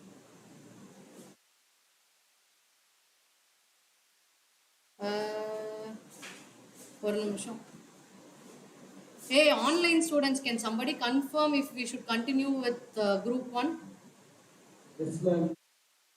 Sure, ah? Yes, ma'am. அப்போ ஒன்று பண்ணலாமா? Can we take 10 minutes break and then do it? ஒரு மணி நேரத்தில் குரூப் ஒன்றும் முடிச்சிடலாம். அட்லீஸ்ட் எல்லா ஸ்டாண்டர்ட்ஸும் முடிச்ச மாதிரி இருக்கும். Yes, ma'am. Others you are writing only group 2? Varsha, Harshin, Dawood. Yes, ma'am. Okay then. Group 2, if you have any questions, you can ask now. Any questions in whatever we covered so far?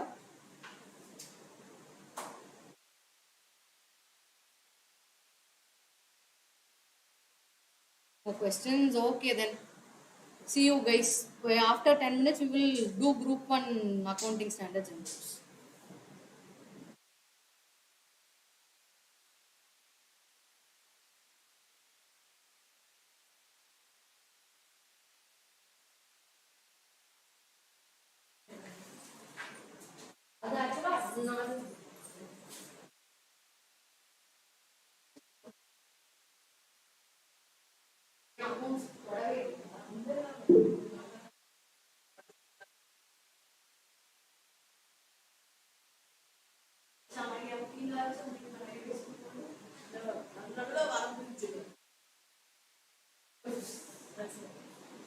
இந்த class வச்சது எனக்கு revision அப்போ நான் last time குரூப்ல எழுதினேன். நான் பண்ண major mistake வந்து அக்கௌண்டிங் ஸ்டாண்டர்ட்ஸ் ப்ராப்பரா ரிவைஸ் பண்ணல.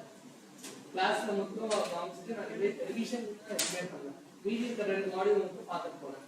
20 மார்க்ஸ் ஜஸ்ட் 0.5 மார்க்ஸ் தான் கிடைச்சது. ஆனா அந்த 20 மார்க்ஸ் ஈஸியான கொஸ்டின்ஸ். கொஞ்சம் ரிவைஸ் பண்ணிருந்தா 20 வரும். Keywords miss ஆயிடும். S on மட்டும் நான் கீவேர்ட் அதுதான் நான் வெறும் ப்ரொவிஷன்ஸ் நான் ஃபாலோ பண்ணுவேன். வெறும் சம்மனா அந்த அதனால உங்களுக்கு ஸ்கோரிங் அது வந்திருந்தா நான் exams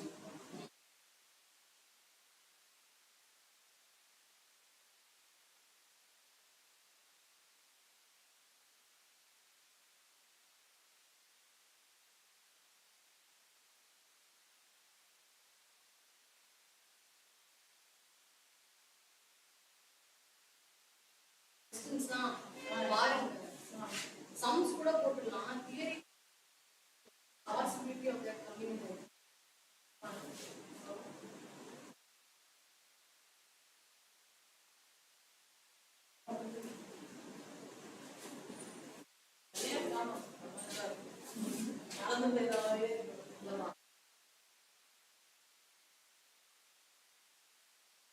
At least YouTube page try பண்ணலாம்.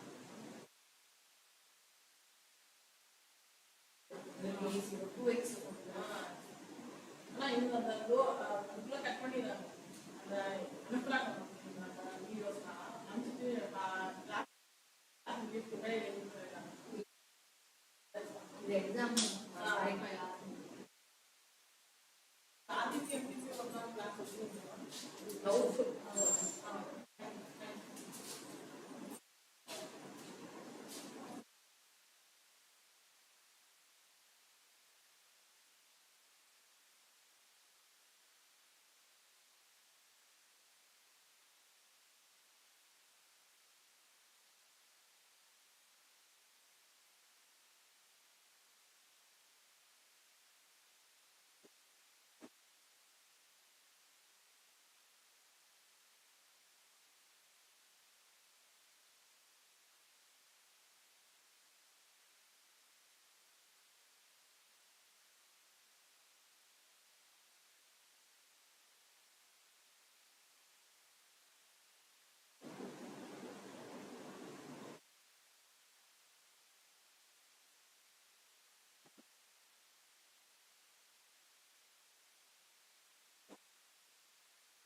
அவுட் சைட் வேற ஸ்டேட்ஸ் போகலாம்.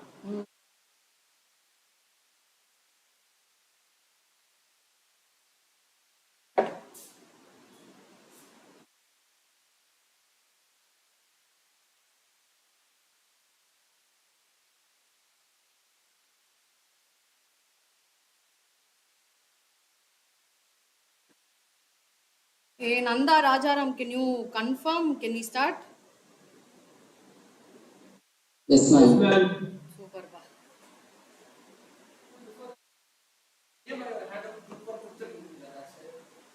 இருக்கு. பிசிக்கல் இங்க இருக்க வாய்ப்பு இல்ல, பட் அந்த காப்பி வேணா ஐ கேன் சென்ட்.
இந்த டிரைவ்ல இருக்குப்பா, நான் உங்களுக்கு அனுப்பிச்சிருக்கேன்.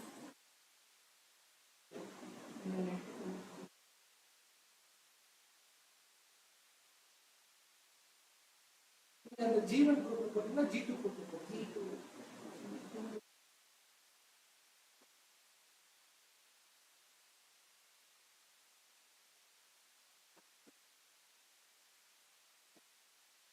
ஃபோக்கஸ் கவர் இருக்கு. ஆட் பண்ணுங்க.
அதே ரெஃபரன்ஸ் கான்ஃபிகரேஷன் அதான்.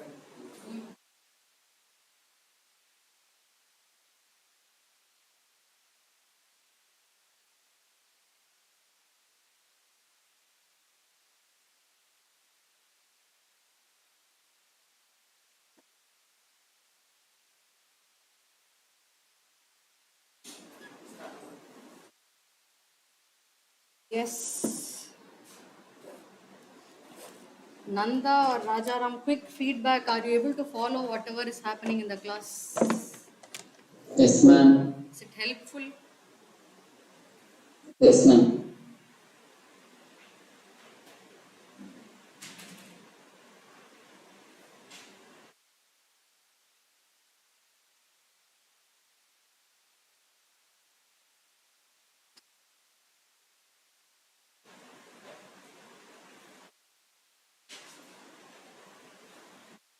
Okay. Group one we have ஒரு 5-6 standards தான் பாவி, so we'll quickly close. ஓகேவா? AS1 disclosure of accounting policy. AS1ல வந்து we cover two things. என்ன?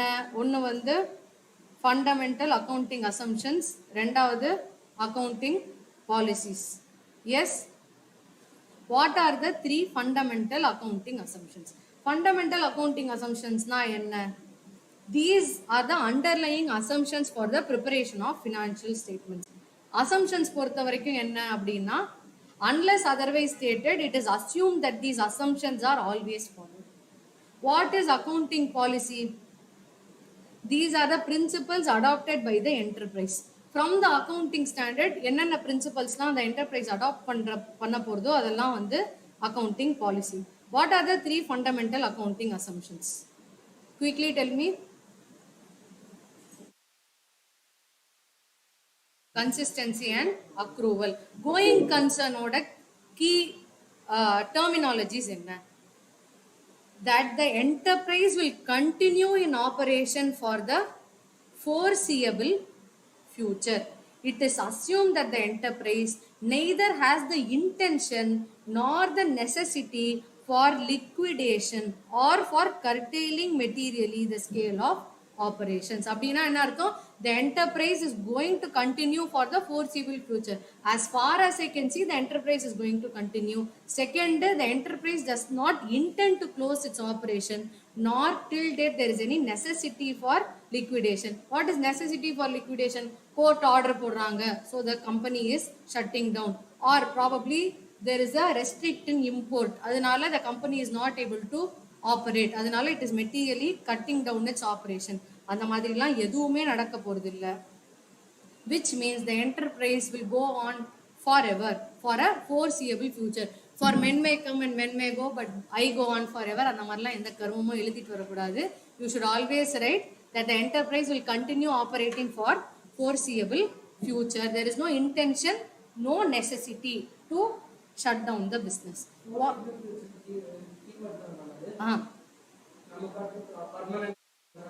அதெல்லாம் எழுதக்கூடாது. It will go on forever. அந்த மாதிரிலாம் எதுவுமே எழுதக்கூடாது. அதெல்லாம் எழுதக்கூடாது. ஏன்னா கீவேர்ட்ஸ்னா என்னப்பா? வாட் த ஸ்டாண்டர்ட் சேஸ், இதுதான் வந்து ஸ்டாண்டர்ட்லயே போட்டிருக்கு. Which means when we quote as provision, we will quote what the standard exactly says verbatim. What is consistency? Policies are to be consistent from one period to another. Year on year, you have to apply the same policy. What is accrual concept?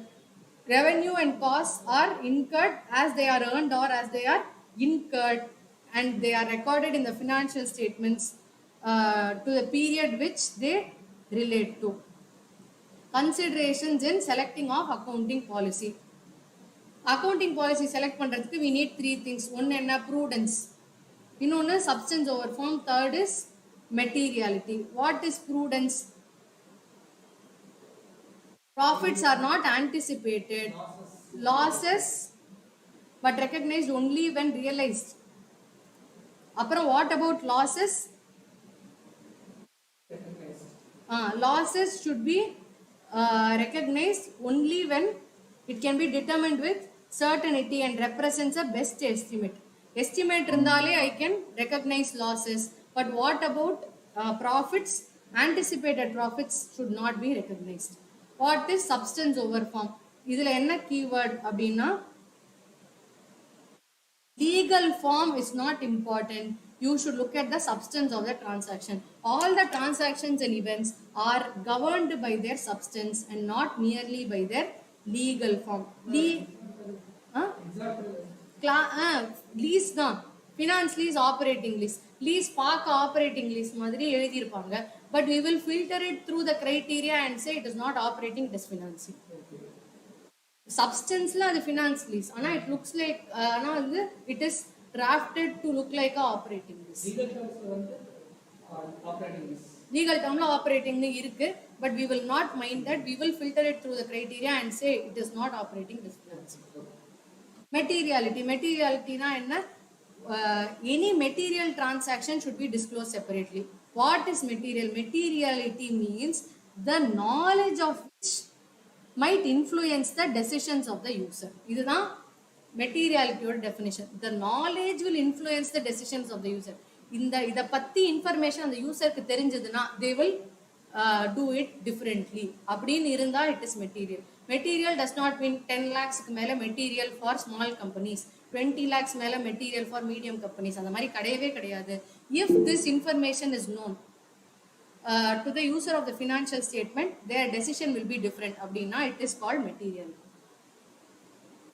Now, fundamental accounting assumptions na enna padichitom. What is the disclosure requirement according to fundamental accounting assumption? Follow pannina, nothing to be disclosed. It is like lungs pa. If somebody is breathing properly, will you go to the doctor? No.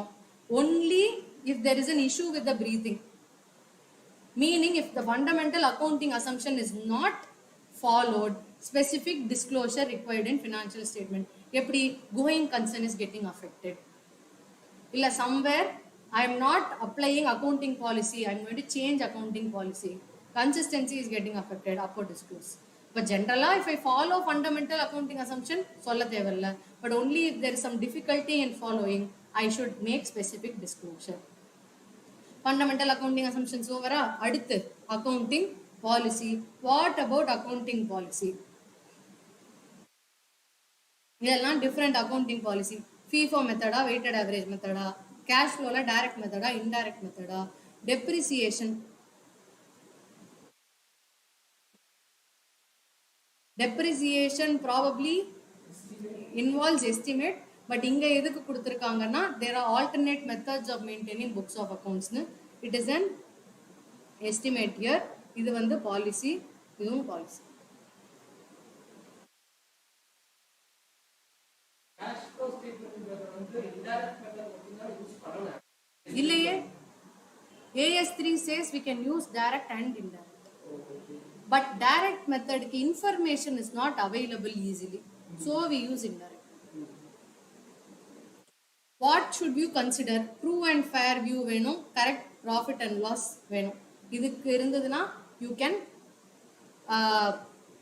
select any accounting policy. அதில் வந்து எந்த ரெஸ்ட்ரிக்ஷனுமே கிடையாது.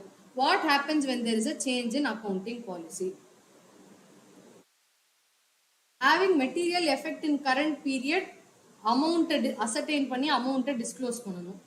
No, I am not able to ascertain the amount, na just disclose the fact. Meaning enna, whenever there is a change in accounting policy, you definitely have to disclose. Amount ascertain பண்ண முடிஞ்சா effect of the amount. Amount ascertain பண்ண முடியல அப்படின்னா fact மட்டும் disclose பண்ணணும். No, there is no material effect. அப்படியா? Okay, fact only disclose. Material effect இருந்தது அப்படின்னா amount and fact. இல்ல material effect இல்ல, fact should be disclosed. Why? We are changing an accounting policy.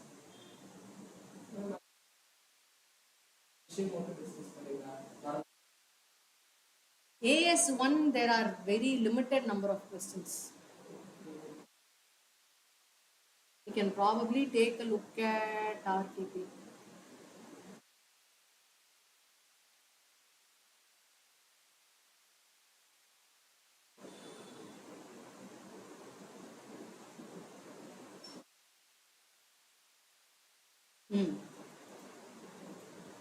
ரொம்ப limited questions pa.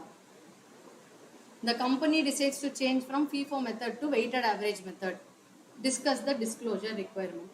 So here what is happening? There is a change in accounting policy, correct? And can the amount be ascertained or not ascertained? From FIFO to weighted average. The question is this. The company decides to change from FIFO to weighted average method. This is the amount. So, இது என்ன case அந்த டேபிள்ல? Change in accounting பாலிசியா, அதுக்கப்புறம் amount to மெட்டீரியலா, அதுக்கப்புறம் amount can be அசர்டெயின்டா. So you should disclose the amount and the effect of this amount. ஆமா, எழுதிட்டு discuss the disclosure requirement na additionally we should tell because of the change from FIFO to weighted average method, this is the impact in the financial statements. அப்படிங்கிற information also we will give when we are presenting the answer. Hey, all of this guys I put it in the link that I've shared in the group. அதில் அழகா வந்து question ஆன்சர்னு compile பண்ணி எடுத்து வச்சிருக்கேன்.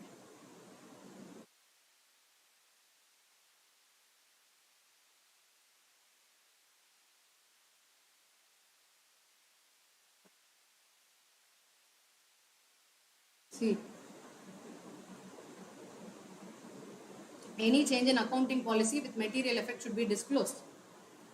அடுத்து, the amount by which any item is affected and such amount to the extent ascertainable should be disclosed. Where the amount is not ascertained only on partly, the fact should be indicated.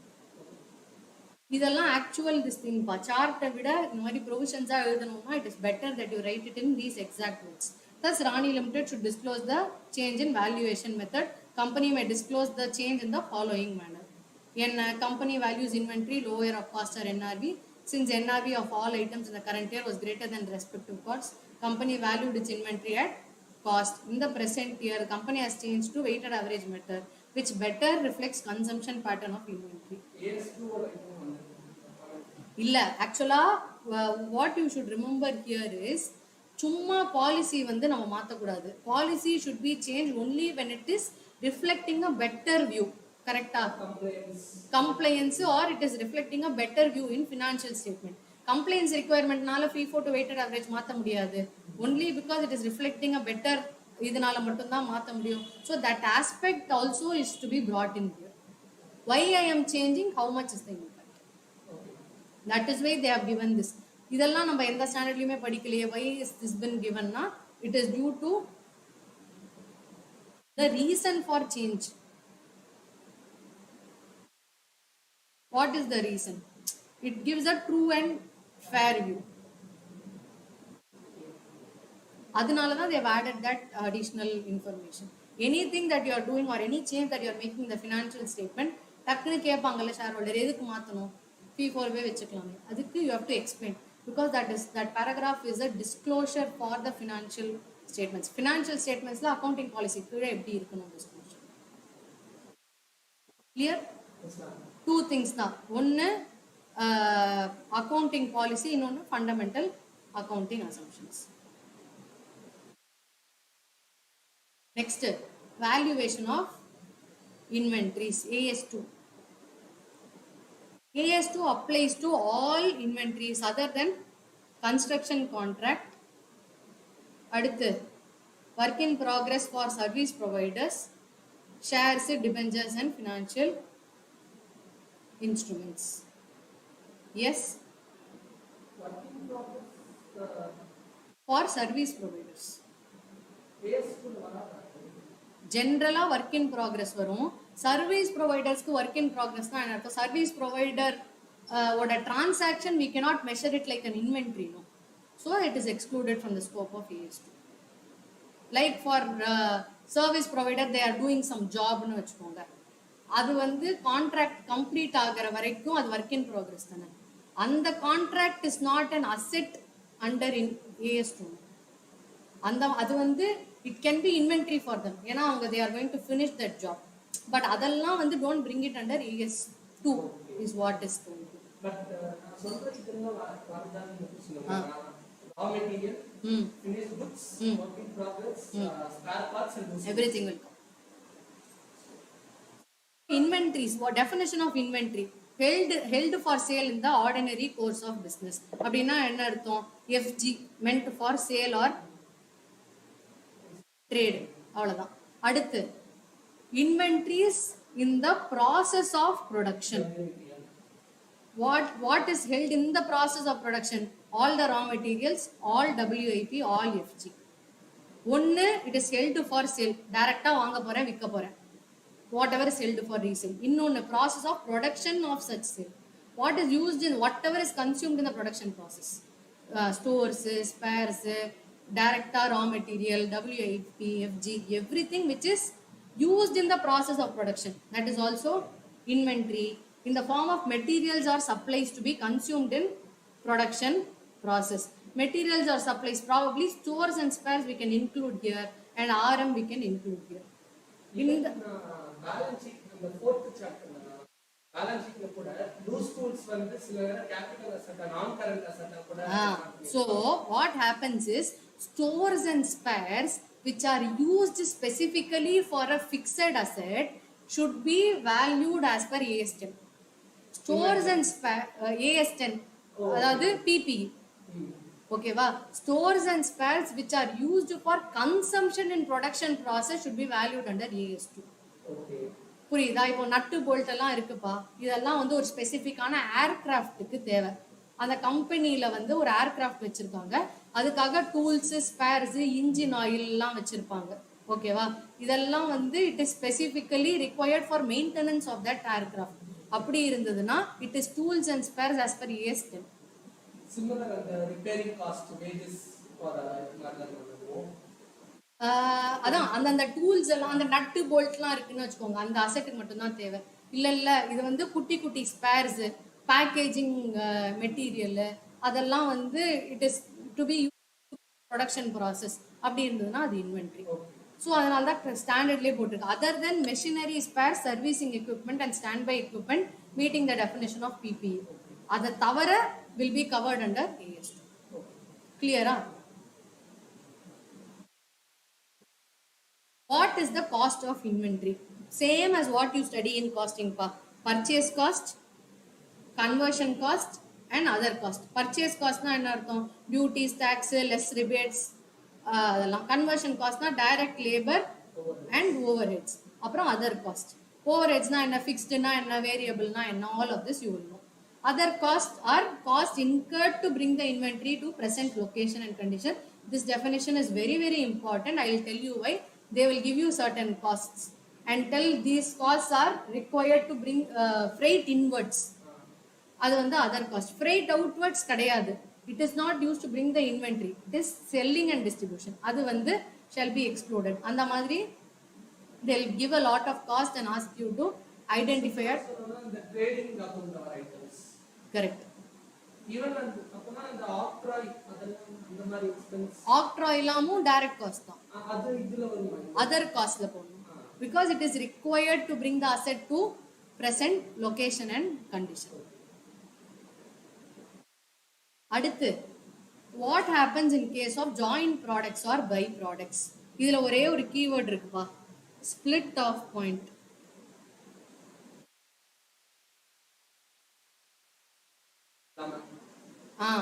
Split off பாயிண்ட்னா எப்போ வந்து அந்த product பிரியும். இது வரைக்கும் ஒன்னாவே வந்திருக்கு, எப்போ பிரியும்? What is joint product, what is by product? ரெண்டு ப்ராடக்ட் இருக்கு, ப்ராடக்ட் ஏ, ப்ராடக்ட் பி, ரெண்டுமே மெட்டீரியல். What is material? ரெண்டுமே வந்து இம்பார்ட்டன்டான ப்ராடக்ட்ஸ். அப்படி இருந்தா it is called a joint product. இல்ல ஏ ப்ராடக்ட் இஸ் மெட்டீரியல், பில இருந்து பெருசாலாம் ஒன்றும் வராதுப்பா, பில இருந்து ஸ்கிராப் தான் வரும், பில இருந்து ஸ்கிராப் தான் வரும். அப்படி இருந்ததுன்னா it is a by product.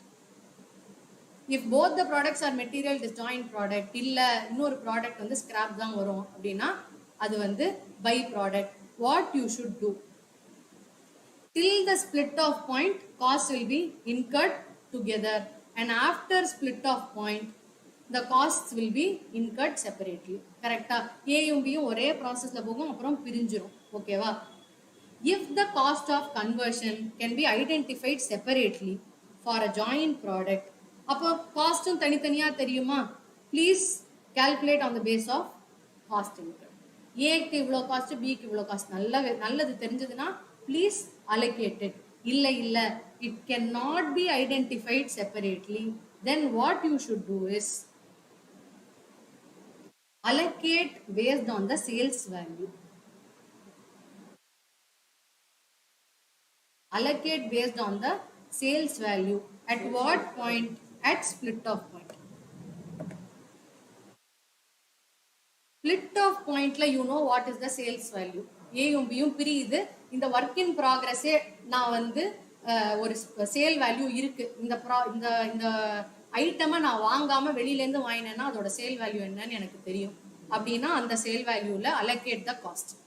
No I don't know this sale value அப்படின்னா when the product gets completed, இங்க ஒரு சேல் வேல்யூ இருக்கும்ல, use that sale value to allocate the cost. இது வந்து what we will do is sale value minus further processing cost. வச்சு you will arrive at the sale value at split off point and then you can do it. இல்ல you can directly use the method of sale value at the stage of completion நாலும் okay தான். You can either indirectly arrive at sale value at split off point or you can use this sale value. Both the standard is okay. அப்போ அது என்ன accounting policy? The company only should choose sale value at split off point இல்ல sale value at the stage of completion on it. Only if this is not identifiable, I will take this. Understood? Split off point sale value கிடைக்கல அப்படின்னா தான் completion ஓட sale value I will take.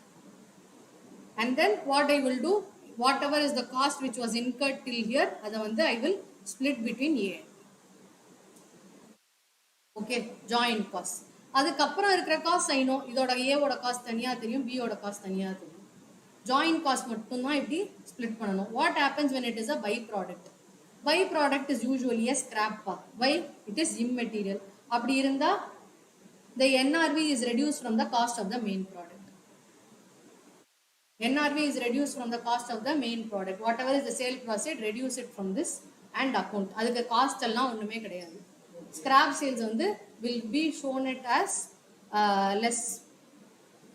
இப்போ வந்து இந்த cost 100ன்னு வச்சுக்கோங்க, அதோட NRV 2 rupees அப்படின்னா இது இந்த 2 rupees கிரெடிட்டா காமிக்காம it will be shown as a deduction from the cost. So my cost will be 98 rupees net of such scrap sales. What is the byproduct is material? Material ஆ இருந்தா அது byproduct கிடையாது. Please treat it as joint product. What is conversion cost? இதெல்லாம் okay. Cost formulas can be weighted average or specific identification method. இங்க வந்து what is very very important is costs which are excluded from cost of inventories. இதுதான் கொஞ்சம் முக்கியமான topic. ஏன்னா வந்து இது வந்து specific to accounts and AS2. Abnormal cost of wasted material. Normal loss is usually absorbed pa. Abnormal loss is not absorbed. You know how to account for normal loss?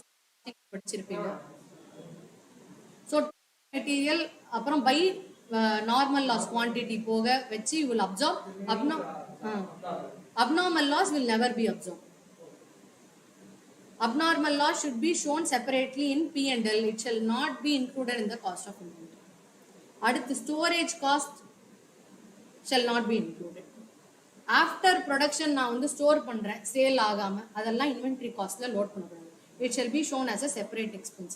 But if the storage is required in production process, அப்படின்னா என்ன அர்த்தம்? Wine ப்ராசஸிங்கெல்லாம் wine store பண்ணணும்னு வச்சுக்கோங்க, ஃபெர்மெண்டேஷனுக்கு, அப்போ you can load it in cost of inventory.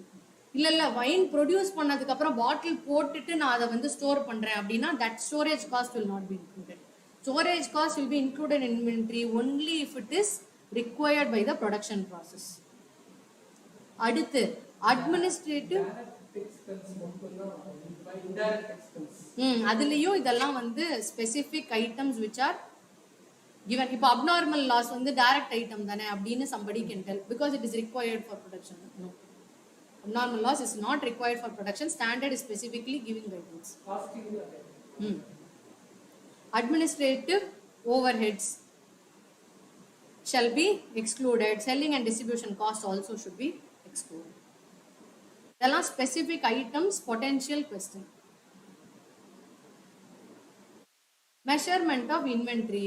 இது வந்து inventory raw material is always measured at cost, or if all the finished goods are sold at or above cost. RM வந்து எப்போதுமே measured at cost. FG is always measured at cost or NRV, whichever is less. ஓகேவா? இதுல வந்து there is one example பா.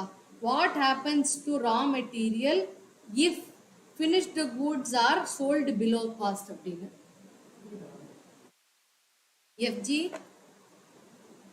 ஓட cost வந்து selling price cost. FG ஓட selling price 100, cost 80. ஓகேவா? இப்படி இருந்ததுன்னா selling price is above cost. RM வந்து காஸ்ட் வந்து 60, செல்லிங் ப்ரைஸ் வந்து நான் போடலை, ஓகேவா? ஏன்னா ஆர்எம் நம்ம செல் பண்ண மாட்டோம். If FG is sold above cost, RM is measured at cost, problem இல்லை. Okay, the problem arises when RM is sold below cost. Assume RM is sold only at 70 rupees. ஆமா, RM is sold below cost அப்படின்னா, I mean FG is sold below cost னா RM should not be valued at cost, it will be valued at replacement cost. What is replacement cost? Suppose there is also a sum in your material.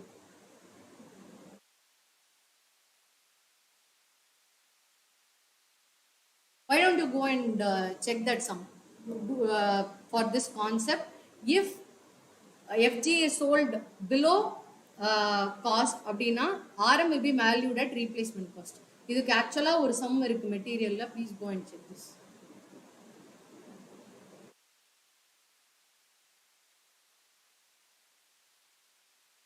Disclosure, ஏன்னா I've not got the material downloaded. Disclosure enna, we have to disclose our RM separately, WIP separately, FG separately, stock in trade, stores and spares, loose tools and others. Everything we'll have to disclose separately. And financial statement should also tell what accounting policy is adopted, total carrying value of inventory ellame. AS3 I'm not doing, irukilla, there is one example. AS3 do you want me to do? Nanda or Rajaram?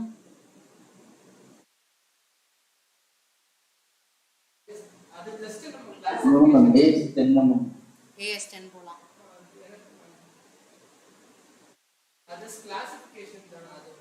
ஆமா, இது ஆக்சுவலா 2-3 illustration இருக்கும், அது பார்த்தாலே it will be helpful.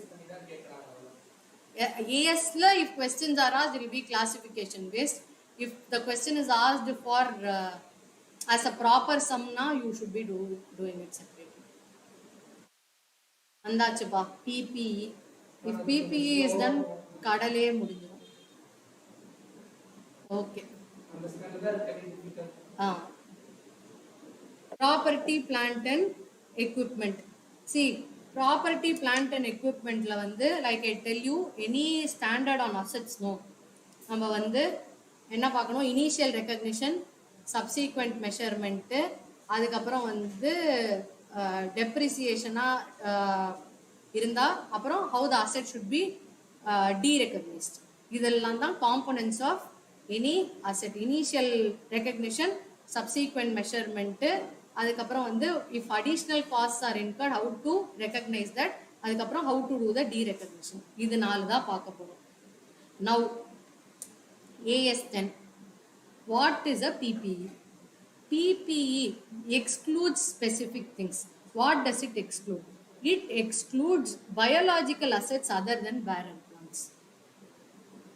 It excludes biological assets other than bearer plants. Meaning enna? If the biological asset is a bearer plant, it will come in the scope of AS10.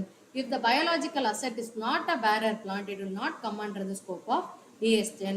அதுக்கப்புறம் mineral rights and other wasting assets. Mineral ரைட்ஸ்லாம் AS10ல வராது, ஏன்னா there was a standard which we are expecting for mineral rights, but currently it is not there. So and the valuation for mineral rights is also very very different from what we generally do.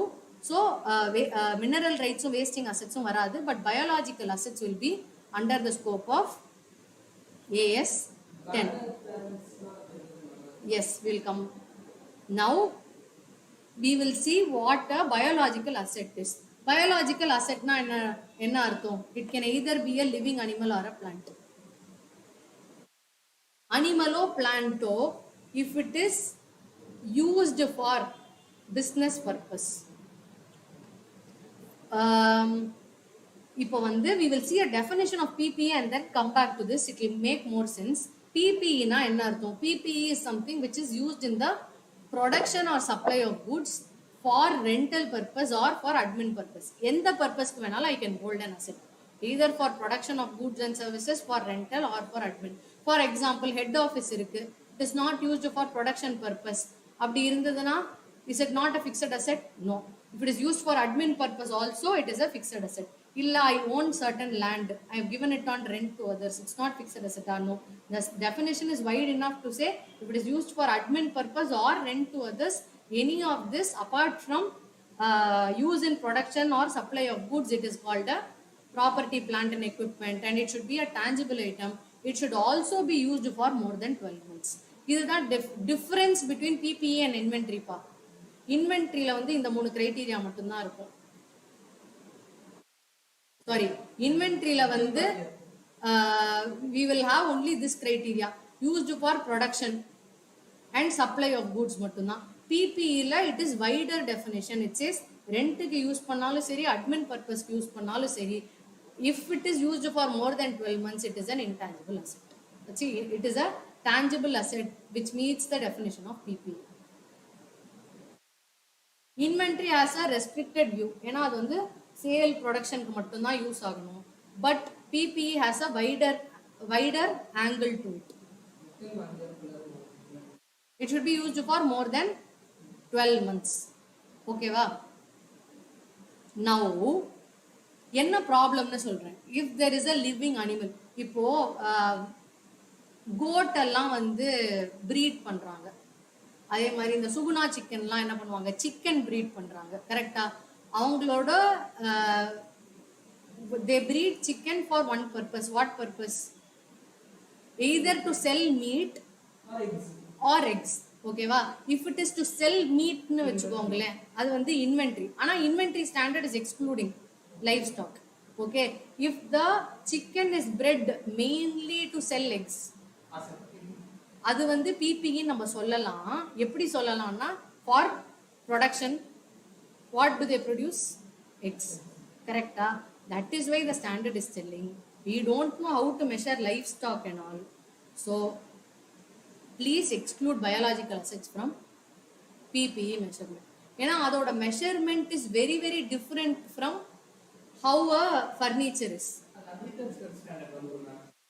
அதனால தான் it is getting excluded from this standard. புரிஞ்சுதா? we are expecting an agricultural standard. அது எப்போ வரும்னு தெரியாது. இண்டேஎஸ்ல தான் இருக்கு, ஏஎஸ்ல இல்ல. ஏஎஸ்ல இல்ல.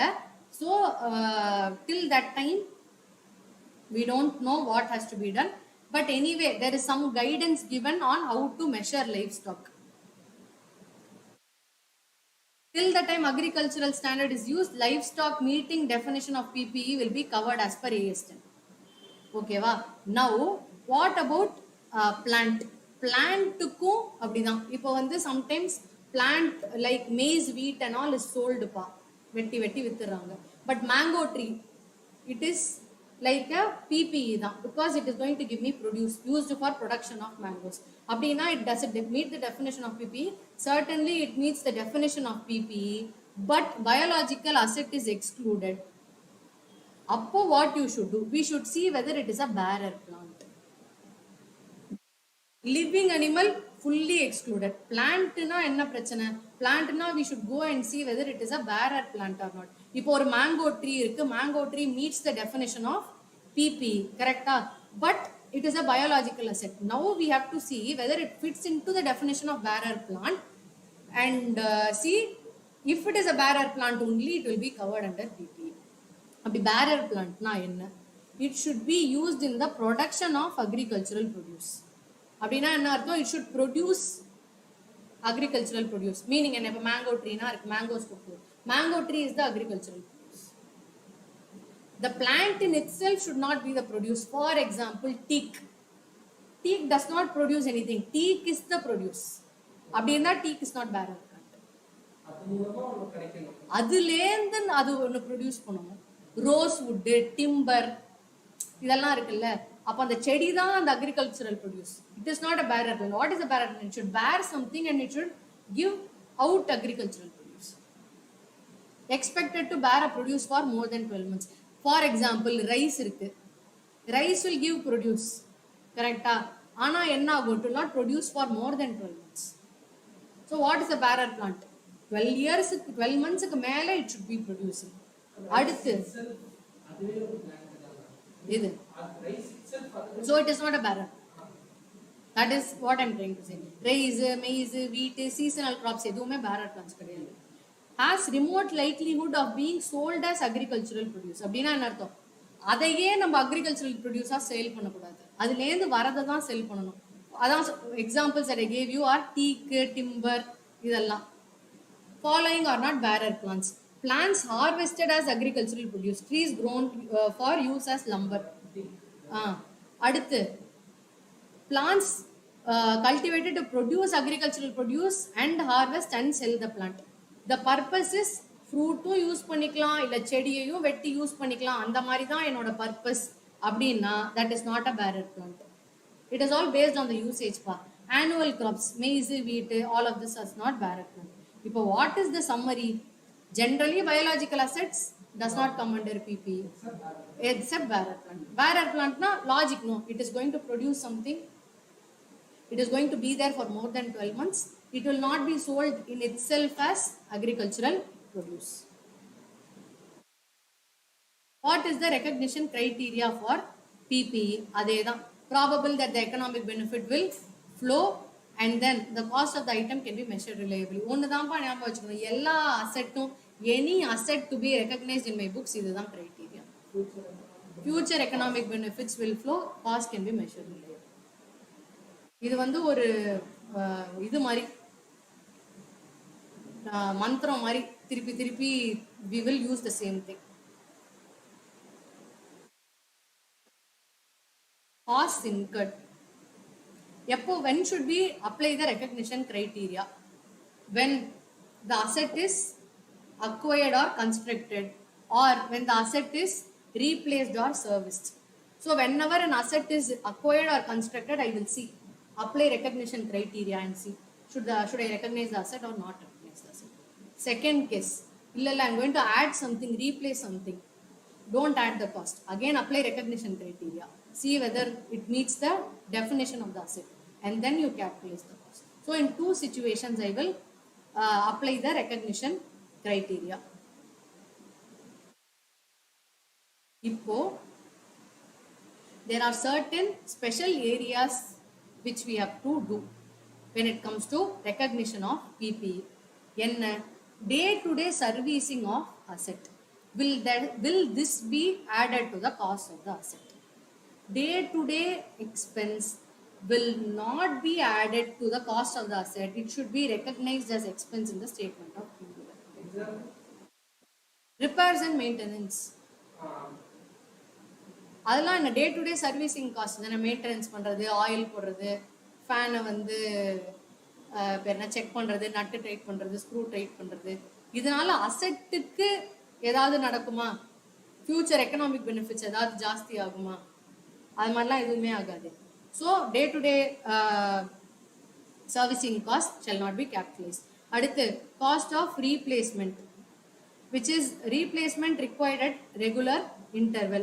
அந்த மாதிரி இருந்ததுன்னா what you should do. For example, projector இருக்கு, ப்ரொஜெக்டர் வேண்டாம், பிரிண்டர். ஓகே, பிரிண்டர்ல assume certain parts have to be replaced frequently. or ஏசியில் வச்சுக்கோங்களேன், கேஸ் இருக்கு or coil இருக்கு. coil this fellow says coil please replace it once in 3 years. Assume there is a coil in AC and the company says you have to replace the coil in every 3 years. அப்ப என்ன பண்ணணும்? ஏசியை டீரெகக்னைஸ் பண்ணணுமா? So when you are replacing any part, do two things. Carrying amount of the existing part derecognize. coilக்கு ஒரு cost இருக்குமா? cost of the coil அதை derecognize. And then if the replacement part meets recognition criteria, then you recognize that part. Future economic benefits same condition தான். So replacement இருந்தால் ரெண்டு பண்ணணும், existing பார்ட்டை டீரெகக்னைஸ் பண்ணணும், new பார்ட்டை ரெகக்னைஸ் பண்ணணும். Regular major inspection. This is mostly required in the case of airplanes. Meaning என்ன? If the major inspection is required and the cost is huge, and it is required for maintenance of the asset, then what you should do is check if it is going to satisfy the recognition criteria. Major overhauling அந்த மாதிரிலாம் இருக்குன்னு வச்சுக்கோங்க, you should see whether there will be a future economic benefit from that. If there is some benefit and it requires a major hauling, then what you should do is, sometimes it can be a small maintenance expense, sometimes it can be a major inspection cost. So you should see. Airplanes எல்லாம் கண்டிப்பா inspection cost வந்து தேவைப்பட்டுட்டே இருக்கும். அப்போ P&L போயிடும். But major inspection every 3 years பண்ணியே ஆகணும் to get some certification அந்த மாதிரிலாம் இருந்தது அப்படின்னா what you should do, recognise. அடுத்த இன்ஸ்பெக்ஷன் பண்ணும்போது previous inspection will be derecognised and new inspection will be recognised. Are you able to follow this? PPE எப்படி treat பண்ணுவோம்? 3 yearsக்கு ஒன்ஸ் அப்படின்னா 3 yearsக்குள்ள இதை ரைட் ஆஃப் பண்ணணும். இப்போ நான் ஒரு எக்ஸாம்பிள் சொல்றேன். பிபிஇ உள்ள எக்ஸ்பென்ஸ் வருவாங்க. கத்துக்கு வந்து ஃபிட்னஸ் சர்டிஃபிகேட் கண்டிப்பா வேணும். அது ரினியூ பண்ணலாம். Think once in 5 or 10 update பண்றதுக்கான எக்ஸ்பென்ஸ் பிபிஇ குள்ள வரும். காஸ்ட் ஆடிட் பண்ணுவாங்க. It is not a major cost.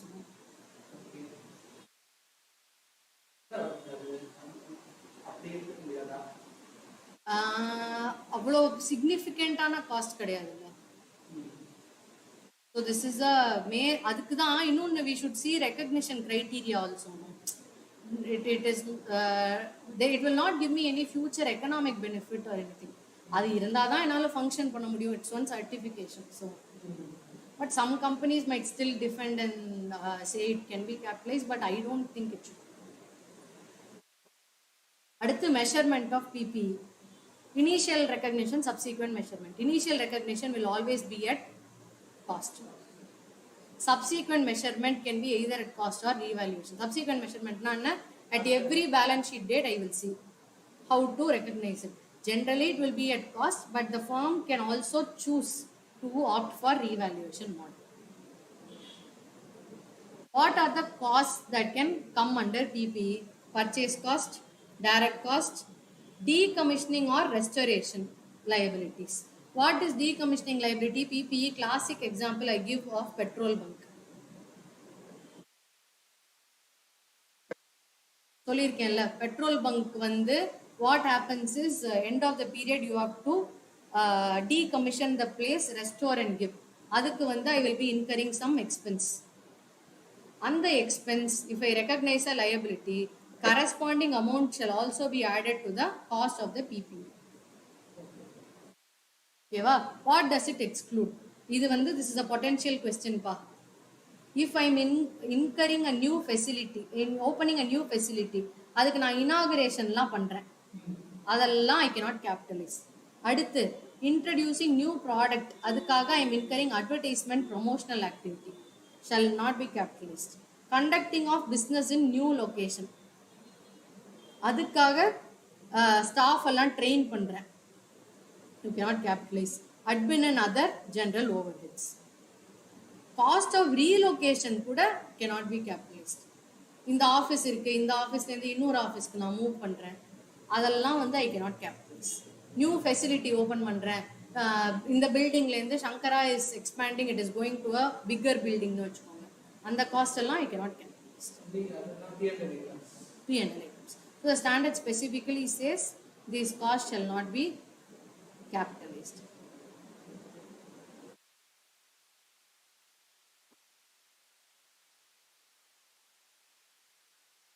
Decommissioning liability, I told you what it is. அடுத்து measurement at cost. What is the cost price? Cost price of any item is cash price equivalent. If any amount is paid beyond the cash price, that amount is taken as interest expense over the credit period. Correct. So for example நம்ம வந்து we are showroom price இருக்கும்ல, showroom price of an asset say 16,000, இஎம்ஐல pay பண்ணா you have to pay 20,000. Obviously the 4,000 means it is a interest expense, so you will recognize the asset only at 16,000 and the remaining amount 4,000 shall be charged as interest expense over the credit period.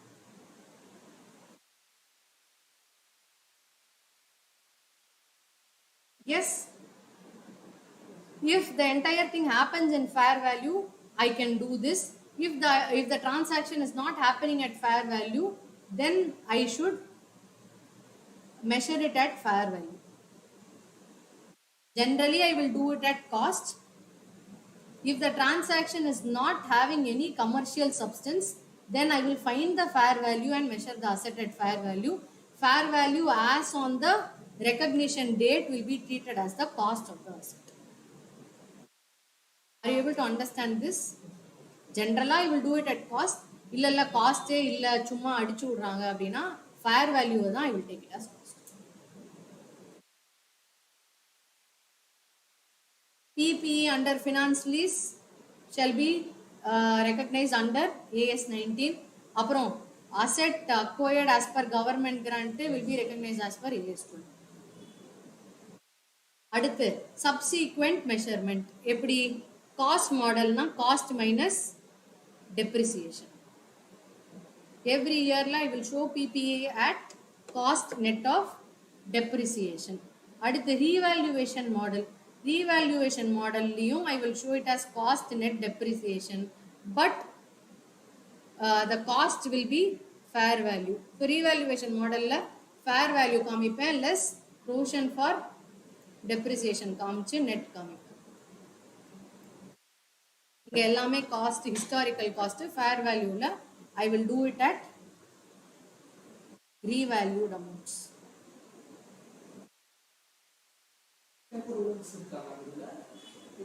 டெப்ரிசியேஷனுக்கு கிடையாது. Useful life வந்து shall be determined based on the useful life வந்து அதே தான். இங்க பாருங்க, useful life is an estimate. Commencement of depreciation will be when from the date in which the asset is available for use.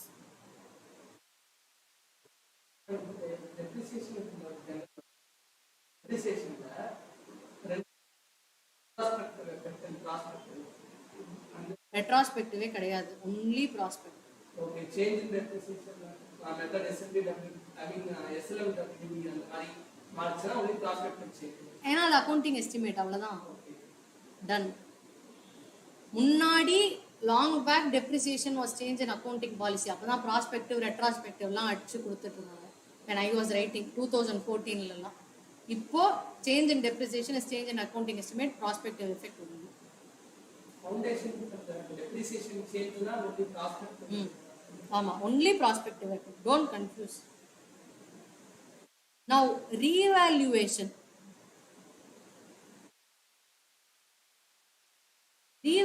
la there is one sum pa. Okay, that sum will require some amount of conceptual clarity. Okay va, adukku munnadi we will see how to account for revaluation. When revaluation there is an increase in the value of asset, what you should do? Directly credit under the head revaluation surplus. Credit should be given to revaluation surplus, debit will be given to the asset. Correct? PPE account debit to revaluation reserve or revaluation surplus. Decrease irundha enna pananum? Credit to PPE, debit P&L. Increase irundha PPE to revaluation surplus. Okay, when there is a decrease in the value of asset, P&L to PPE. இதுதான் வந்து generally what is required to do. But in first yearல இது okay. Second yearல when there is an upward increase or downward increase, we have to go back and see what happened in the last year. Second yearல increase னு வெச்சுக்கோங்க. If there is an increase in the second year, what you should do is see what happened in first year. First yearல there was a decrease, to this extent you should reverse. and remaining amount only you should credit to revaluation. net amount. ஆமா.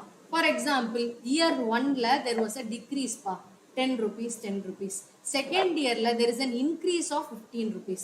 Generally increase in 15 rupees na PPE account debit to revaluation reserve 15 போட்டிருப்பேன். But previous yearல there was a debit. So what I should do is before crediting 15 to revaluation reserve, whatever loss was previously recognized that should be reversed first, and then the remaining amount should be credited to revaluation. அதே மாதிரி தான் இங்கேயும் suppose there is a increase of 20 rupees, there is a fall of 20 rupees னு வச்சுக்கோங்க third yearல, what you should do, whatever amount was previously reversed under revaluation அதை வந்து recognized in revaluation அதை reverse பண்ணிட்டு remaining only you will charge to P&L amount.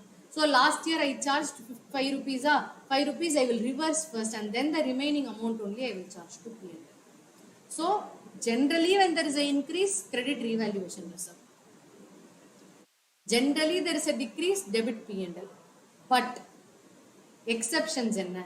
Initially there was a decrease, reverse whatever is done in the P&L and then incremental amount only charged to revaluation.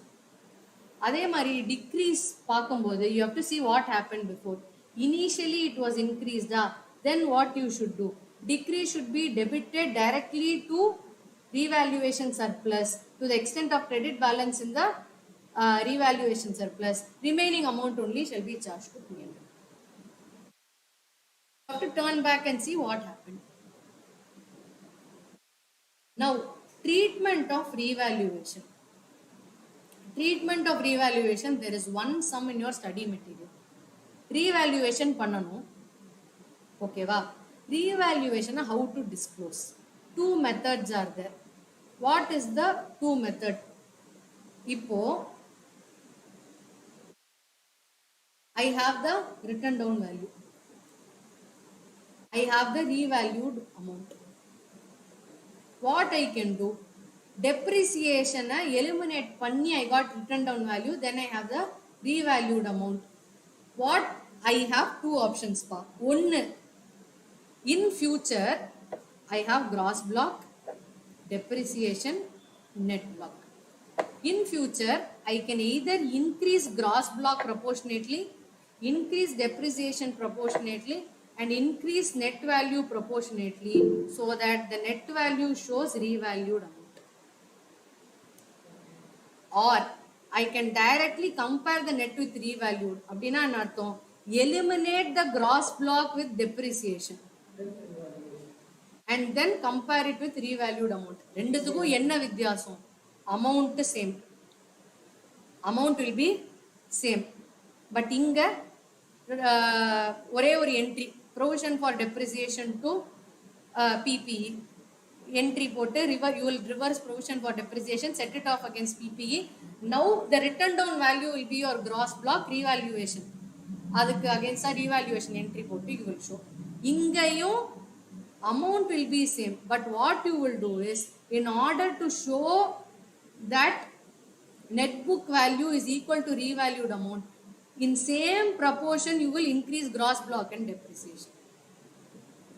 For example, gross block 100 pa, depreciation 20, net value வந்து 80.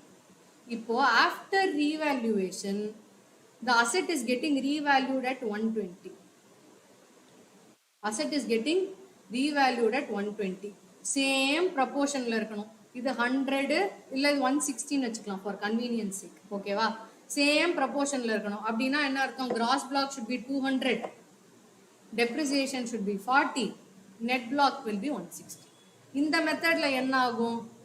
100 minus 20 80 மட்டும் தான் இருக்கும். 80 will become 160. அவ்வளவுதான். Disclosureல 80 will become 160. Direct I will eliminate gross block and depreciation. இந்த மெத்தட்ல what I will do, gross block-ம் காமிக்கணும், depreciation-ம் காமிக்கணும், net-ம் காமிக்கணும்னா I will show it like this. Proportionately increase gross block, proportionately increase depreciation to show how net block is increased. net amount தானே revalue பண்ணுவோம். Net block shows the value as at balance sheet date. As at balance sheet date தானே we are revaluing. Clear? There is one illustration on this also in your material. Treatment of revaluation surplus. What you should do with the revaluation surplus? When the asset is retired or disposed, what you should do? Case 2, case 1, when whole surplus is transferred. Case 2, only some of the surplus is transferred. Actually, it is an exceptional case. I'm not very sure if there are any illustrations, but I'll still explain what it is. Revaluation surplus, revaluation surplus can be fully transferred to revenue reserves. Revaluation reserve to revenue reserve or revaluation reserve to general reserve or entry full transfer பண்ணிடலாம் when the asset is retired or disposed. Case 2, only a part will be transferred. What is based on a part will be transferred?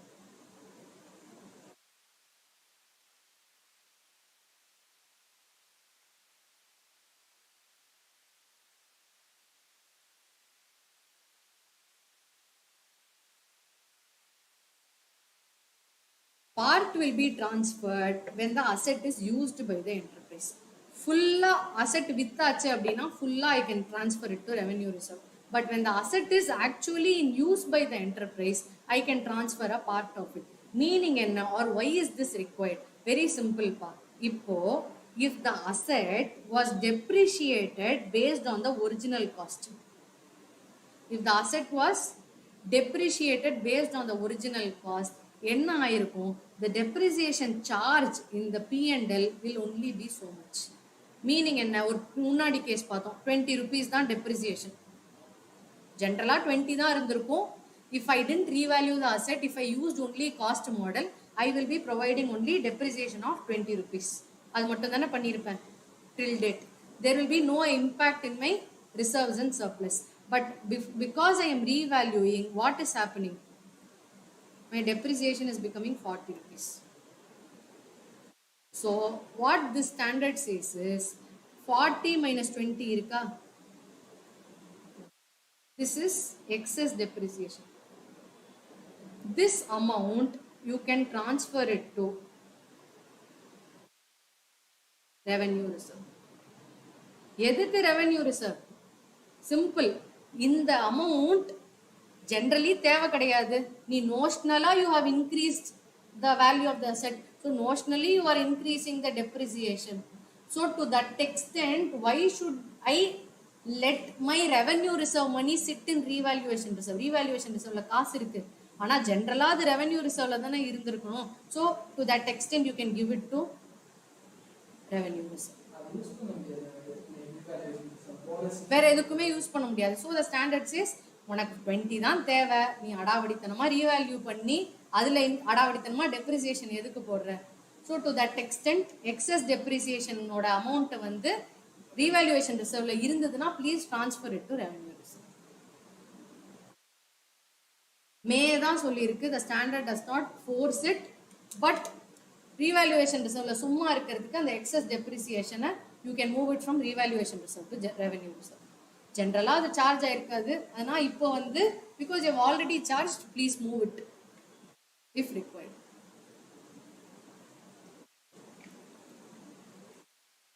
ஏஎஸ்ல இப்படி தான், but ஏஎஸ்ல revise பண்ணோடனே தான் they brought this concept. You are able to appreciate the provision. சும்மா படிச்சா புரியாது, but if you understand the crux of it, it is a beautiful provision. Method of depreciation. இதுல ஒரு question இருக்கு, this I told you, but இதுல எக்ஸாம்பிளும் இல்ல கொஸ்டினும் இல்ல, but nothing stops them from asking from anywhere. ICAI அவங்க mostly நான் pass questions பார்த்தது ரொம்ப காம்ப்ளிகேட்டடா கேக்குறாங்க.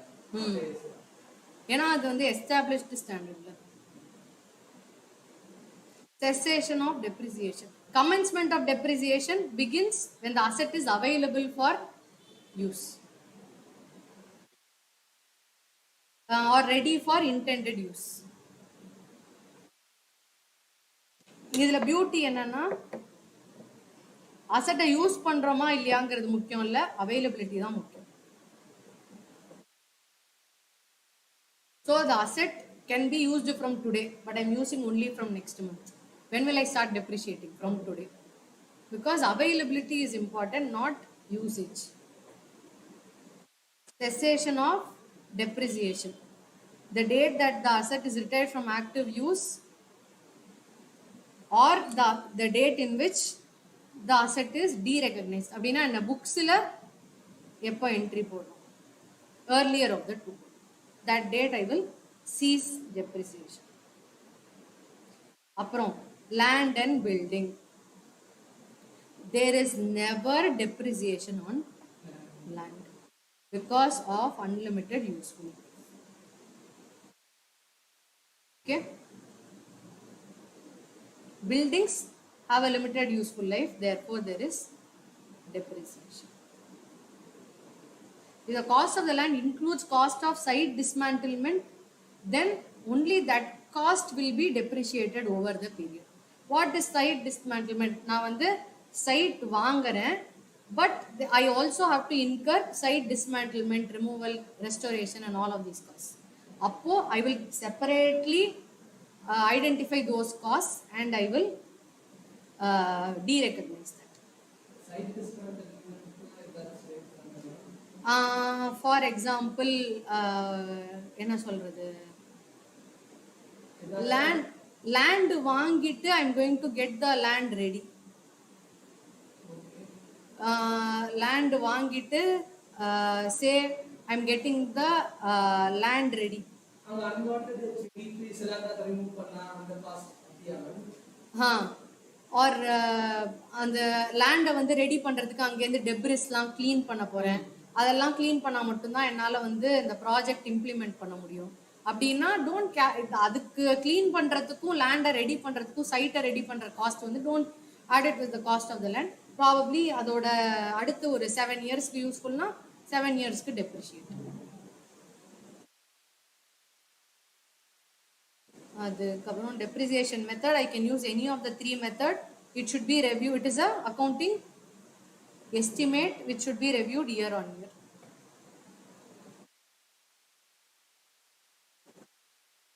Changes in existing decommissioning, restoration and other liabilities.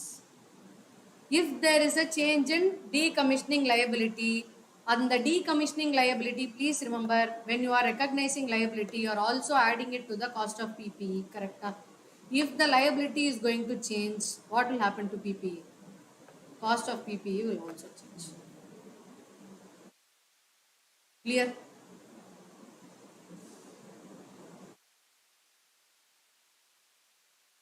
Now,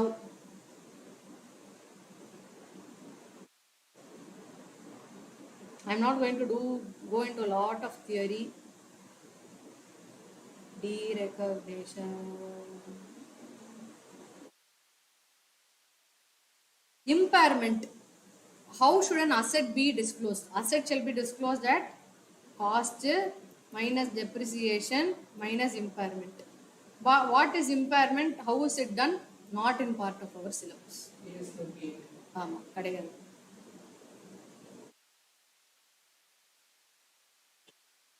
Other general disclosure requirements. With that, we come to the completion of AS 10. அடுத்து forex currency. A16 போடலாம். Okay, ஃபாரெக்ஸ்ல வந்து இது மட்டும்தான் you should remember. What are the rates that you should use? Average and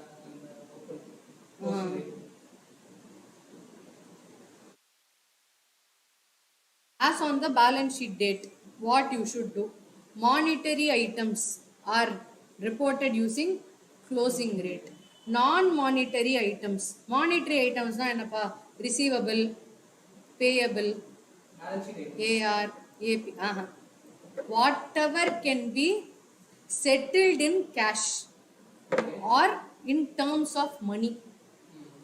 is called monetary item, not balance sheet item. Money terms la if that can be settled, all of that is called monetary item. Items that can be received or paid in fixed or determinable amounts of money. It is either received in money or paid in money. La monetary items. Adukku you should use closing rate. What about non-monetary item? Carried in terms of historical cost. Historical cost na enna artham? Like fixed assets. அதெல்லாம் இருந்ததுன்னா date of டிரான்சாக்ஷன்ல என்ன rate use பண்ணுமோ அதே rate. How about other items? Fair value carry பண்ற items. Use the rate in which fair values were determined. எந்த டேட்ல fair valuation பண்றோமோ use that. Contingent liability use closing rate. Same தான்.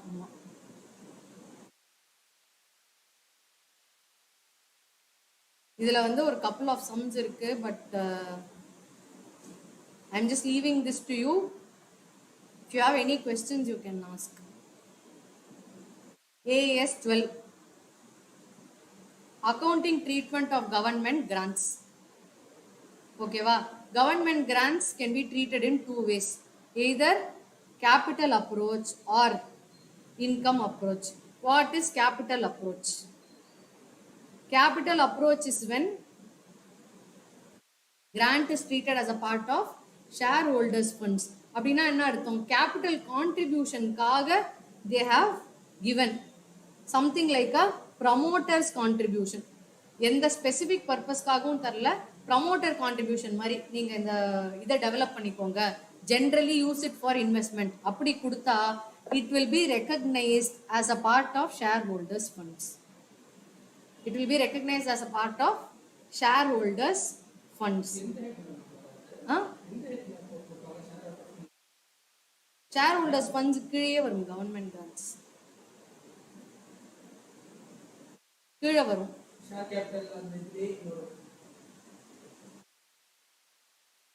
எதுவுமே கண்டிஷன்ஸே attached இல்லப்பா. இது வந்து இனிஷியல் இன்வெஸ்ட்மெண்ட்டுக்காக நாங்க கொடுக்குறோம் அப்படின்னு they are giving. அந்த மாதிரி யாரு போடுவா? ப்ரமோட்டர் தானே அந்த மாதிரி பைசா போடுவாங்க.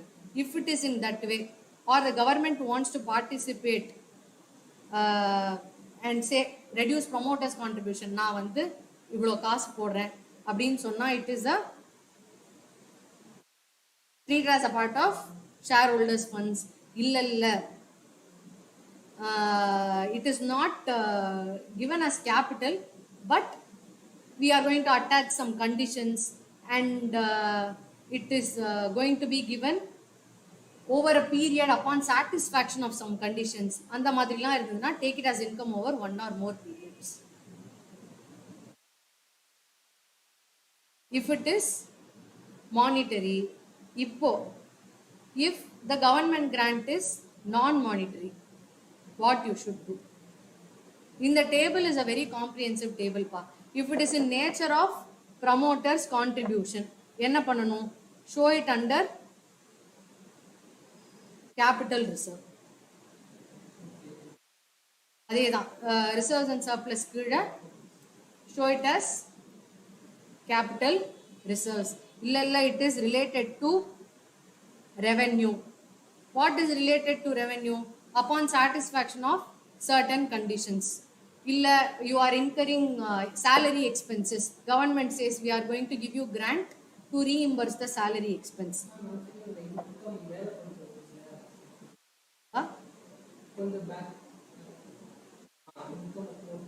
Capital approach. One or more periods. அதுதான் we are going to cover here. Related to revenue. அதனால தான் income approach.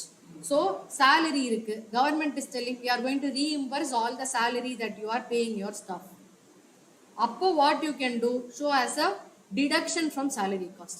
இல்ல government is telling year on year if you achieve so much revenue target we will give you so much grant. அப்படின்னா either show it as other income or deduction from expense based on the nature of the grant. income related grant na two things you can do. அது வந்து இன்கமாவே government is giving, show it as other income. இல்ல, it is going to be a reimbursement of certain expense. Show it as a deduction from the expense. Sometimes government will say ஸ்டாஃபோட சேலரிலாம் நாங்க bear பண்ணிக்கிறோம், deduct பண்ணிக்கிறோம். இல்ல, government is grant is related to a specific fixed asset.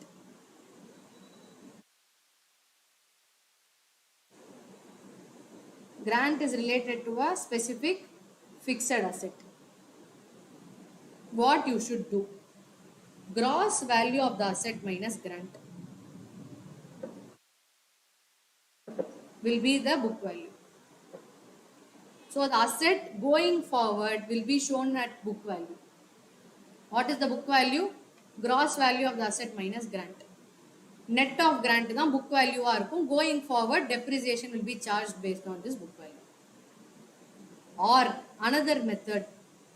This is a method where the grant is shown separately as a liability and the asset is shown at gross value. This gross value is depreciated year on year. This grant is treated as income year on year. அப்ப எஃபெக்டும் நெட்டா தான் இருக்கும். First கேஸ்ல என்ன பண்றோம், அமௌண்ட்டை நெட்டா காமிக்க போறோம். Gross value minus grant net value. So அந்த net value will be depreciated. Second கேஸ்ல gross value will be shown separately as an asset. Grant will be shown as a liability separately. So what will happen is gross வேல்யூல depreciation will be charge year on year. ஓகேவா? இந்த liability-லேருந்து income will be reduced and it will be taken into other income year on year. First கேஸ்ல என்ன ஆகும், net amount தான் P&L-ல hit ஆகும். இங்க கிராஸ் அமௌண்டா ஹிட் ஆகும். But effect will be the same in both cases.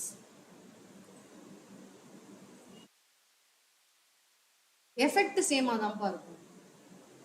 புரிஞ்சதா? இங்க நெட் ஆகும், அங்க கிராஸா ஹிட் ஆகி P&L-ல நெட் ஆகும்.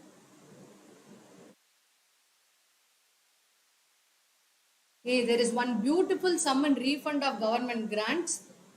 என்னோட பெர்ஸ்பெக்டிவ்ல வந்து this is one question which they can test. ஏன்னா கவர்மெண்ட் கிராண்ட் நிறைய கொஸ்டின்ஸ் டெஸ்ட் பண்ணிட்டாங்க. ரீஃபண்ட்ல தான் வந்து கொஸ்டின்ஸே இல்லை. If the government grant was in the nature of promoter's contribution, when it is refunded, reversal entry, முன்னாடி capital reserve was credited, இப்போ reduced from capital reserve. இப்போ when it is related to revenue, what you should do?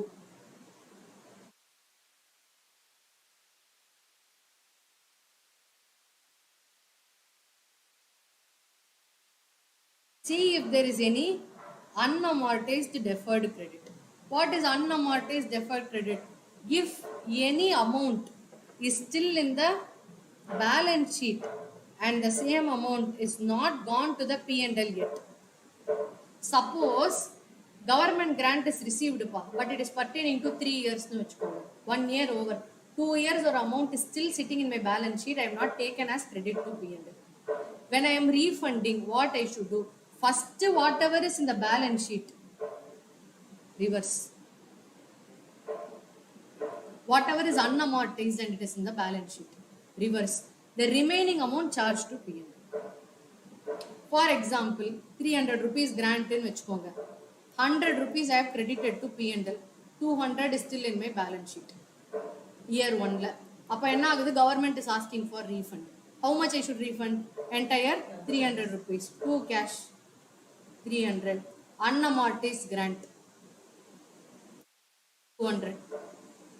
Yeah, balance sheet la deferred amount ave irukku, that I am going to reverse now. Adutha 100 is from P&L. This is how you will refund. Clear? First refund is applied towards unamortized portion and then charged to P&L. Clear? If it is related to a specific asset, what you should do is increase the book value of the asset. ரெண்டு case பா. Case 1 என்ன இருக்கு, grant was reduced from book value. அப்படி இருந்ததுன்னா please increase the book value of the asset. Okay. இல்ல grant book வேல்யூல இருந்து நம்ம எங்க ரெடியூஸ் பண்ணோம், it is shown as liability. அப்படின்னா reduce the deferred income balance. ஓகேவா? So what will happen in the first case, depreciation will change. கரெக்டா? Second கேஸ்ல depreciation won't change. நான் அது தனியா அதுக்கு இது பண்ணல. அவ்வளோ, அதான் impact. There is one question on this also. When grant is refunded, what will be the effect on depreciation? When grant is shown as net, appo you should do the depreciation computation prospectively over the residual useful life. Remaining useful life, remaining book value.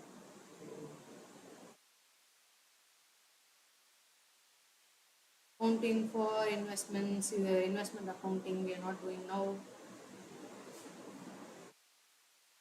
Borrowing cost polama.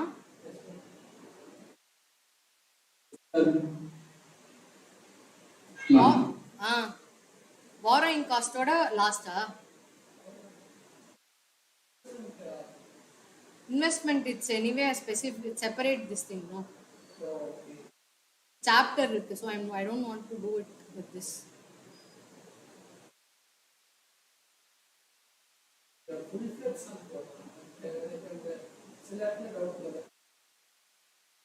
We'll do it after this. Borrowing costs. What is a borrowing cost? எதுக்கு borrowing costல ஒரு specific standard?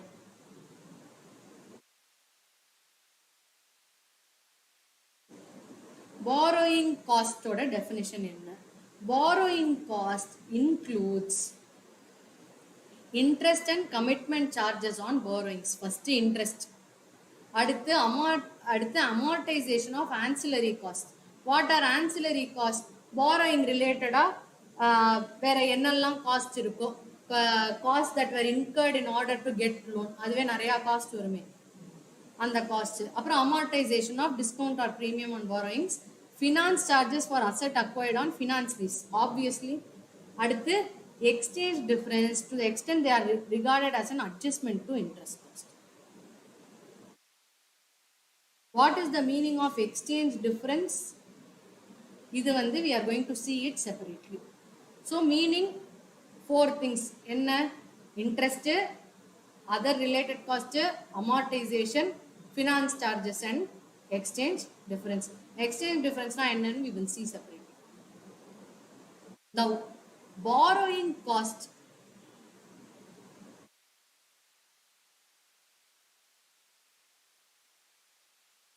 in borrowing cost we are going to see two things. What are the two things? What part of borrowing cost is eligible for capitalization? What part of borrowing cost is to be charged to P&L? இதுதான் நம்ம இந்த accounting ஸ்டாண்டர்ட்ல பார்க்க போறோம். The objective is this, to tell borrowing cost னு இருக்கு, அந்த borrowing cost ஜெனரலா எப்படி ட்ரீட் பண்ணணும்? When can I capitalize? When can I expense? அதுக்கு we should know something about qualifying asset. எதுக்கு அதை பத்தி தெரியணும்? borrowing cost, if it relates to acquisition, construction or production of a qualifying asset, only then it can be capitalized. If the borrowing cost relates to other than qualifying asset, then it is not eligible to be capitalized. This is the basic requirement or basic underlying around this standard. If the borrowing cost is related to qualifying asset, it can be capitalized. If it is for other than qualifying asset, it should be expensed. It should be taken as finance cost under P&L. Appo we should know two things. Generally borrowing cost is taken to P&L, but only in one case it can be capitalized, if it is related to qualifying asset. Now we will go and see what is a qualifying asset. Qualifying asset is an asset which requires or which takes substantial period of time to get ready for intended use or for sale. அப்படின்னா என்ன அர்த்தம்? qualifying asset can either be used or it can either be sold. அப்படின்னா என்ன அர்த்தம்? borrowing qualifying asset can either be a fixed asset. If it takes a long time to construct an asset, that is also a qualifying asset. illa it takes long time to generate a inventory, அப்ப அதுவும் qualifying asset. Real life asset construction, இப்போ பில்டிங்லாம் construct பண்றீங்க, takes more than 1 year 2 years மேல கூட ஆகும். So that is a qualifying asset. இன்வென்ட்ரிக்கு example, best example can be your wine. More than 1 year ஆகும் உங்களுக்கு அந்த இதுவே ரெடி ஆகிறதுக்கு, கரெக்டா? So that is also a qualifying asset. Meaning என்ன? It is going to take substantial period of time to get ready. Manufacturing plants, manufacturing factories லாம் construct பண்றது கஷ்டம். Power generating facility, it is very very difficult to build all of these things. அடுத்து inventories that require substantial period of time to bring them to saleable condition. அதான் I told you example of wine. அடுத்து investment property, any of these things can be a qualifying asset. Meaning enna, it takes substantial period of time to get ready.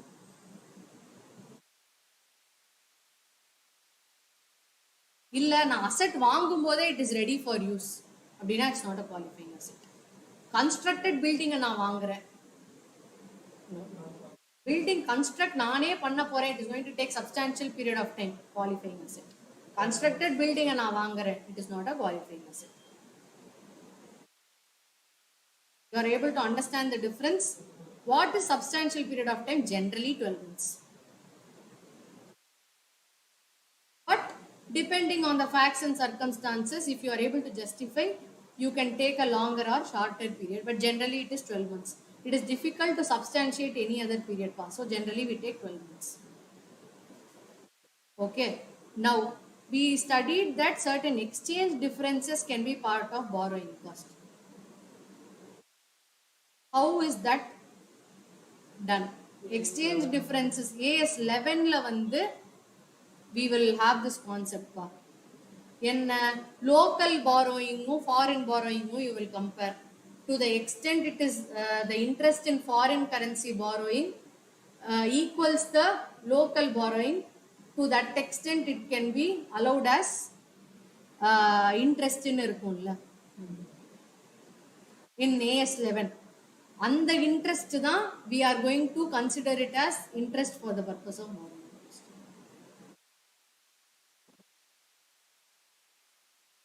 If you didn't understand, we will probably do that AS 11 example offline. Adila what you will do, principal and principal you will compare. Local currency la borrow பண்ணிருந்தா இவ்வளோ interest, up to that extent வந்து I can allow as interest. Anything above that amount has to be taken separately அப்படின்னு இருக்கும்ல. Anything above that should be taken as forex difference அப்படின்னு இருக்கும். If you remember that illustration, if you don't, come and ask me later.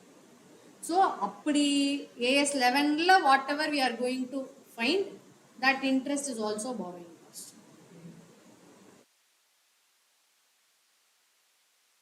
Borrowings la there are two types of borrowings: specific borrowings, general borrowings. Idu edukku we should discuss the concept na, in the exam they will give us two things and they will give you different description of borrowings.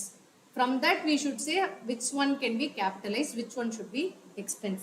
If the borrowing is specific, it is for the purpose of specific qualifying asset abdina, you can directly capitalize. It can be readily identified. The specific borrowing directly you can capitalize. Illa, there is a problem. What is the problem? The borrowing is not a specific borrowing, it is a general borrowing. Abdina, I cannot say that I have taken that amount specifically for the qualifying asset. Then what you should do? The amount of borrowing cost eligible for capitalization determined by applying a capitalization rate to the expenditure on that asset. What is a capitalization rate? Capitalization rate should be the weighted average rate of the borrowing cost applicable to the borrowings of the enterprise that are outstanding during the period, other than borrowings made specifically for the purpose of obtaining the qualifying asset. The amount of borrowing cost capitalized during the period should not exceed the amount of borrowing cost incurred during that period. So what you should do is two things pa. Enna, for the purpose of the asset, if you have taken any amount from the general borrowing, at that point of time, what you should do is you should find out of the general borrowing how much is required for the asset. On that part, anything which is the interest, on the interest amount to please capitalize.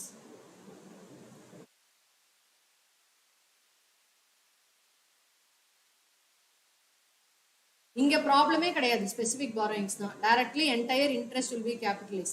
General பாரோயிங்ஸ்னா என்ன பண்றது?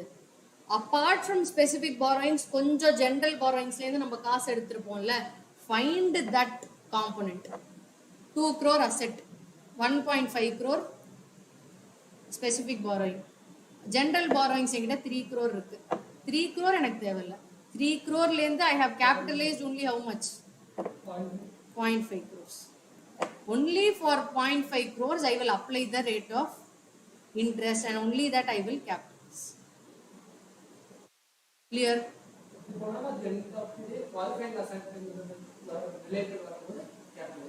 Correct. இதுக்கு ஒரு some கூட இருக்கும். there will be different borrowings. அப்படி இருந்தா general borrowingல ஒரு 10% இருக்கு, 12% இருக்கு, 20% இருக்கு.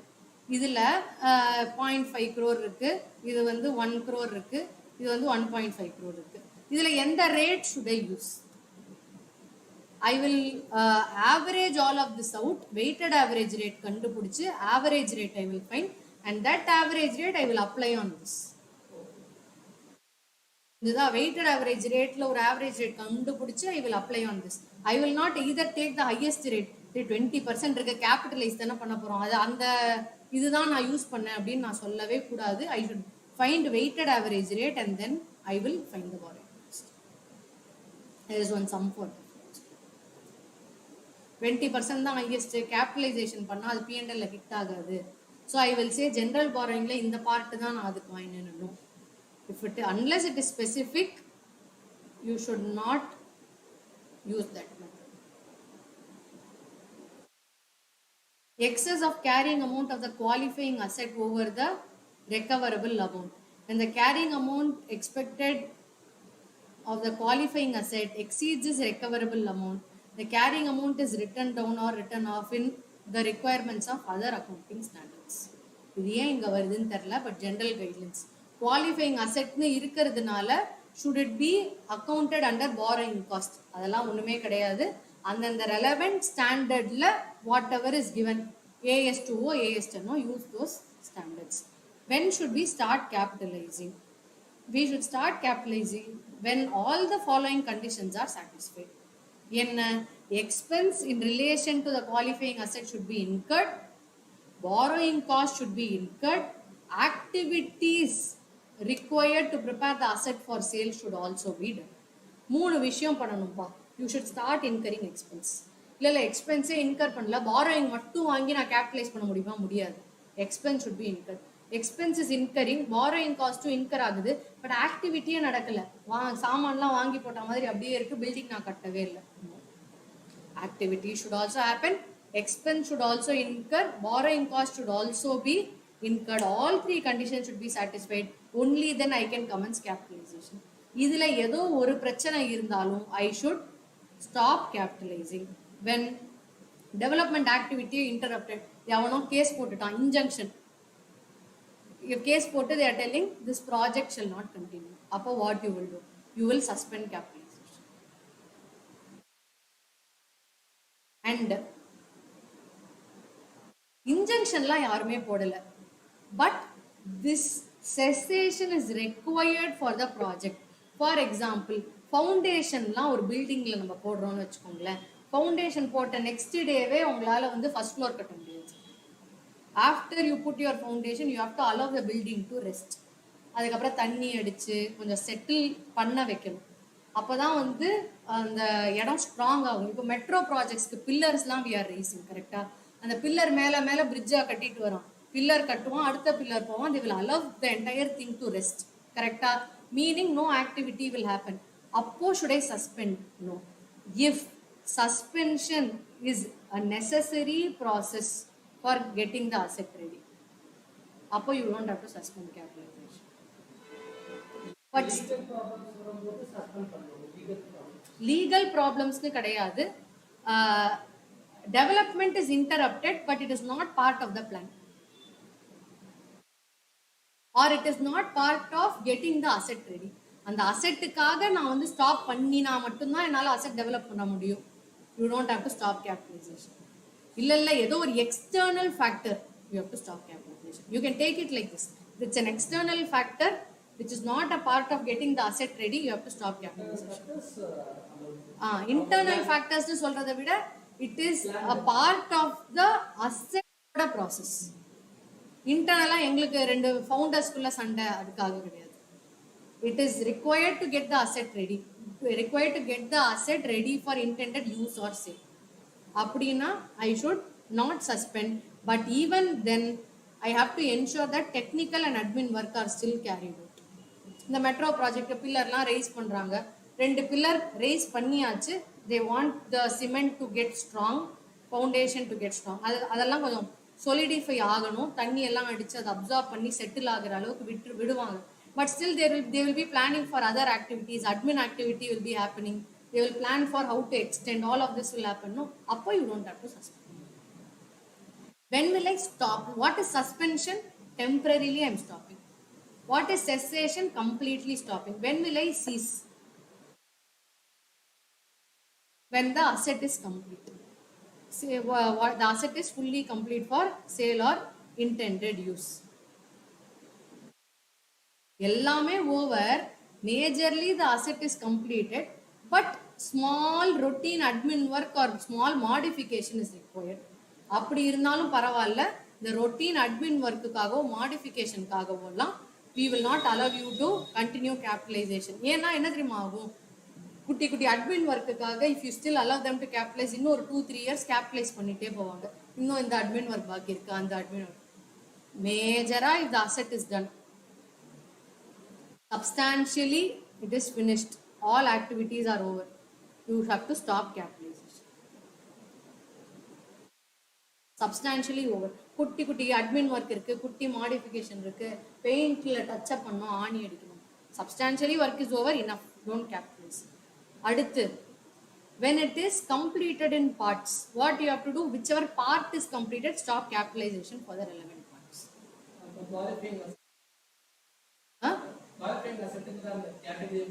ஆமா, because the asset is ready for the use.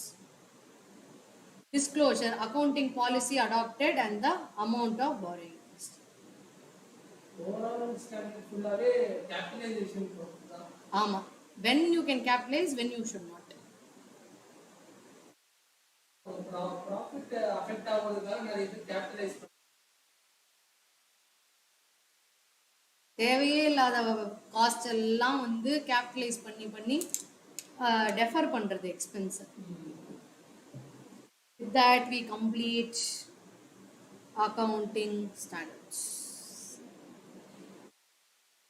Quite a marathon. Hey Rajaram, any questions?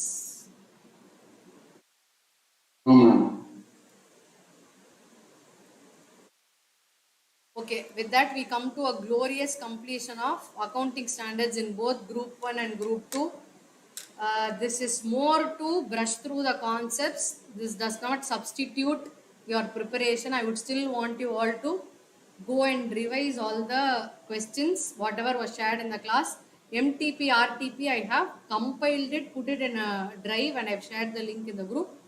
Please try to solve all those questions. Yes, all the best. Sure, ma'am. Thank you. Thank you.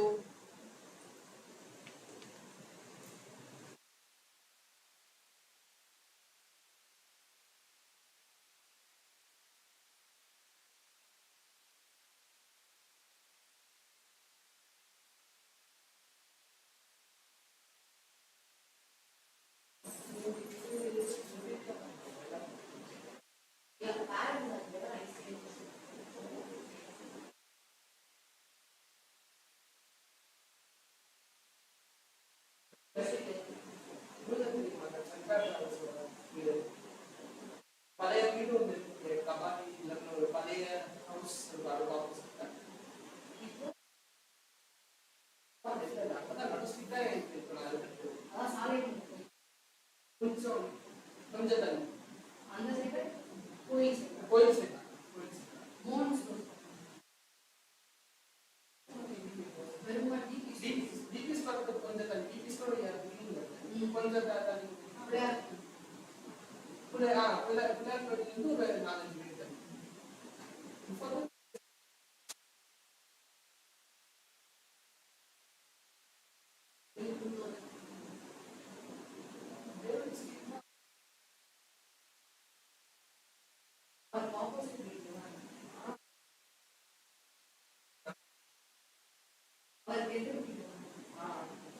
நான் கண்டிப்பா தெரிஞ்சு அவருக்கு almost அந்த சீட்ல தெரியும்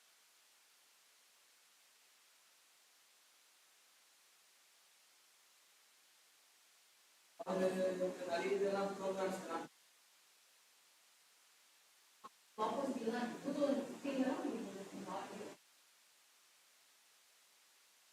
accounts ரொம்ப இது நல்ல பேசிக்ஸ் இன்னும் மறக்கவே இல்லை அது எடுத்தது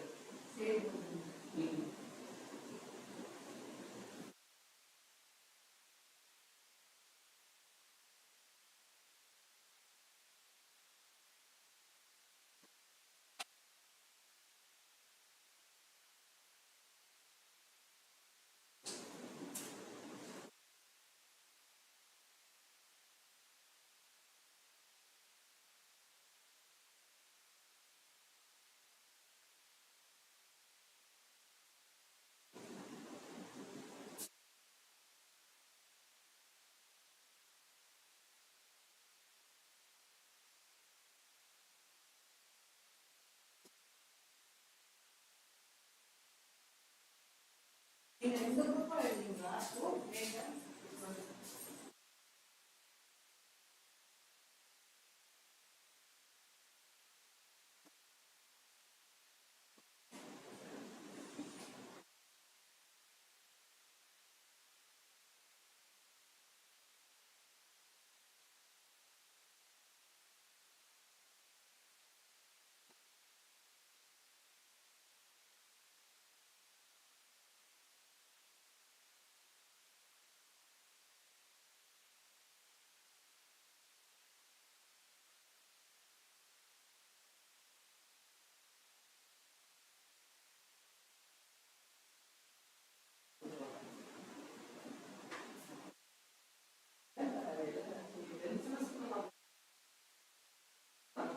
மாடலுக்குன்னா அவங்களே கொடுத்துருவாங்க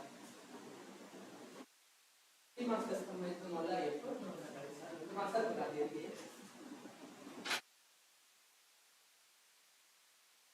அதோட மாடல்ல இருந்து அவங்க பேச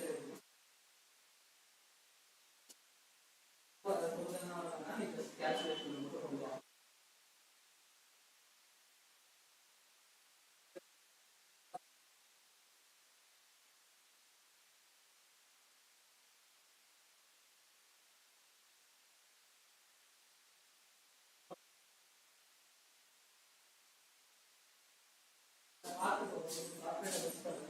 அம்மா வந்து ஒருமே இல்லை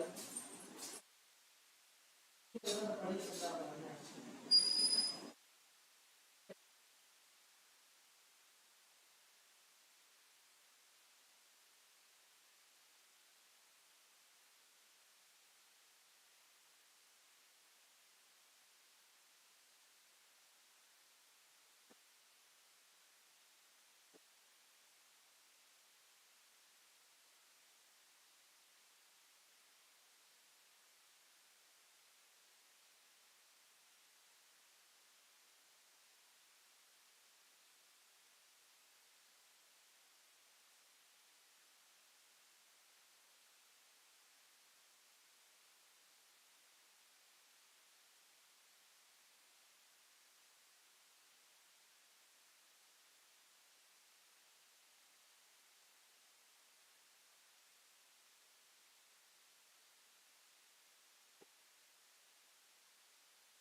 சார் இதெல்லாம் முன்னாடி மேடம் இல்லை அவங்க கலந்துட்டாங்க உங்ககிட்ட சொல்லியா வந்தாங்க.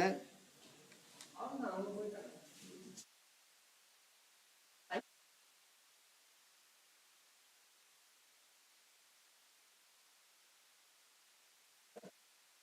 சரி விட பார்த்துக்கிறேன். இங்கதான்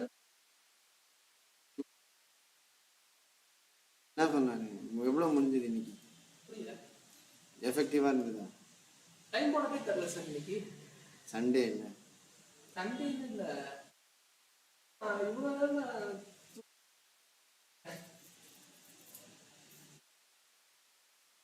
காலேஜ்ல ஒரு அரை மணி நேரம் கூட உட்கார முடியாது. டே டைம் தான் காலேஜ் டைம். அவன் போயிட்டானா? அவங்க குரூப் 2 இது முடிஞ்சவே போயிட்டாங்க. குரூப் 1 எடுத்தாங்க. நான் குரூப் அட்டெண்ட் பண்ணேன்.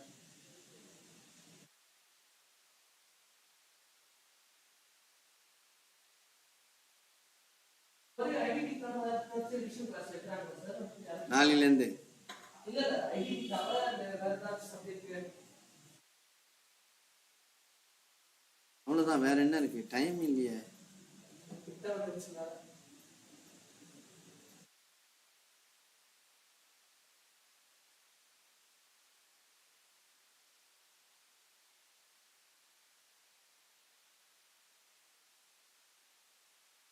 டிப்ஸ் எல்லாம் கொடுத்தாங்களா மேடம்?